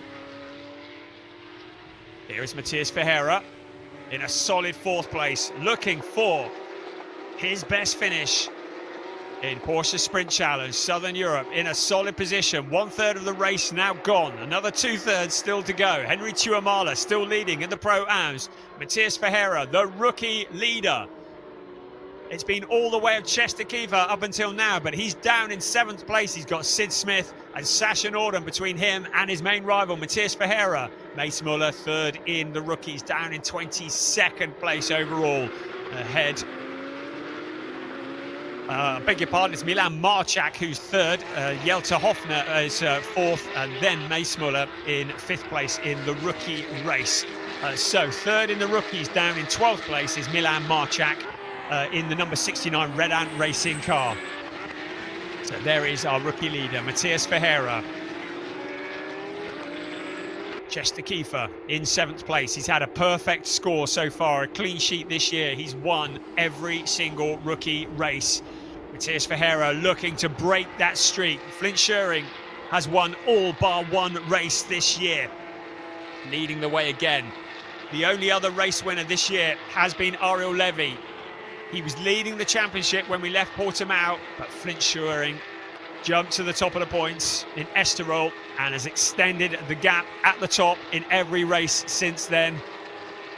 There's Nick Ho and Thomas Cangro running towards the back. Cangro in 21st place to the inside, and Nick Ho. These are two drivers who have been racing each other all of last year in Porsche Carrera Cup Benelux. Just ahead of them is Alex Ryman, another driver from the Benelux series. But Nico not enjoying the kind of pace and the results that he had at Estoril, where he had a couple of 5th places, but seems to be scrapping a little bit towards the back. And there, Mace Muller in the very brightly coloured orange and green car. Behind Mace Muller, Charles Visser. But they're fighting for positions outside of the points at the moment. So Flint Schuring looking solid. Cass Havercourt well clear of Ariel Levy. Then Matthias Ferreira. Not too much changing at the moment, but we're not at the halfway point yet. It could all change in the blink of an eye. Fastest man on the track is still Flint Schuring. The start was under investigation. I've seen nothing else to indicate that there was anything wrong at this point. Out along the pit straight once again. And in towards turn 1 we come. Sid Smith. Sasha Norden in the 21 car. 6th place. Sasha, whose best finish of the season so far has been a 2nd place at the season opener. He's had 3 6th places in a row.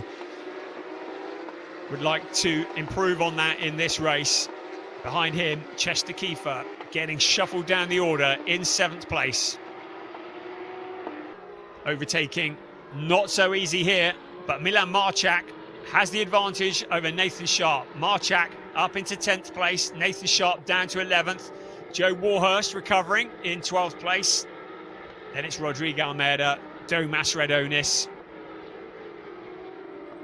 Big lock up there, Matthias Ferreira into the corner. You saw the smoke rising up into the air. Now that is going to offer a bit of hope to Sid Smith, because Matthias Ferreira was looking very, very rapid, but that is going to be a very big flat spot on the tyres of the target competition car, the gold and white Porsche, ahead of Sid Smith. And you saw the smoke rising up into the air. That's going to cause vibrations. Here's your 1st place, Flint Schuring. Now, Cass Havercourt, 1.405. So I think Cass Havercourt now starting to try and wind in Flint Schuring. Sasha Norden starting to look impatient behind Sid Smith. So we might have settled down for a bit, but you get the feeling that we might be in for a few changes before too long. Sasha Norden just showing himself on the inside of Sid Smith. Hustling it across the curbs. Ahead of them, Matthias Ferreira. After that lock-up, doesn't seem to have lost too much pace at the moment. The last lap for Matthias Ferreira, 1:35.209, so quite a bit slower than the race leaders. There's Ariel Levy going very wide, Ferreira going wide, Sid Smith as well, Sasha Norden. It all feels very tense at the moment. Nothing changing quite yet, but it's all to play for. We've still got 14.5 minutes remaining. The back end of Sid Smith's car just drifting slightly. That's how hard he's pushing it. Hustling the throttle through the corner. Sasha Norden has closed in on him though. He can see that the car in front may be lacking a bit of grip at the back of the car. Has Sid Smith taken too much out of the tyres in the early stages of this race and in qualifying? Is Sasha Norden winding himself up for an attack on the number 55 car. He's got 14 minutes still to come. A little puff of smoke there. I think that was from Sid Smith locking up, taking a much deeper line into the corner. Out onto the pit straight. Sid Smith goes to defend. Sasha Norden picking up a slipstream along the pit straight. He's going to move to the outside. Is he going to challenge Sid Smith into turn 1? Who is going to break the latest into turn 1? They're running absolutely side by side. Sid Smith has the line, but he knows the pressure is on from Sasha Norden. He goes deep into the corner. Out towards turn 2 they come. 4th gear, 205 kilometres an hour, then down to 2nd gear, 80 kilometres an hour, then back on the power around to turn 3, taken almost flat out. Sid Smith will be aware that the red and white car of Sasha Norden is tracking his every move. You could see Sasha Norden just going a little bit wide, kicking up a little bit of dust. It doesn't drop him back too far. Ahead of them, Matthias Ferreira also there as well. A 5-second time penalty has been awarded to car 59, Joe Warhurst, and also to car 47 and car 17. So that is Alex Ryman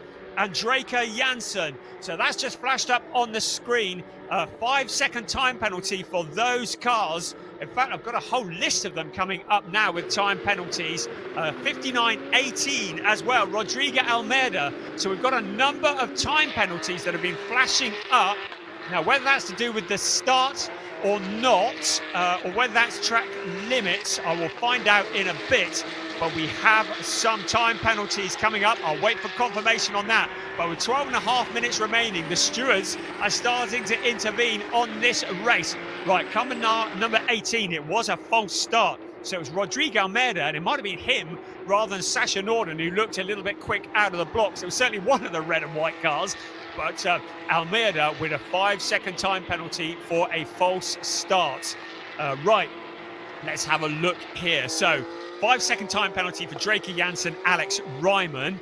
A warning for Jelte Hofner. A 5-second time penalty again for Josh Stanton. A 5-second time penalty, track limits for Joe Warhurst in 59. A warning for Henry Tuamala. And a warning for Sid Smith for track limits. Boy, we got our work keeping on top of this one, haven't we? So the stewards starting to dish out the time limits, the time penalties. Sid Smith will be aware that he's got a warning for track limits. And Sasha Norden may well be aware of that as well. He'll want to push Sid Smith as hard as he can, because 5th place starting to look very much in reach for Sasha Norden. Just poking his nose to the inside once again into turn 8. And around to turn 9 they come. Still Sid Smith very much in front in the green and white car in that position in 5th place. But Sasha Norden starting to look impatient. We're getting to the final third of the race. Within about a minute, we're going to be in the final third. Sasha Norden now starting to flash the lights, doing what he can to throw the concentration of Sid Smith. We just saw them pulling alongside each other. Sasha Norden on the inside, side by side through the corner. Sasha Norden has the line, he gets it slowed down, and Sid Smith is relegated down into 6th place. Across the line we come. Flint Scheuring has responded to Cass Havercourt. 1.7 second gap. A 5-second time penalty has now been awarded to Charles Visser as well. That is for track limit issues. But our leading 3 of 4 cars, no issues there. Flint Scheuring leading the way. Cass Havercourt, Ariel Levy, another lockup. Sasha Norden pushing hard into the corner. Sid Smith is not done yet. He's not rolling over and playing dead, is he? He wants that 5th place back. Sasha Norden having to drive with one eye on the mirrors and one eye in front. Matthias Ferreira is well clear up the road, about 1.7 seconds clear. So Norden suddenly starting to look vulnerable himself. In the background, Chester Keeper having a relatively quiet race by his standards in 7th place. James Wallace there as well. Into the last 10 minutes of this race, plus 1 lap. We're looking at Sasha Norden. Now he's broken clear of Sid Smith in that 5th place. So starting to leave Sid Smith behind just a little. Are there going to be any more penalties to come? The stewards have been looking at track limits. Henry Tuamala is the latest to receive a warning. To remind you, a number of drivers have received penalties for exceeding track limits. Rodrigo Almeida was the last one that I could see, but none of the cars in the top 6, 7, 8 I can see. In fact, in the top 10 have got penalties, but those certainly further back have picked up penalties. Flint Scheuring currently in control. Looks to be keeping it on the track as well, leading by 1.467. Cass Havercourt in 2nd place, clear of his teammate, Ariel Levy. Havercourt looking for the 2nd step at the podium. Ariel Levy, who led the championship after Portimao, seeing the championship slipping away a little. He is the defending champion in Porsche Sprint Challenge Southern Europe. We've got the rest of this race, then 2 more next week in the Circuit de Catalunya in Barcelona, and then it will be championship decided. So a 5-second time penalty for car 18, Rodrigo Almeida, and a 5-second time penalty for Jelte Hofner as well. This is for track limits. I'm just looking to see if that is the first time penalty for Rodrigo Almeida, or whether that is a second one. But he's down in 14th place, so it's going to drop him out of the points whichever way you look at it. And Jelter Hoffner as well. He's in 17th place. He'll be gutted about that. So a 5-second time penalty for him as well for exceeding track limits. We said coming into this weekend that track limits were going to be an issue, and that has proven to be the case. We don't want to see races decided in the stewards box, but it's really important that the stewards keep this absolutely fair, that drivers do not gain an advantage by running wide off the track. At the moment, the golden white car, Matheus Ferreira in 4th place, leading the way in the rookie race, looking to become the first rookie this year that is not Chester Kiefer to win in the rookie category. Right, Rodrigo Almeida, of course, was the jump start, wasn't it? That was the other 5-second time penalty. So yes, it's 10 seconds on Rodrigo Almeida. That's the total time penalty that he's going to get. That's going to move him well out of the points. Of course, he was the car that was very quick out of the blocks. Right, Jelter Hoffner in the 919 has Draker Janssen for company into turn 1. And Janssen is going to take away from him P16. He's already lost it, courtesy of the stewards getting involved. Now, car 4, Jonas Greif, also getting involved. So Jelter Hoffner relegated even further down the order. When you add the 5 seconds on, he's going to be quite a long way down, and certainly out of the points in the overall race, although he will score points in the rookie race. That is at the moment being led by Matheus Ferreira, who is the leading rookie. Second in the rookies is Chester Kiefer. Third in the rookies, though, very rapid, Milan Marchak, another of the drivers who just seems to get quicker and quicker with every race. Draker Janssen in the number 17 car, holding on to that position, but he's not had the kind of weekend that he had hoped for, with Bink sponsoring him, his dog on the side of the door. But Draker Janssen, a long way down in 17th place. So another time penalty has now been awarded to Jelter Hoffner. So another 5-second time penalty for exceeding track limits.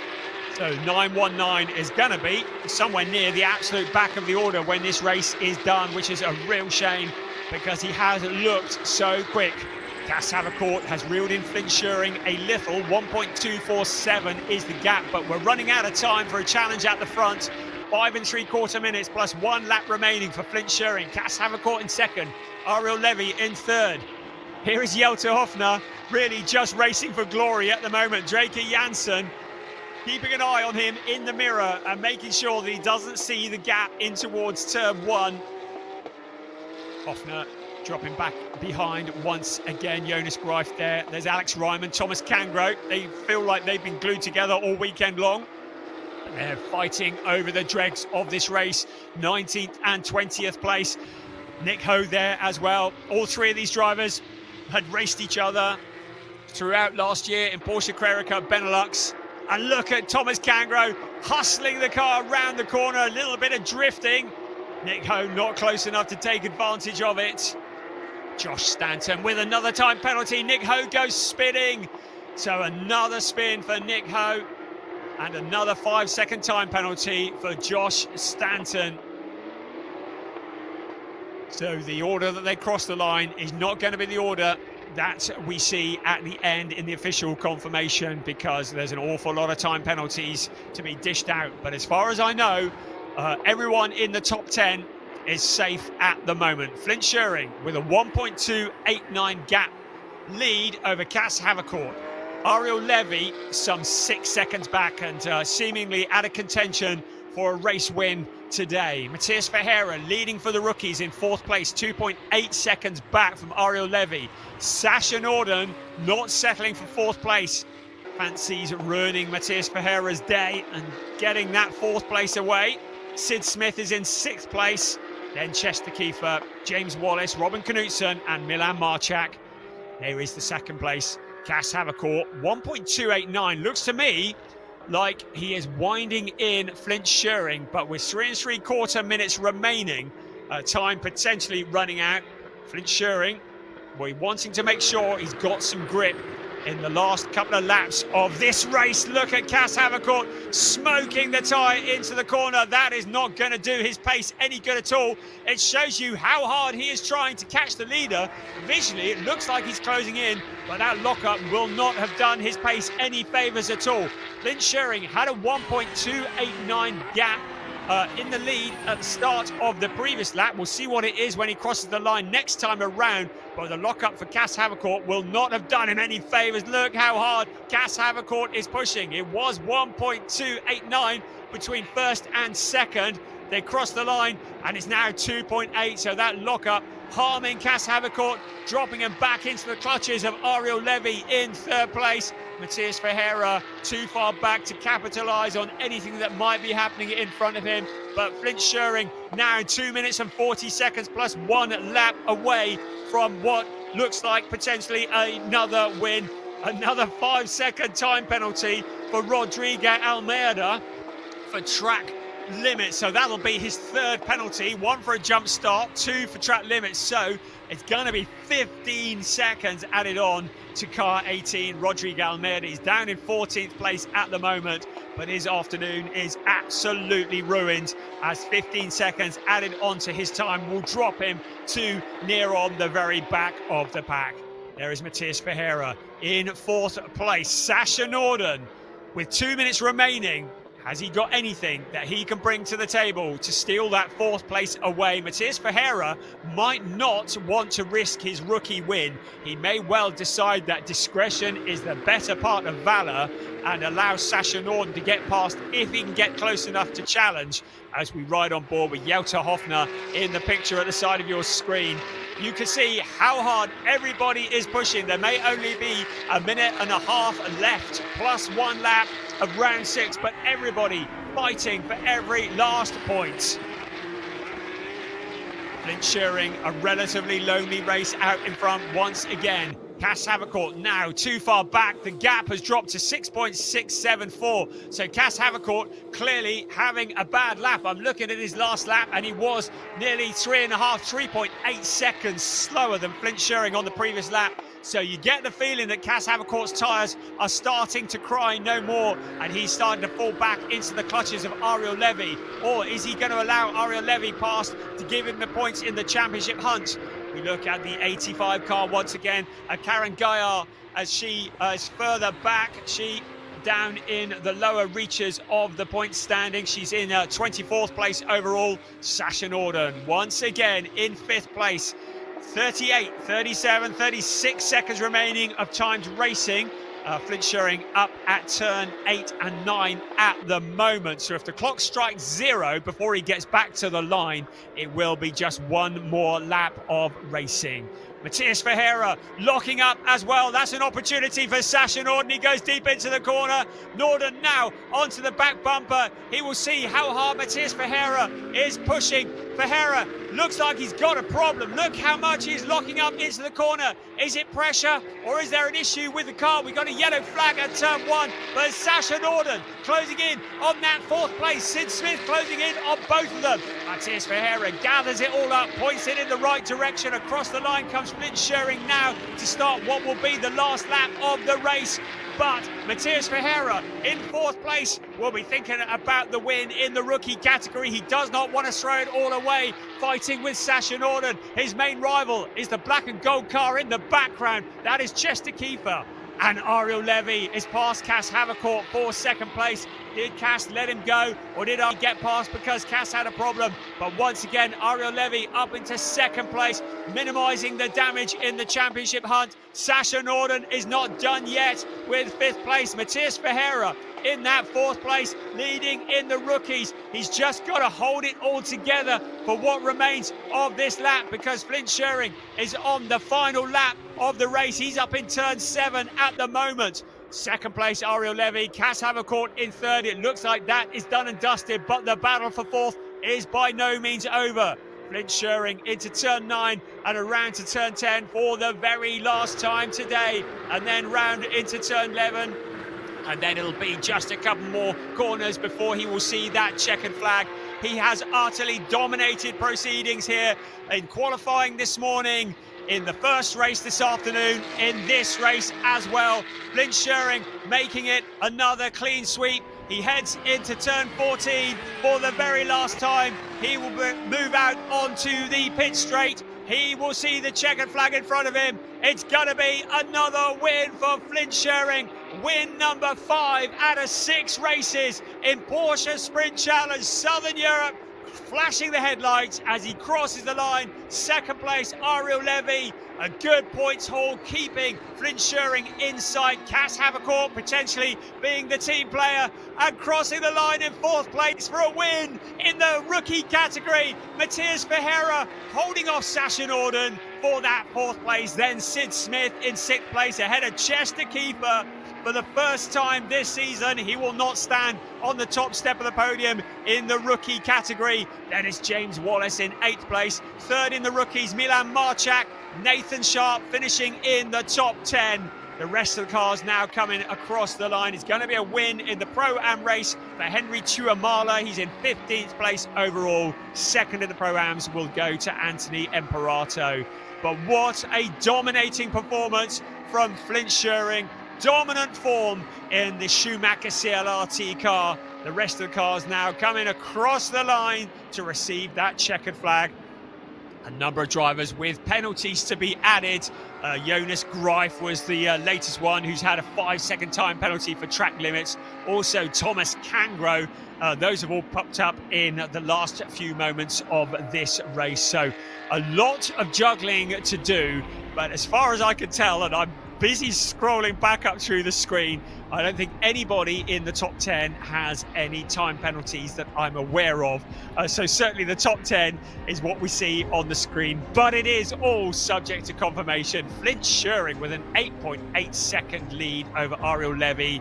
Cass Havercourt very much being a team player in 3rd place, ahead of Matthias Ferreira with the win in the rookies, ahead of Sasha Norden. Sid Smith in 6th place, and Chester Keefer 2nd in the rookies, 7th overall. James Wallace in 8th, 9 Milan Marchak, and then Nathan Sharp rounding out the top 10. Joe Warhurst, remember he's got a time penalty. Domas Radonis, Robin Knutson, Rodrigo Almeida with a time penalty that's probably going to be added up in hours at the end of this one. Then we have Henry Tuamala, who won in the Pro-Am race ahead of Hjalte Hofner, another one with lots of time penalties to be added on. Then Draker Janssen, Jonas Greif with time penalties, Alex Ryman, Thomas Cangro, Charles Visser, Mace Muller, all these drivers with penalties hanging over them.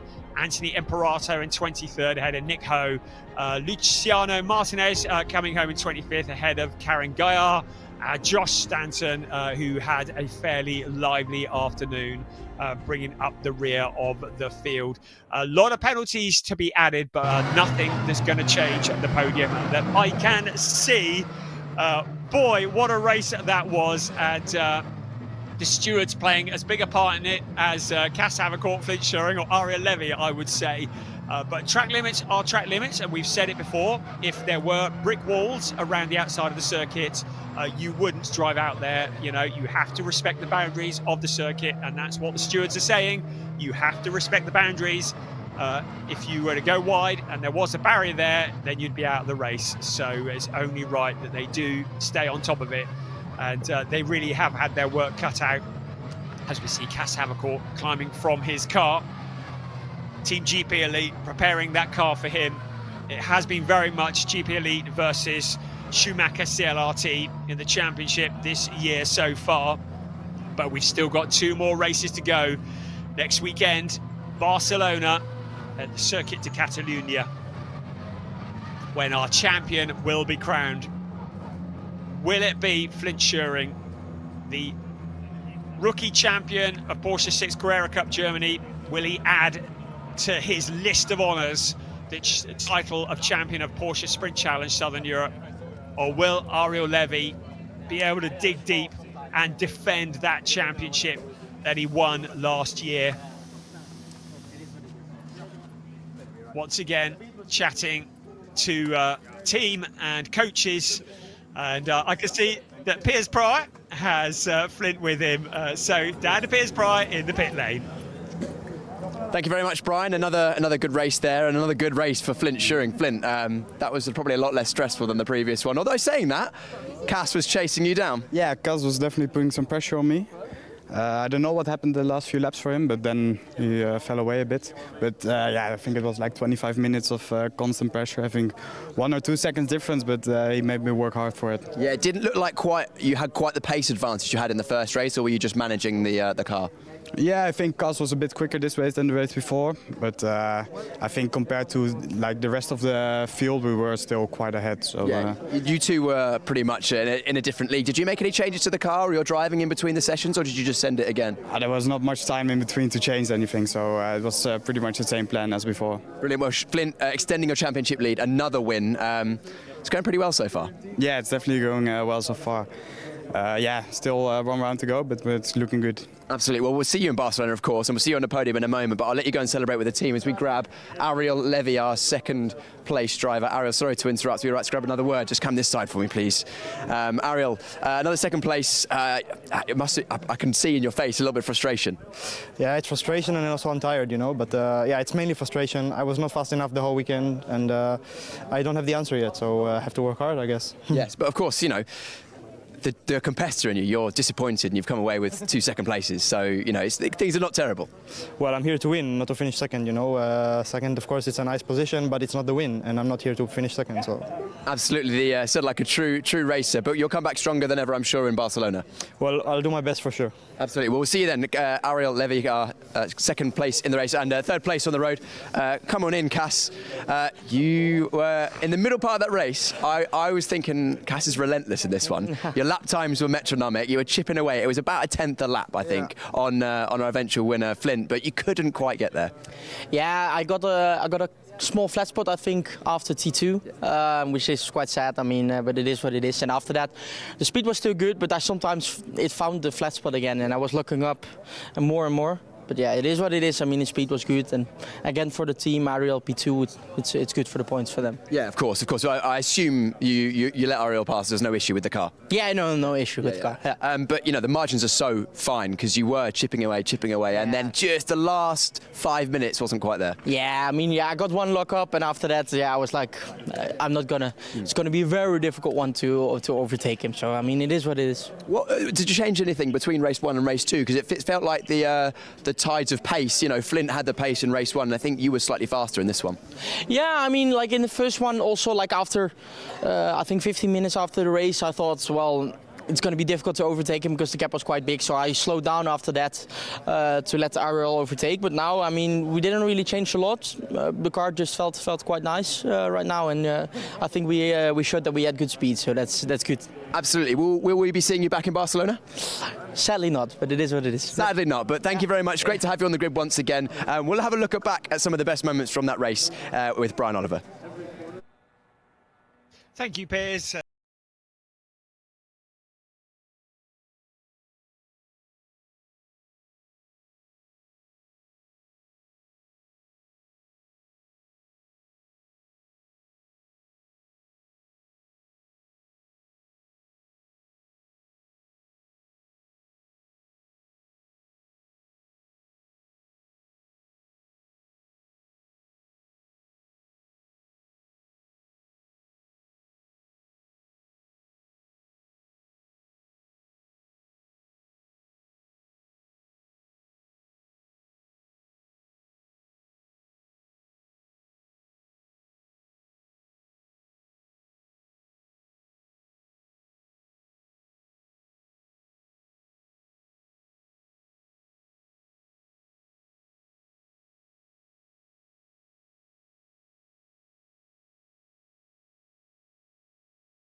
Another lockup, one of many.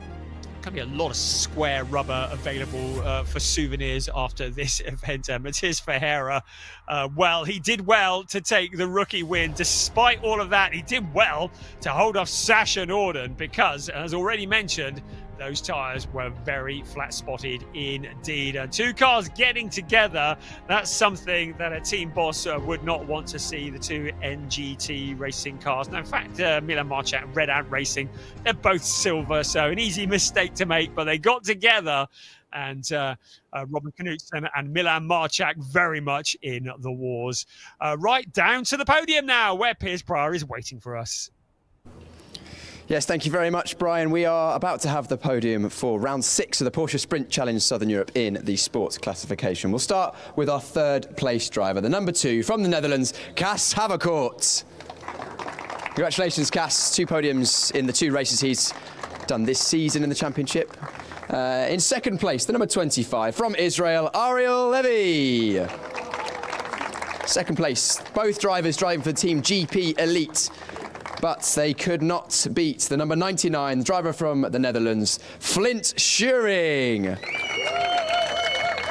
Brilliant driving from Flint Schuring today. Hasn't put pretty much a foot wrong other than his first manoeuvre in the first race. But we will now have the Dutch national anthem.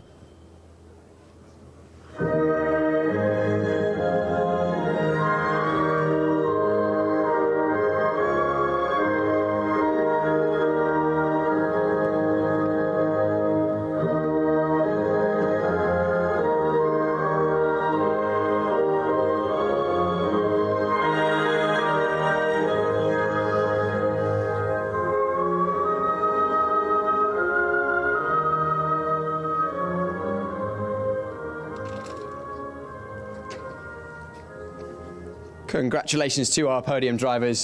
Trophies being handed out as the drivers don their Michelin hats. Third place, Cas Havercourt. Second place will be Ariel Levy, whose championship lead, as it was in Estoril, is now slipping away, and the championship leader and winner of both rounds in Valencia. Flint Schuring extends his championship lead. It's going to take a monumental effort for Ariel Levy to overcome that, but I'm sure he'll give it his best go. And we'll now have all 3 drivers together on the top step of the podium for their photo. And that is the last racing we will have in the sports division today. We still have the club race round 6 to come, so hopefully we'll have in a moment, once the photos are done, some celebration via the method of champagne. Congratulations to our podium drivers overall in the round number 6 of the Porsche Sprint Challenge Southern Europe Sport Classification. You guys, you can relax, celebrate, but you can't go too hard because we're racing again in just a few days' time. So that was our overall classification. We will have the rookie podium up in just a moment. The rookie classification has been pretty much dominated by Schumacher CLRT this season with Chester Kiefer. But potentially we have a new winner in the rookie classification. We'll get to that in just a moment, because before then, we have our third place driver, the number 69 from the Netherlands, Milan Marchak. Congratulations, Milan is only, again, I believe only his second race weekend, so picking up trophies going to be good for his CV, racing for RedAnt Racing. Second place, the current leader in the championship, from Luxembourg, Chester Kiefer. Chester on the podium once again, but not taking the win, which is unfamiliar territory for him in the rookie category, because in this race, round 6, it was the number 27 from Brazil, Matías Ferreira. Congratulations, Matías. His first win in the rookie classification in this championship. Brilliant, brilliant driving. He was soaking up a lot of pressure in that race, well up there in terms of the overall classification as well. But we will now have the Brazilian national anthem.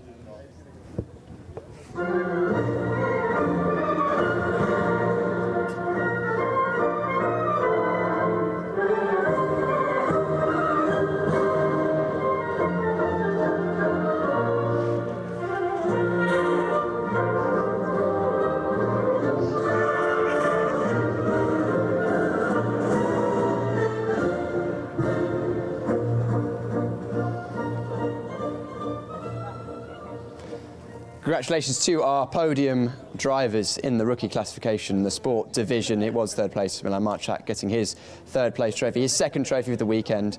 Chester Kiefer, second place, the first number 2 he's got this season. He'll be looking to change that back to a number 1 in Barcelona in just a week's time. But then our winner, Matthias Verheera, I'm sure he'll treasure this one and be looking for more overall podiums. Raises the trophy aloft. A great drive from Matthias Verheera to take the win for target competition. Brilliant, brilliant driving from all 3 of these young racers. And that concludes our trophy presentation and podium for the rookie division. And they are welcome in just a moment's time to celebrate with the champagne, should they wish. Here we go, champagne. I'm going to take a step back. It's good, just as good at spraying champagne as they are at driving. Wonderful. Great job, guys. Congratulations. That is the podium ceremony done for the sport division for round number 6. All that's left to come today is round number 6 of the club division, which will be with you in just a few moments.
We've enjoyed 3 fantastic races this afternoon in Porsche Sprint Challenge Southern Europe 2025 here at Circuito Ricardo Tormo in Valencia. But we've still got one more race to go.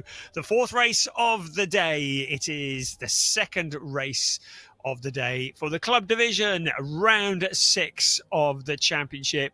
And if you were watching earlier, you would have seen Philip Wills winning from pole position. He had a fairly quiet race. Not so much can be said for Angelo Fontana. He had originally qualified in pole position. He had been disqualified from qualifying due to a technical infringement and had to fight his way through the pack. The last time we spoke, Angelo Fontana had recorded a 6th place finish in his S1 racing car, having fought his way through the pack. But since then, the stewards have got involved. We did see him making contact with Carsten Kramer, and they have awarded Angelo Fontana a 10-second time penalty from the previous race. He's got it all to do in this race again as well, because he's going to be starting from the back, having been disqualified from qualifying this morning. It looked so hopeful when he started today, but again, starting the 2nd race from stone last is exactly what Philippe Wills did last weekend, and he came through to finish 2nd. So it's certainly possible, but it hasn't done his championship chances any good. A perfect race for Philip Wills, and just to rub salt into the wounds, he starts from pole position in this race today, this afternoon as well, the 2nd race of the day in the club division. So a lot of work to do for Angelo Fontana. I say start on pole position. I'm just seeing on my timing screen Andre Fernandez being shown as pole position. So I beg your pardon there. Philip Wills was starting on the front row. Andre Fernandez starting in pole position. He had a lively qualifying. We saw him pointing in the wrong direction at the end of the qualifying session, having spun out. Was looking good for potentially a pole position in the first race, but lost it in the final corner. Andre, who's not feeling 100% this weekend, but clearly doing a good job. So correct that. It is Fernandez who starts in pole position for this race. Philip Wills will be starting alongside him on the front row. Reinhold Kran and Alexander Dobik will start on the 2nd row. Both of them, they have been very, very quick, and they were both looking spectacular in the previous race. Both of them looking like they'd won a race with the celebrations at the end of that. And a win is not out of the question. 2nd row, a good position to potentially move forwards. It's looking good to be another entertaining race. Hopefully this one we can finish under green flag conditions. In the GT4 category, Patrick Cunha starts in 12th position, so he's the leading GT4 runner. Jorge Rodriguez is the other of the GT4 cars. He starts in 15th position. All of the cars, apart from those 2, are, of course, the Porsche 911 GT3 Cup cars based on the 992 generation. And then we have the 2 Porsche Cayman GT4 RS Club Sports who are fighting for the GT4 Championship. And it's all part of the wonderful Porsche pyramid where they take drivers as customers, and motorsport driving events like the driving school, the Porsche driving school, and other club sport events. Then we have events such as this, the one make series that are contested with 911 GT3 Cup cars. We've got the sprint challenges, the Carrera Cups, the Mobile One Super Cup, various GT3 challenges. Next up on the pyramid, we see cars in IMSA, in the World Endurance Championship. Then the top of the pyramid, the hypercar, the LMP1.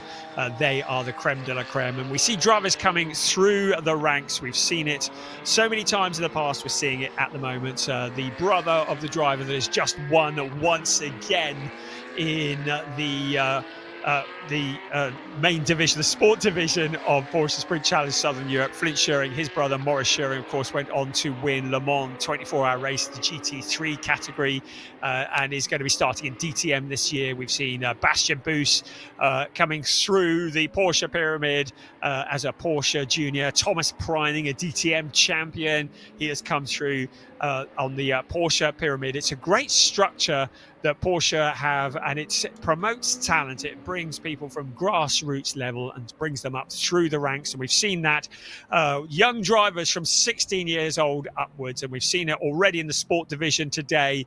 Now it's the turn of the drivers who are perhaps a little older, the AM category, the drivers who are 40 years plus. They have no professional motor racing background, but very much racers in their own right. Very, very quick, and they entertain us as well. And the AM category is the main category that we're going to be watching in this race, apart from the two GT4 drivers. And it will be guaranteed entertainment all the way. And one of the big talking points is going to be Angelo Fontana as he tries to work his way up through the pack. Andre Fernandez and Philip Wills on the front row. That's going to be a very interesting drag race into turn one. Piers Pryor is down on the grid. It's his final grid walk of the day. Over to you, Piers.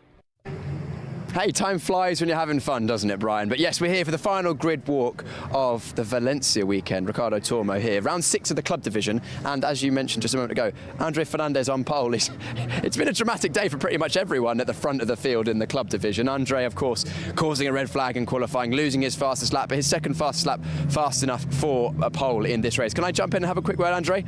Andre, you've had a busy weekend so far, haven't you? But starting in the best possible position for the last race of the day, what are you planning to do in this one?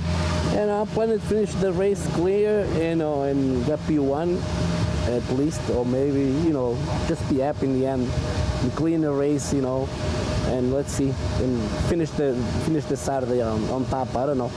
Let's try. Andre, good luck in the race. I'll let our race director come and have a word to make sure that the rolling starts are absolutely perfect. Of course, we had a couple of issues with the rolling starts at our first round in Portsmouth. They were a little bit better in Estoril, but that's we want to make sure that the race starts safely, cleanly, and everything goes well. Outside of the front row, our championship leader, Philip Wills, he is starting in second place in that yellow highlighted car, not to be confused with the driver directly behind him, which is the Herdecka Racing car of Alexander Dobic, who took his first podium in the race earlier on today. Reinhold Kran starting in third place inside of the second row. We grabbed a word with Reinhold before that previous race, so we'll wander on past him. They are flapping the doors to get as much cool air in the cars as possible. You can definitely feel the heat in the cars. When I put my hand in and interview these drivers, you can feel the warmth radiating from the brakes, the engine. Of course, these are full racing machines. There's no insulation or anything of that kind in these cars. When I grab a word with one of our drivers in a moment, we'll maybe have a look inside the car and see what it actually is like. But they're quite hostile environments, actually, very noisy, very hot in the cars, which is part of the challenge, I suppose, of being a racing driver. Eric Wagner on the outside of row number 4. He's starting 8th position. 7th alongside him, Carsten Kremer. He is for the K Kremer Racing team. We saw him getting involved in the racing there. Let's grab a word with David Harrison in the number 151. He's starting in 9th place inside the top 10. It's been a good weekend for him so far. Can I jump in? Yeah, sure. Is that all right? Harry, inside the top 10 once again. It's looked like it was good fun out there in the first one. What can you do in this one? Try a bit harder. Better lap times, string it all together.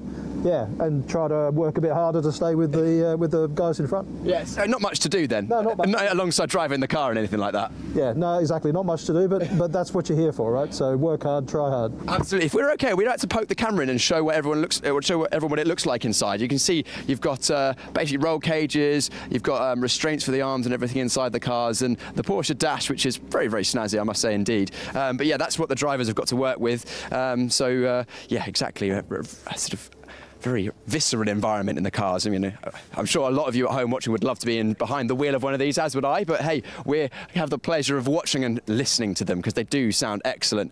Tobias Vasquez on the outside here. He's in Tobias Vasquez Garcia in 11th place. Patrick Kuna, our winner in the GT4s in that previous race earlier on today, starting in 12th overall. Ernst Indebitsin in 13th place on the inside of row number 7. And then Ajith Kumar. I'll grab a word with Ajith because we got cut short in that previous one because I had to leave the grid. I think we're a bit earlier this time.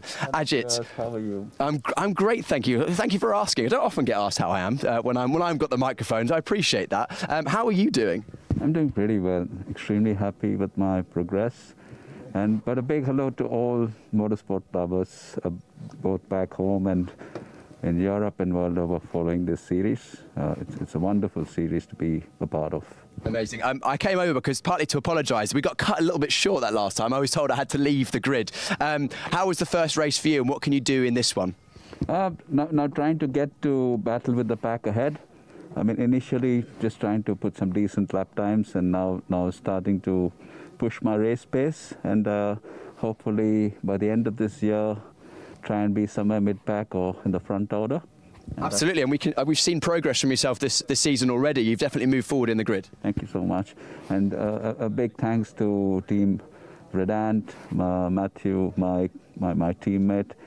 They've been very helpful in every way possible, and to everyone in the series. I mean, they've been so welcoming. So, I mean, really appreciate their help. Ajith, good luck in the race. Thank you very much for taking time to chat to us. We'll leave you for your preparations. Of course, Ajith racing for RedAnt Racing with Ajith Kumar racing, of course. For those of you who don't know who Ajith is, he's a very, very famous actor out in Asia and India. If you do support and you're watching because of Ajith Kumar, I think now is the time to put a message in the chat, which is just to the side of me here. You know, just let us know that you're watching. We've got Jorge Rodriguez, who was second in the GT4 in that previous race. He is starting in 15th place. 16th on the outside of row number 8 is I'm going to get this wrong. Michael McInerney. He's a new driver to this series. We haven't actually had a chance to catch up with him quite yet. I don't know if we've got time. I think we'd better leave the grid now, otherwise I'm going to get told off once again. So for the final time this weekend, Brian, over to you. Club Division race coming right up. Thank you so much, Piers. Great job. McInerney, I've been practicing that one as well. And like the Ajith Kumar fans need any encouragement to spam the chat. Really good to have them here. I know that Ajith brings an awful lot of new fans to Porsche Sprint Challenge Southern Europe, some who have not actually witnessed motor racing before, and you are very welcome. We hope you are going to love what you see and become addicts like the rest of us are. We're all petrol heads around here. We love the racing, and Porsche Sprint Challenge provides us with absolutely spectacular racing. The tension once again begins to rise as the cars are on the grid.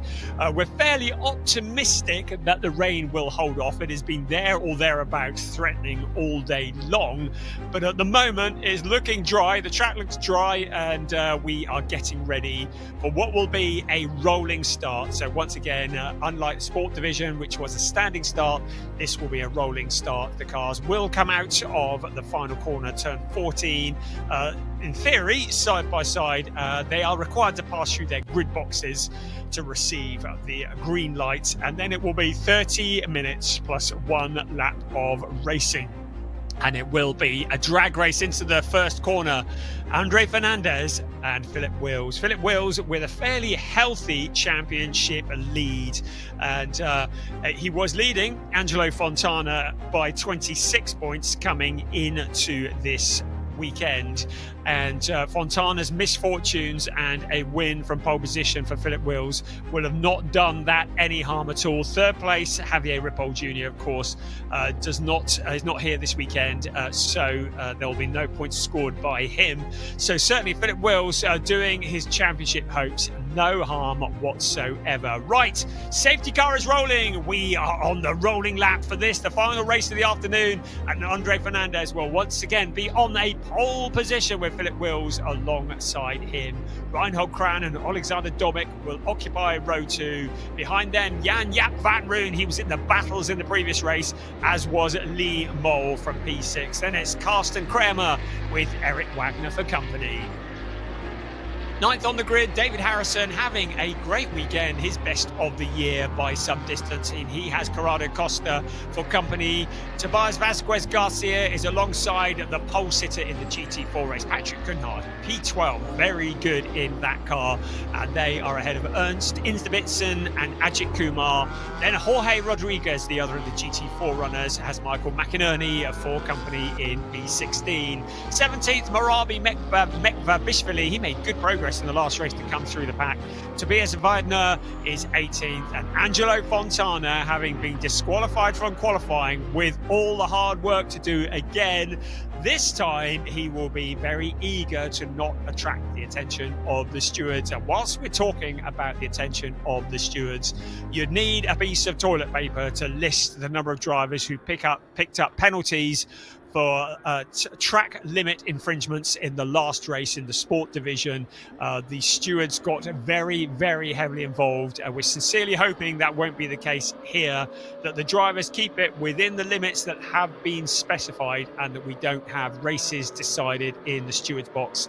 I know the drivers have been reminded of this. We want to see good, fair racing, and let's hope that track limits are kept off the agenda sheet, let's put it that way, and that the drivers don't start picking up penalties. For Philip Wills, he'll have the championship very much in mind. Andre Fernandez, well, he's fighting back up through the points, but Wills really does have a healthy lead. Reinhold Kran and Alexander Dobic, they are going for glory. You just know it. They want the top step of the podium, and they're going to be gunning for that. We're into turn 13, around to turn 14 in just a few moments. Then the cars will appear out on the pit straight. What a majestic sight. A full field of Porsche 911 and GT4 and GT3 cars all together, ready to start this race. It will be 30 minutes plus 1 lap of racing ahead of us. And it will be Andre Fernandez who leads them across the line, but will he lead them out of turn 1? We are about to find out as round 6 of Porsche Sprint Challenge Southern Europe Club Division gets ready to go. The clock is ticking, the cars fan out, and they head along the straight. Fernandez looks to have his nose in front. Important for Wills, he doesn't get into trouble. He's got a championship to think of here. Fernandez leading the way into turn 1. A nice clean start from everybody. Couple of cars going wide in turn 1. Now flat out into turn 2. Then the heavy braking on the inside. Reinhold Kran looks like he's got that second place fairly well sewn up at the moment. Positions to be lost and gained on this opening lap. But Andre Fernandez, he has checked out in the lead of this race. Reinhold Kran into second place. Alexander Dobic also there as well, and that's Ajith Kumar who is pointing in the wrong direction. Also Tobias Weidner as well. So Ajith Kumar has had a spin. There's been contact in that corner, the driver that we heard of on the grid at the beginning, and that's in at turns 5. We've got that happening. Also there in the wars, Michael McInerney. So few drivers not making it around the first lap. Now let's hope that Ajith Kumar can rejoin this race and continue, but clearly he has been in the wars. He is going to have to rejoin at the back of the pack if he can get going. Rest of the cars continuing at the front. Andre Fernandez leading, Reinhold Kran, Philip Wills dropping back into third place. Alexander Dobic there as well. The rest of them just filing through.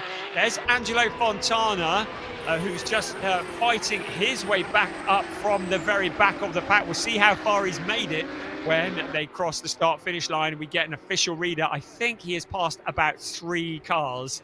So he started 19th, out across the line they come. I reckon he's going to be about 16th, 15th, 16th, something like that from the absolute back of the pack. The cars now crossing the line and registering their times. 15th it is for Angelo Fontana. So starting to make his progress from the very, very back. Now, I don't know where. Now, I can see Ajith Kumar is moving. So all the people that are watching in India, he is back on track. He's around at turn 13 at the moment. So hopefully he'll be able to continue in this race, albeit in last place. The other end of the pack, Andre Fernandez with a 1 second lead over Reinhold Kran. Philip Wills thinking of the bigger picture, I expect, with Alexander Dobic behind there. Keep an eye on Karsten Kramer as well. He is in 5th place at a Jan Jaap van Room, but Karsten Kramer in that 5th place was looking very eager, but coming under pressure behind that is Jan Jaap van Room. And once again, Tobias Vasquez Garcia proving how quick he is in 7th place. Behind him is Lee Mole in 8th, then Eric Wagner in 9th, David Harrison rounding out the top 10. So pleased to say Ajith Kumar has not peeled off into the pit, so he is still out on track. So he continues in this race.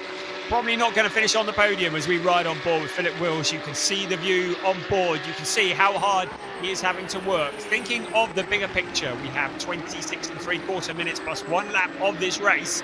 Important that you've got rubber and grip at the end.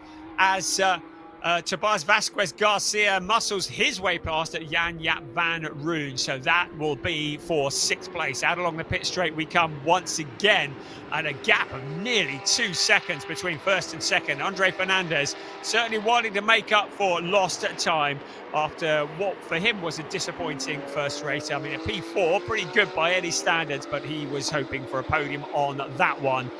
He's certainly in a good position now to do that. Reinhold Kran and Alexander Dobic with Philip Wills in there as well. They are continuing their battle from the previous race.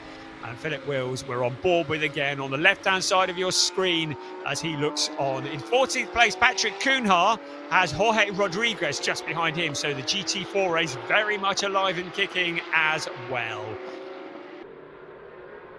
So everybody keeping it all together now on this lap in round 6. We've got no other major changes. Angelo Fontana up to P12, so he's worked his way past Patrick Cunha, Murabi Mekvabishvili and Jorge Rodriguez. So he continues his march forwards now. Philip Wills starting to think about 2nd place. So he puts the pressure onto Reinhold Kran, just showing himself in the mirrors. Not a challenge at the moment, but maybe just pushing Reinhold Kran, forcing him to push a little harder than he might want to maybe use up a little bit of rubber, to maybe make a bit of a mistake. Just keeping that pressure on. Out onto the pit straight. Here comes our race leader once again, Andre Fernandez.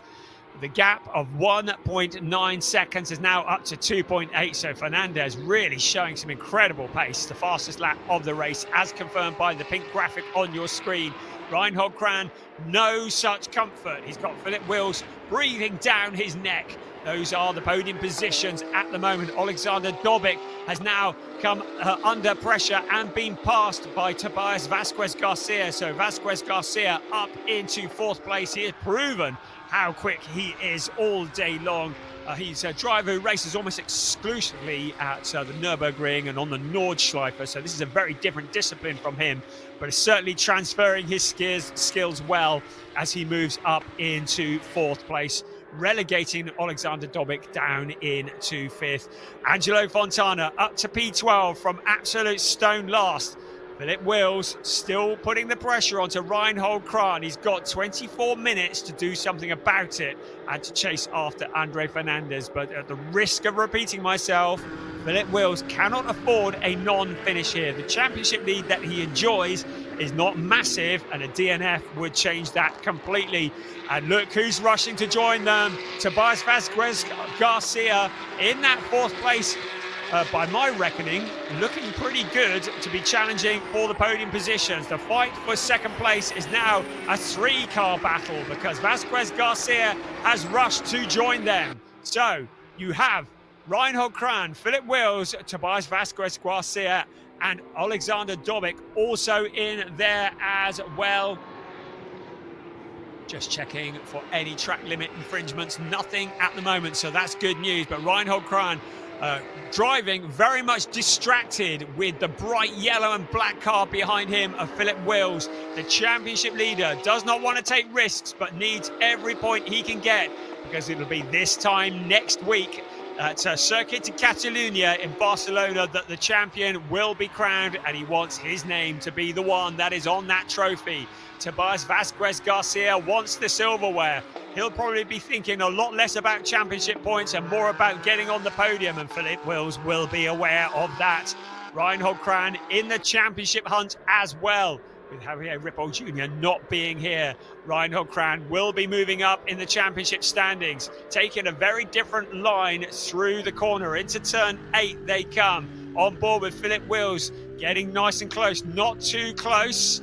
Doesn't want to make contact. Reinhold Kran, though, occupying the racing line, just making that Porsche as wide as he needs to. Philip Wills wants to try and get past, but in so doing doesn't want to open the door to Tobias Vasquez Garcia.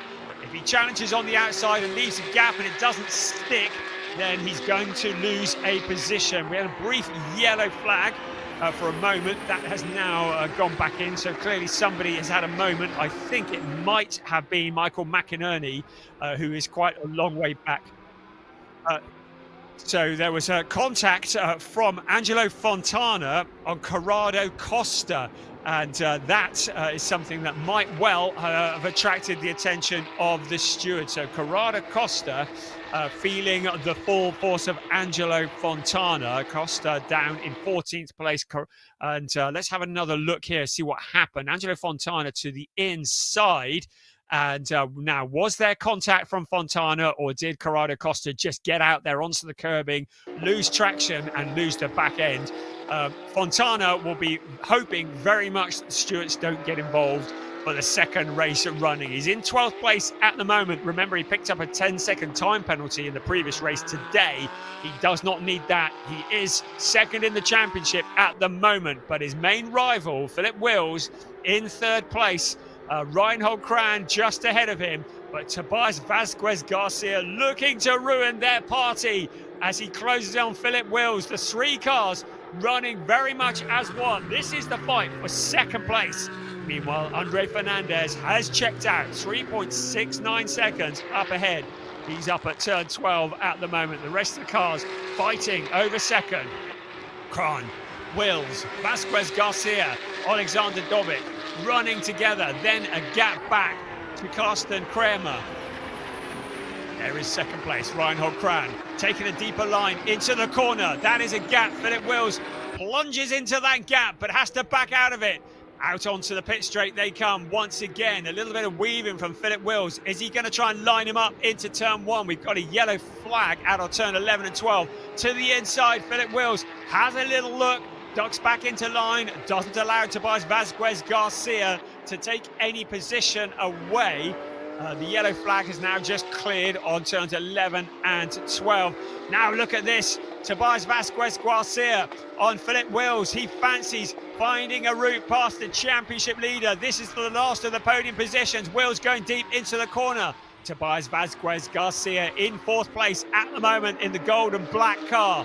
Just keeping it tidy. In the background, Alexander Dobic has just dropped back a little, but as I say that, he now just suddenly closes in, and that was the problem. We've got a full course yellow because Eric Wagner is into the barrier. It doesn't look as though it's going to be anything too major to get him moved, but full course yellow means everybody has to reduce their speed to 80 kilometers an hour. Now, in theory, the gaps should remain the same as everybody lifts off at the same time. So Andre Fernandez should be able to protect his gap of 3.892 seconds. But as we have often seen this season, a safety car may well be deployed. And in fact, it is. The safety car is out. So all the gaps will close up, and all that hard work Andre Fernandez is going to be for nothing in terms of the gap, because everybody is going to be on his tail. We've got a replay of what might have occurred here. So let's have a look on board with Andre Fontana onto the inside of the 24 car, Corrado Costa. There was a gap, he backed out of it, and this is the problem. When you're starting so far back, you're going to be involved in all of this drama. Now there's a gap again on the inside of Corrado Costa, and that is where Costa went spinning. And certainly you get the feeling Fontana would argue that he had that and that Costa shut the door on him, and that is why he went spinning. There is the safety car that is out on track, so he will pick up the leader, Andre Fernandez, and that lovely gap that he built up will reduce to nothing. He will still have the lead, of course, but he now will be vulnerable to Reinhold Kran, Philip Wills, and Tobias Vasquez Garcia behind. And I have to say, Vasquez Garcia has been looking, of that lot, possibly the quickest, with the exception of Andre Fernandez, who really has the Veloso Motorsport Porsche very dialed in. As long as he's got the rubber to fight, attack and defend in the 917 car. Looking like he's in the box seats at the moment, but still plenty of time to go in this race. 17 minutes and 10 seconds. Safety car out on track at the moment, but I don't think it's going to be for very long. I think we're going to be back under green flag conditions before too long. The driver's weaving to keep the heat into the tyres. As soon as you reduce it down to 80 kilometers an hour, the temperature starts to drop. The pressures start to go down as well. So the driver's working hard, not just tootling around. killing time. They're keeping the cars in the window. Right, safety car is in on this lap. So in a few moments, the lights will go out on the safety car. Andre Fernandez will become the de facto safety car. He will control the pace of the field. He will want to back them up so that he doesn't catch the safety car, and then he will want to be accelerating. He'll want to catch Reinhold Kran napping if he can. He'll want Kran to be on the brake at about the same time that he's hitting the accelerator, thereby opening up a gap at the front. Kran will see this as an opportunity, as indeed will Philip Wills, to try and jump those two cars in front and get into the lead of this race. But keep an eye on Tobias Vasquez Garcia in that 4th place. Lights are off on the safety car. That's your confirmation. Keep an eye on Garcia in that 4th place, because I get the feeling he is not done yet. Angelo Fontana there as well. No doubt under investigation, but perhaps in a slightly safer territory than he was in the previous round. Right, Fernandez now has control of the race. His only rule, he must not catch the safety car. It's his decision when to hit the accelerator. Looks like he has hit that accelerator. He's done well out of turn 14. Reinhold Kran not close enough to challenge into turn 1, but Philip Wills thinks he is close enough to challenge for that 2nd place. To the inside of the 233 car goes Philip Wills, giving him the squeeze on the exit of turn 1. It's all going to be decided on turn 2. Wills has the faster line, under braking. Wills is up into 2nd place. Reinhold Kran now under pressure from Tobias Vasquez Garcia as well, who relegates Kran yet another position. Alexander Dobik is going to try and do exactly the same. So Reinhold Kran, having been running in 2nd place for so long, as the race reaches the 2nd half, now being shuffled down the order. The rest of the cars coming through. A little puff of smoke. I think that was Philip Wills, who might have had a little lock up into the corner. We've got a yellow flag at turn 5, so somebody's had a bit of drama there.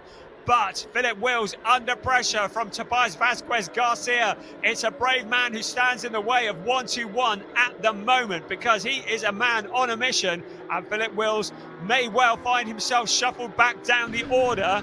It's Ajith Kumar. He's into the gravel trap, I'm afraid. So Ajith Kumar, we believe, is into the gravel trap. That is going to bring out a full course yellow. So Ajith Kumar bringing out another caution here with 14 minutes plus 1 lap remaining. So I don't know where that is. That is out on turn 4 and 5, I think, that Kumar is. So once again, full course yellow. And I think we may well find the safety car coming out. In fact, out between turns 11 and 12, that Ajith Kumar is into the gravel trap. So everything slows back down to 80 kilometers an hour, and safety car now rejoins the track. So a fairly disjointed race, but in all of that, Reinhold Kran has been the one who has lost out in that restart. He has been moved down the order. Philip Wills finding the route past. Now, how much of a risk is Philip Wills going to take to get to the front of this race? And if he does challenge Andre Fernandez when this gets going, will Tobias Vasquez Garcia see this as his big opportunity to get into 2nd place? Angelo Fontana, who came into today, I would remind you, 2nd in the championship. He's made it up to 9th from the back, so he's in the points. If things finish as they are now, we've got a red flag, so the race is being stopped. So the clock will stop, so clearly there may well be further issues with Ajith Kumar. It may be that there's damage to the barrier. If that is the case, we might need some barrier repairs. So there's a car pointing in the wrong direction, may well have been involved in that as well. That's Michael McInerney. You can see there's a fair bit of damage, and there is Ajith Kumar's car. So he is in the gravel trap. So the stewards have decided to throw a red flag. Let's have a look here. Kumar, McInerney getting together, and a rollover. Ajith Kumar rolling the car, and that is high drama indeed. So the two cars getting together, and Ajith Kumar's car doing a complete rollover. He lands back on his wheels. Well, that explains why we've got a red flag. The cars are built very safely, so no need to worry there. But the stewards will want to, and the medical crew will want to just make sure that Ajith Kumar is all well. A rollover, you don't often see those in Porsche Cup racing, but getting together with Michael McInerney and a big flip for Ajith Kumar. That is why the clock has stopped. That is why we have a red flag. The cars will be brought back probably into the pit lane. And we're pleased to say that Ajith Kumar is out of the car. So good news for all of his supporters. And there are many, many Ajith Kumar supporters. I know that many thousands who are watching this and supporting their man. So he is out of the car and he will just go to the medical centre for a checkup. But the two cars just getting together, I would say very much a racing incident. But that has brought out the red flag. So Ajith Kumar, he's all good. He's out of the car, so no panicking there. But certainly his race has come to a premature end. And that is also the case for Michael McInerney. A lot of damage on that car as well. The cars will be brought back into the pit lane. We'll bring on the Potter's wheel and wait for news on when we can get this restarted. And of course, it's very difficult for the drivers. Of course, you've been building yourself up all day. You've got the adrenaline running. You've been trying to get the nutrition and the hydration. And you're suddenly in the rhythm, and then the red flag comes out and you've got to come back to a stop. And it looks like they're going to maybe, yes, they're going to go back into the pit lane. So you have to come back to a stop, and suddenly you've got all that adrenaline pumping, and all the rhythm has gone. Right, well, that, I believe, is Michael McInerney going back on the moped, going back to the pit. So good to know that he's all okay as well. And just to repeat, yes, we have had a rollover involving Ajith Kumar, but he is out of the car, just going for a checkup at the medical centre. The car probably going to need more than a checkup to have that one ready for next weekend at the Circuit de Catalunya. And Ajith, no doubt, will be back in Barcelona next weekend for another 2 races in Porsche Sprint Challenge Southern Europe, the club division. You can see the cars are now lining up at the end of the pit lane. There's not a lot of work that can be done on the cars by the crews. Drivers can get out, take a comfort break. We all need one of those once in a while. They will line up there. Of course, the tyres and everything will cool down once again. And the drivers will then have to use the lap out of the pits to get them back up into operating window. The clock has stopped at 12 minutes and 58 seconds. So we should see that clock start ticking again once the cars are rolling.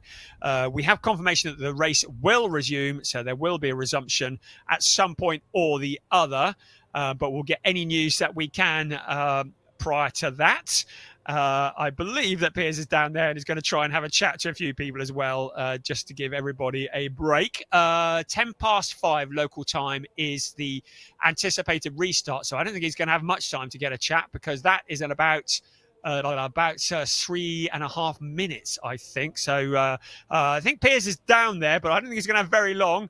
I can see him there. Hi, Piers. I'm waving at you. You should be waving at me, really. So he stood there at the end of the pit lane. Right. Oh, thank you for the wave. Right. Over to you, Piers. What you got for us? Cheers, Brian. Yeah, I thought we've got a couple of minutes, so I'll get some mid-race reaction from the drivers. Philip Wills, a brilliant move to get up in second place. He's currently having a word with his driver coach. Can I jump and have a quick word, Tobias? Can we have a quick chat? Quick moment? Tobias, a good race so far, up to third place. It's going to be a short end to the race. What can you do? Yeah, I'm out here hoping the speed is it's longer there at me, and I hope I can gain 1 or 2 positions. 1 or 2 would mean the win? Yeah, for sure. I'm here to win. How is it out there on circuit? What's it like to race so close? Please? It's very close out on circuit. You know, it's the racing must be good fun. Yeah, it's really fun. It's such a great racetrack, and my colleagues forward are so cool. Yeah, it's great racing here. Brilliant. Well, we'll see how you get on, Tobias. That's brilliant to chat to Tobias. Reinhold Kran was in second place at the start of the race. Brilliant racing, but just got shuffled down a couple of positions. Alexander Dobic still looming large. This is going to bring everyone together, of course, nose to tail during the race. I think we've got, how long have we got left? A couple minutes. So we'll grab a word with one more driver. Let's wander on further down the grid. Let's grab a word with Angelo Fontana, who was our pole-sitting driver, but then unfortunately, of course, having to start both races at the back of the grid after an unfortunate issue with the car. Are we allowed to grab a quick word with Angelo? Well, I'll let him talk to the engineers just for one moment, finish what he wants to talk about, and then I'll jump in if he's happy to have a chat. Are we happy to have a chat, Angelo? Angelo, of course, unfortunate starting down the back of the grid after what was a strong qualifying, but you're making a lot of moves out there. It looks good fun. Yeah, I'm trying my best to come forward, but so many cars this time, not like Estoril. not like Estoril, but you've got, of course, another red flag, a short end to the race, but it's brought everyone close together again. Can we see you move further forward? Yeah, and I have an opportunity to get to the podium, I think. Well, you heard it here first. Angelo, we look forward to that. Angelo Fontana reckoning he gets an opportunity at a podium here. I think it's probably time I hand back up to Brian so that I don't get run over very shortly. Thank you, Piers. Yeah, David, please. That would be very, very embarrassing. Yes, well, some great stuff there. So Angelo Fontana thinks he can get it on the podium. Well, he's in a good position, and I said it last time, I say it again, sometimes you need a little bit of red mist to get you fired up to get your way through the pack. Of course, he is in what is commonly known as the carbon fibre zone at the moment, i.e. mid-pack. But if he can keep out of trouble, a podium is not out of the question. But I would say the person to watch is Tobias Vasquez Garcia. He's got his eyes on the top step of the podium. Remember, Andre Fernandez and Philip Wills have a bigger picture to think of. They've got a championship to think of. They need the points. They cannot afford a DNF. One DNF could ruin the entire season. Tobias Vasquez Garcia is here for the glory. He's here for the silverware. He will be throwing caution to the wind to try and get past. So keep an eye on the black and gold car currently in third place. The driver in that car looking to entertain us all as once again the clock ticks down and the safety car gets moving. So we're going to have a lap behind the safety car just to get the heat into the tyres and into the brakes. Andre Fernandez may feel the full force of a K. Kramer car in his rearview mirror. At the moment, the Proton Huber competition car, Philip Wills in second place, is a rear gunner. And Andre Fernandez in the very rapid Velosa Motorsport car, and they certainly prepare the cars well there. Reinhold Kran for lap time performance, he's in fourth place, and Hideko Racing in fifth place. Great to see such a wide spectrum of teams here taking part in Porsche Sprint Challenge Southern Europe this year, certainly bringing a lot of colour and a lot of action, and really, really enjoying what they bring to us. So the race is back underway. You can see the clock is ticking, but we are behind the safety car for this lap. We'd expect the safety car to come in next time around. If you've just joined us, we had a dramatic incident where Ajith Kumar got together with Michael McInerney. We saw Ajith Kumar rolling a Porsche, something you don't see very often. It takes a lot of work to get one of those on its roof in the gravel trap. Pleased to say that all drivers are okay. It brought out a red flag. Cars had to return to the pit lane. The debris has been cleared up, and we are now back underway. Once the safety car is back into the pits, we will be back racing, and I get the feeling there's going to be a lot of drivers pushing forward. So we've got two that we've spoken to. We've got Fontana down in ninth. We've got Vasquez Garcia in third place, and all are going to be pushing forwards, looking to move up through the order. Andre Fernandez is going to be making that green Porsche the widest Porsche in the whole of Spain as he tries to hold on to that lead position. Philip Wills will be nervous. He knows his championship lead is healthy at the moment, but it won't be if he finishes this race in a gravel trap. The lights are off on the safety car. The cars are up at turn 12. We are getting ready to once again resume racing. The clock is ticking as we approach the final third of this race, the last race of the weekend. Race 6 of an 8th race season for Porsche Sprint Challenge Southern Europe Club Division And Andre Fernandez now has control of the pack. He backs them up and then he hits the accelerator.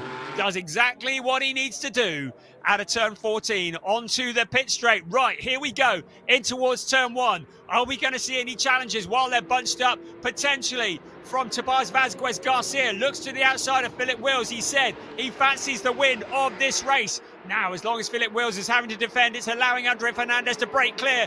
Vasquez Garcia to the outside into turn 2. Philip Wills trying to put the car both on the inside and the outside line. Vasquez Garcia now under pressure from Reinhold Kran, trying to come back, having been shuffled down through the pack. Angelo Fontana there as well, challenging just a little bit further back. Still very much in the same order at the moment. Lee Mold is the driver ahead of Angelo Fontana. The single file, the Tobias Vasquez Garcia going a little wide, bumping over the curbs. A little bit of dirt thrown up into the air. Alexander Dobic challenging Reinhold Kran for that 4th place. Andre Fernandez breaking clear while he can. Philip Wills driving with his eyes on the mirrors. He's got the 1-2-1 car all over him like the cheap suits.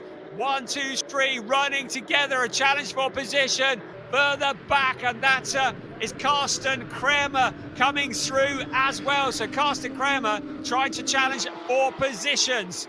Here comes our race leader, Andre Fernandez. There is Philip Wills, nothing between these drivers and cars. Angelo Fontana into 8th place at the moment. Jan-Jaap van Roon, so Fontana trying to push forward. Jan-Jaap van Roon in 7th place, just ahead of him. Fontana said he could finish on the podium. He's got 8 3/4 minutes plus 1 lap to do something about the position he is in. Out along the pit straight, we come once again in towards turn 1. Still, Andre Fernandez leading the way. He's not breaking clear of Philip Wills. It is just 0.4 of a second between 1st and 2nd place. Fontana picks off another car. He's up into 7th place. Next up the road, Alexander Dobic will be ahead of him. Fontana breaking clear of Jan-Jaap van Roon. Nemo just behind them as well, but Fontana said he could finish on the podium.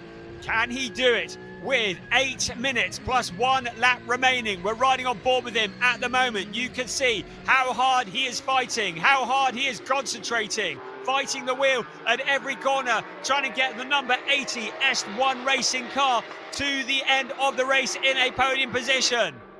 Still Fernandez at the front, holding off Philip Wills. The leader in the GT4 category, still Patrick Cunha in 13th place, but he's got Jorge Rodriguez just behind him. We've got one eye on that as well. 7.5 minutes remaining of this race. No big changes at the moment, with the exception of Angelo Fontana pushing his way through. You can see how hard he is fighting as the back end of the car slides around the corner. Here's Philip Wills, still holding off Tobias Vasquez Garcia. In that 2nd place, Philip Wills holding on to the position. Andre Fernandez just breaking clear a little from this battle for 2nd place. Philip Wills looks as though he's struggling for grip into turn 14. The car going deep into the corner. Out along the pit straight we come once again in towards turn 1. This is tense. 7 minutes plus 1 lap remaining into turn 1. 1st, 2nd, 3rd, clear of 4th place Reinhold Kran at the moment. Then Alexander Dobic. Then Carsten Kramer, then Angelo Fontana from the back of the pack. Fontana, you just know, is going to make a challenge sometime soon. He goes to the outside. Kramer has the faster racing line covered off. The incident that we saw with Ajith Kumar to be investigated after the race. No advantage of doing it now. Angelo Fontana challenging still for position. 1-2-2. Carsten Kramer holding on to that 6th place, but for how long? Fontana knows he needs to get the points for the championship. He cannot afford to be cautious. He needs every single point that he can get. At the front, Andre Fernandez looks to be under control. Philip Wills still holding off Tobias Vasquez Garcia. Fontana to the inside of the corner they come, tucking back behind. That is in towards turn 10. And then round turn 11. And then towards turn 12 they will come. Still, things remaining as they are. Alexander Dobic has moved his way forwards on Carsten Kramer. Now Angelo Fontana putting the pressure on as well. He looks to the inside, then to the outside. Is there going to be a gap as they come into turn 13 and 14? Is he going to be able to find his way past that car? They're going to come out onto the pit straight. They'll want to get a good exit from this corner, then pick up a slipstream. Along past the pits they come. Here comes our race leader. But look at this fight further back. Angelo Fontana, side by side, along past the pits they come. And it's Angelo Fontana who has his nose in front in towards turn 1. Fontana moving up into 6th place. Still got another 3 places to go if he wants to get onto the podium. Meanwhile, Andre Fernandez just turning up the wick a little with 5 minutes remaining. The fastest lap of the race belongs to Andre Fernandez. He looks to have it under control.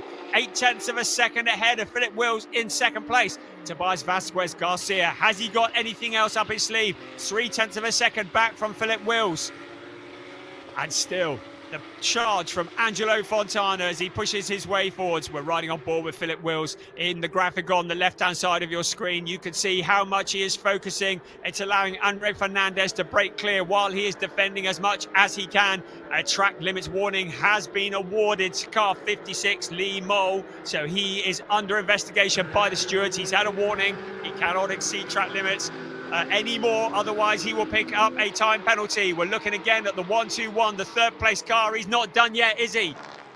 4 minutes and 10 seconds plus 1 lap remaining. Tobias Vasquez Garcia, he reckoned a win was not out of the question. Andre Fernandez, though, breaking clear of this battle for 2nd place. But can Tobias Vasquez Garcia move up a position on the podium? Can he relegate Philip Wills? Philip Wills needs all the points he can get. 3 minutes and 50 seconds remaining. Here come the leaders. Here comes Andre Fernandez. The gap is up to 1.4 seconds.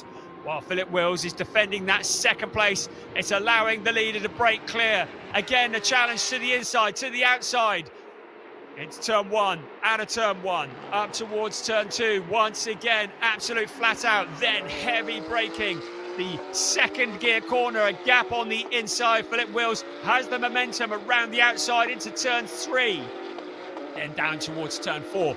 3.25 minutes remaining of this race. Tobias Vasquez Garcia still looking to get that position, and that is a car going wide. That is Jorge Rodriguez going very wide out of the corner.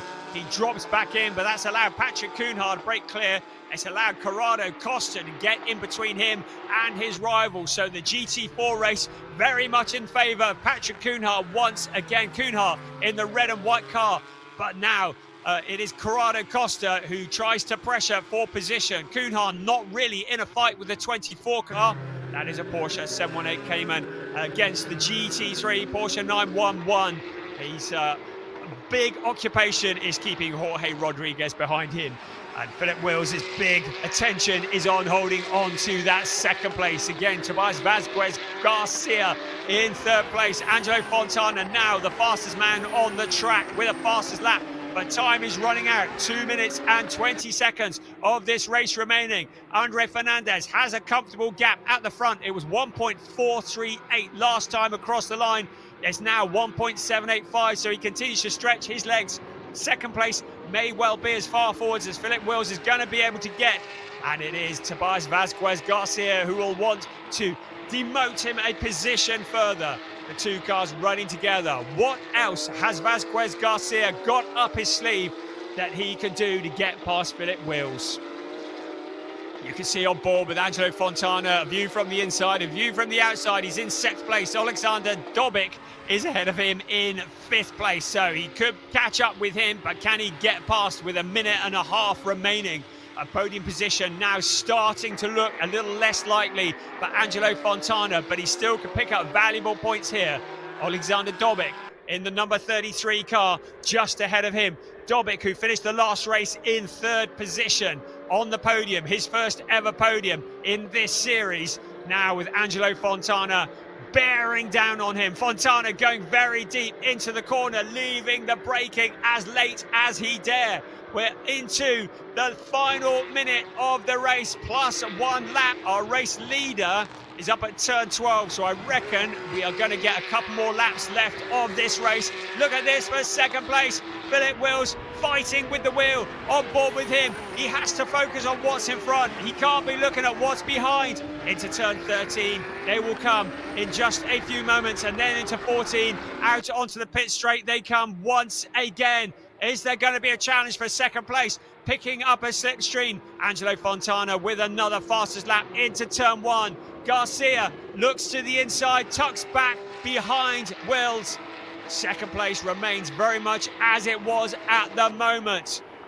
Vasquez Garcia in that third place, braking late, trying to distract Philip Wills. Wills not one for making mistakes, holding it all together. Reinhold Kran in fourth place, Alexander Dobic behind him, then Angelo Fontana pushing his way through as best he can. The clock is about to strike 0. It will be what remains of this lap, plus one more, so about a lap and a half of this race remaining. Philip Wills is going to have to draw on everything that he has to keep it all together, to not allow Tobias Vasquez Garcia past. Vasquez Garcia, who desperately wants to move his way further up on the podium. He's in a podium position at the moment, but second place, teasingly close. The race leader just ahead of them by about 2 seconds. The 1, 2, 3, flashing through your picture. There is your race leader going through the top of your picture. This is the fight for second place. Patrick Cunha about 0.2 of a second ahead of Jorge Rodriguez in the GT4 race. But our attention very much on this, the podium race. Fourth place not over yet either. We have Reinhold Kran, Alexander Dobic, Angelo Fontana from the back of the pack, putting the pressure on both of them, maybe fancying a shot at fourth place in the dying moments of this race. Out onto the pit straight we come once again to start the very last lap of the race, the last lap of the afternoon. Andre Fernandez has it all under control at the moment. He just needs to complete the final 4 kilometers of the Valencia circuit. But all the other positions very much up for grabs. Alexander Dobic just showing his nose to the side of Reinhold Kran. Angelo Fontana a little bit too far back to take advantage, but now Fontana launches his attack as Alexander Dobic attacks Reinhold Kran. Fontana will try and attack Dobic. So, second place once again. We're looking at so many battles here. It's raging on here at Circuito Ricardo Tormo in Valencia. The final lap of the race, the final lap of the afternoon in round 6 of Porsche Sprint Challenge Southern Europe Club Division. Here comes our race leader. He just has to complete the second half of this lap and all is done and dusted. Andre Fernandez in the lead, but second place still very much up for grabs. Philip Wills goes deep into the corner. Tobias Vasquez Garcia braking as late as he dare, but still he can't get past. Wills holding on to that second place. Vasquez Garcia still in that third place behind them. Reinhold Kran, Angelo Fontana has got past Alexander Dobic. Dobic's down into 6th place, so Fontana up into 5th place. Our race leader now into the final corner. Andre Fernandez holding it all together. He started from pole position and now he rounds the final turn. He'll see the checkered flag in front of him. It will be a lights to flag victory for Andre Fernandez. Philip Wills is going to hold off Tobias Vasquez Garcia for second place. Immense pressure. Now, somebody's had a moment in the background. I just saw somebody darting off across the line, and it's Alexander Dobic. After all that hard work, into the gravel trap. Angelo Fontana into 5th place. Reinhold Kran in 4th. Then Jan Jaap van Roon promoted up to 6th, ahead of Karsten Kramer. Then Lee Mole in 8th place, Marabi Mekbabishvili from the back of the pack, and another solid drive from David Harrison rounding out the top 10. But what a shame for Alexander Dobic, losing it on the very last corner and into the gravel trap. And a win in the GT4 category because Jorge Rodriguez has beaten Patrick Cunha on the last lap of the race. Jorge Rodriguez beats Patrick Cunha across the line to take the win in the GT4 category. So clearly a very dramatic last lap for Patrick Cunha as well. We saw that Jorge Rodriguez was with him all the way, but nicking that position in the final stages of the final lap to win in the GT4 category. Drama all the way through this race. We had everything, including a red flag, safety cars, you name it, we had it. But it's Andre Fernandez who kept his nose clean, turning a pole position into a victory ahead of championship leader Philip Wills, who's done exactly what he needed to do to extend his lead at the top of the championship. Tobias Vasquez Garcia in 3rd place, threw everything that he had at Felipe Wills for that 2nd place, but it wasn't going to be any better than 3rd. Reinhold Kran Angelo Fontana from the very back into 5th place ahead of Jan-Jaap van Roon. Karsten Kramer in 7th place ahead of Lee Mol, Marabi Mekbabishvili and David Harrison. Tobias Weidner coming home in 11th ahead of Corrado Costa, who was in the wars as well. Ernst Inderbitzen in 13th, and a win in the GT4 category for Jorge Rodriguez ahead of his main rival Patrick Cunha. Alexander Dobek recorded as 16th place, having lost it on that last corner. And then non-finishers, Michael McInerney, Ajith Kumar and Eric Wagner. What a dramatic way to finish round 6 of the season for Porsche Sprint Challenge Southern Europe 2025. So into the pit lane they come. Boy, that was tense. Sweaty palms all around everybody. That was great racing. Fernandez just doing what he needed to do, keeping it all together, not allowing the pressure to get to him. He hasn't been feeling 100%, fighting flu-like symptoms this weekend, so really having the odds stacked against him. Had that spin this morning in qualifying, which robbed him of a potential pole position in the first race that we saw today in round 5, but made up for it in round 6, the second race of the afternoon. But Philip Wills, who came into this weekend with a 26-point lead over Angelo Fontana, has certainly extended that in each race, with Javier Ripoll Jr. not here either. And there is Christoph Huber on the right-hand side with the glasses, the co-owner of Proton Huber competition, and we said it earlier, but say again, happy birthday, Christoph Huber. It was his birthday this week, and absolute character. There's Dylan Pereira, a superstar Porsche driver, doing the coaching. I believe he has been coaching our race winner, Andre Fernandez. Whatever he's been telling him, that's worth its weight in gold, isn't it? But it still took Andre Fernandez to do the hard work and to bring it home. You can see there, he's with Piers in the pit lane. I think Piers is about to have a word with him. Brilliant. Yeah, what a great day for you. Andre, come this side for me, please, in front of your winning machine. Yeah. What a drive. You know, it's been a busy day for you. Drama in qualifying, you know, you had the struggles in race 1, but it all came together in race number 2. Yeah, thank God, you know, I keep the pace and try to make the team happy, because they said, oh, you can do it, push. Dylan is telling me, no, you can do it. Okay, so I'm going to push. Are the team happy? Are you happy? Thumbs up from the team. Thumbs up from the team. Thumbs up, yes. It must feel good. It must feel good to of course, close the gap a little bit in the championship to Philip. Yeah, Philip is, you know, he got more wins than me already, you know, but let's see in Barcelona now. But he performs very well every race. It's good. It's a good championship. I like to keep it together, close.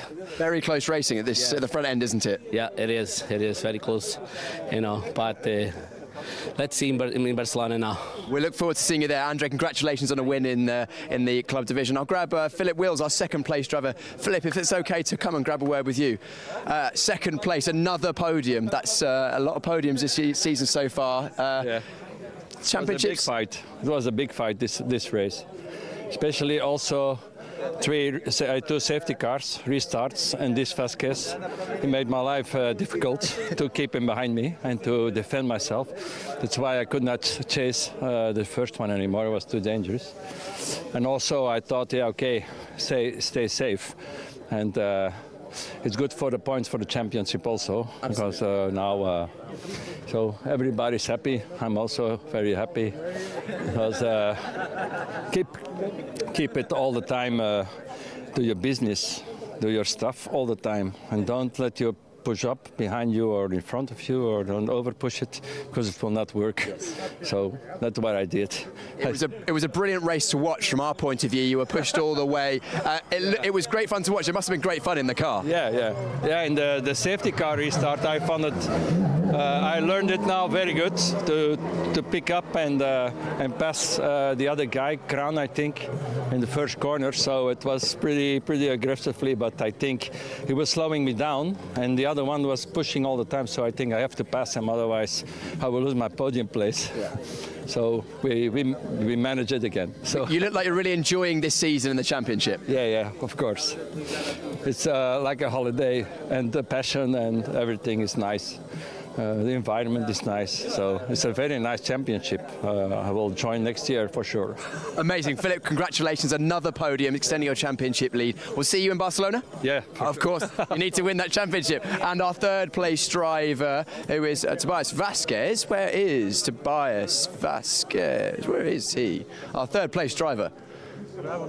Where is he? I don't see him. Is he right there? Tobias? Yes, come on in. Come this side for me. Third place, a great drive. You were pushing Philip all the way. Yeah, for sure. I hoped for the second place, but in the end, it's a podium. It was a great race from the end of the starting group, and I'm happy. Absolutely, I can see the happiness on your face. That race looked like good fun. You were pushing Philip all the way. Yeah, it was fun. It was so much fun, and Andre as well. The gap wasn't so big, but in the end, they were a little bit faster than me. So. Congratulations to them. Absolutely. We will be seeing you in Barcelona for the final round? Yeah, I will be there. Amazing. We look forward to seeing you there. Maybe more podiums. Yeah, for sure. I hope for. Tobias, congratulations. That is our. Why don't we grab a word with our winner in GT4 as well? Because this time it was Jorge. Jorge Rodriguez. It's Jorge around. Jorge, are we happy? Are you happy for an interview, Jorge? Interview in English or Portuguese? Portuguese. Come this side for me, please. Jorge, just talk to us about the race. How was it for you? Foi uma boa corrida, bem disputada até a última volta com o meu colega Patrick Cunha e divertimos-nos muito. Era uma corrida que servia de teste para o nosso campeonato, que é o Campeonato Ibérico GT4, e correu tudo bem. Pronto, uma vitória para cada Congratulations, great win, and we'll see you on the podium in a second. Before we do the podium, we'll have a look back at what was a very dramatic final race this weekend in the Porsche Sprint Challenge Southern Europe Club Division. Thank you, Piers. A good job having a chat to all of them. And did Philip Wills just describe that as a holiday? Well,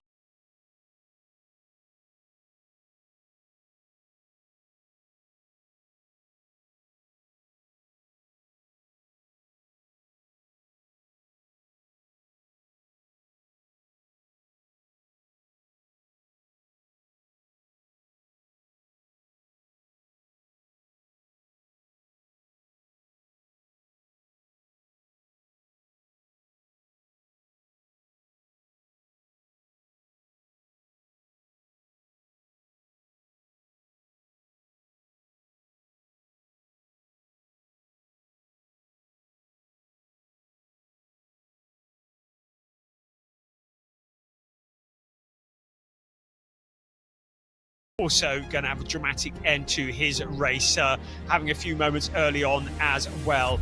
As is always the case, a lot of people fighting and pushing through the pack, none more so than Tobias Vasquez Garcia, who fought his way up through to challenge for the podium positions. But the driver having to come from the very back, Angelo Fontana, he has spent the entire day in traffic working hard to push his way forwards. Here a replay of him, Corrado Costa, very up close and personal moment, and Costa turning around.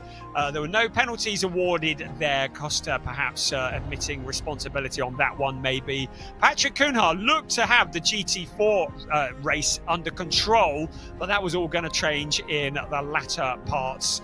But the high drama started to come. First, it was Eric Wagner who found the wall and brought out a full course yellow, and we had a bit of time behind the safety car. We did get things underway, albeit very briefly. We had a challenge from Philip Wills for second place, relegating Reinhold Kran. Kran getting hung out to dry somewhat.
podium in the GT4 race. Fontana never gave up, did he? Andre Fernandez opened up a gap to take the win of the race. Philip Wills in second place, holding off immense pressure from Tobias Vasquez Garcia for second place, extending his position at the top of the championship.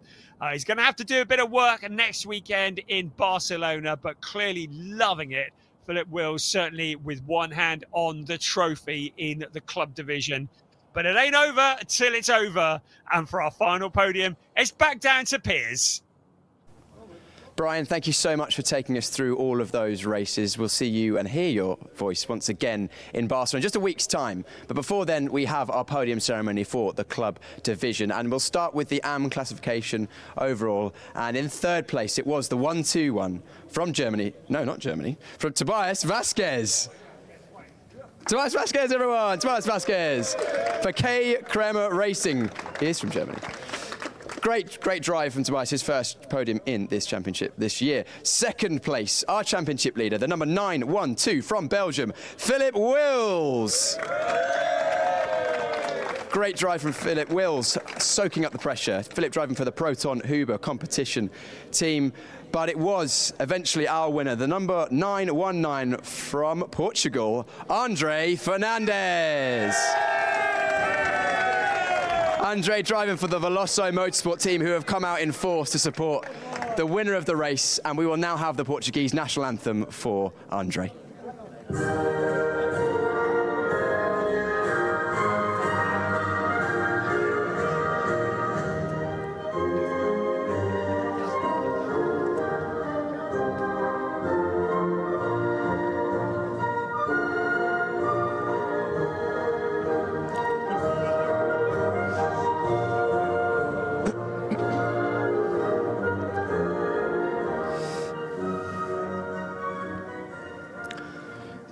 Brilliant racing, and what was a dramatic final race of this event here at the Circuit Ricardo Tormo near Valencia. Third place, Tobias Vasquez receiving his trophy from series manager Lars Plato. Second place and championship leader Philip Wills continuing his run of podiums that he's racking up. And our eventual winner was not Tobias Vasquez, it was Andre Fernandez for Veloso Motorsport. Brilliant race, and we'll get everyone together for a photo on the podium. What a great drive from all three of these, putting on the entertainment once again. Brilliant, and you may now celebrate with the champagne, gentlemen. Congratulations. There we go, there's definitely some experienced champagne spraying there. Congratulations, well done guys. We'll see you, hopefully all, in just about a few days' time in Barcelona, Circuit de Catalunya. Thank you very much. No, Andre, behave. No, guys. Right, I've managed to stay dry for now. We have one more podium to come, and that will be the GT4 classification. Two drivers on this podium, starting in second place. It is Patrick Kuhner. Second place for Patrick Kuhner for Veloso Motorsport. Round of applause for Patrick. Patrick Kuhner, everyone. Congratulations. And our eventual winner, great race between these two, Jorge Rodriguez. Also driving for Veloso Motorsport. Great driving from these two. You can see the camaraderie between them. And we will now have the Portuguese national anthem.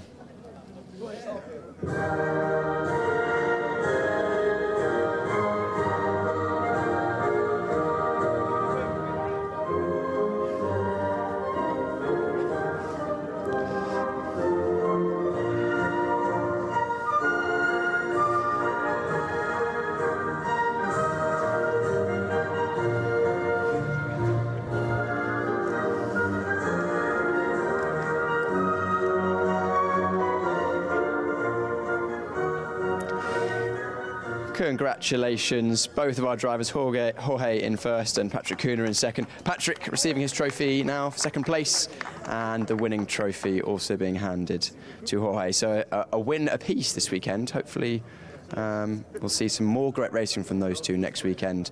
Raising trophy aloft, and we'll now have, whoa, gentlemen, let's do the photos first, please. We can get a dry photo and we'll get the afters on the way. I can tell they're raring to go. Celebrate with champagne, gentlemen? Not today. No. Not today. We'll drink it. Oh! Patrick Kuna with the... oh, no, I'm going to get out of the way. Brilliant. I love it. I love it. You can tell these two get on really well. It's a good day to be a Portuguese fan if you are watching the club division of the Porsche Sprint Challenge Southern Europe. Wonderful, wonderful entertainment. And if you've enjoyed that entertainment, well, guess what? We've still got a whole nother round coming up next week.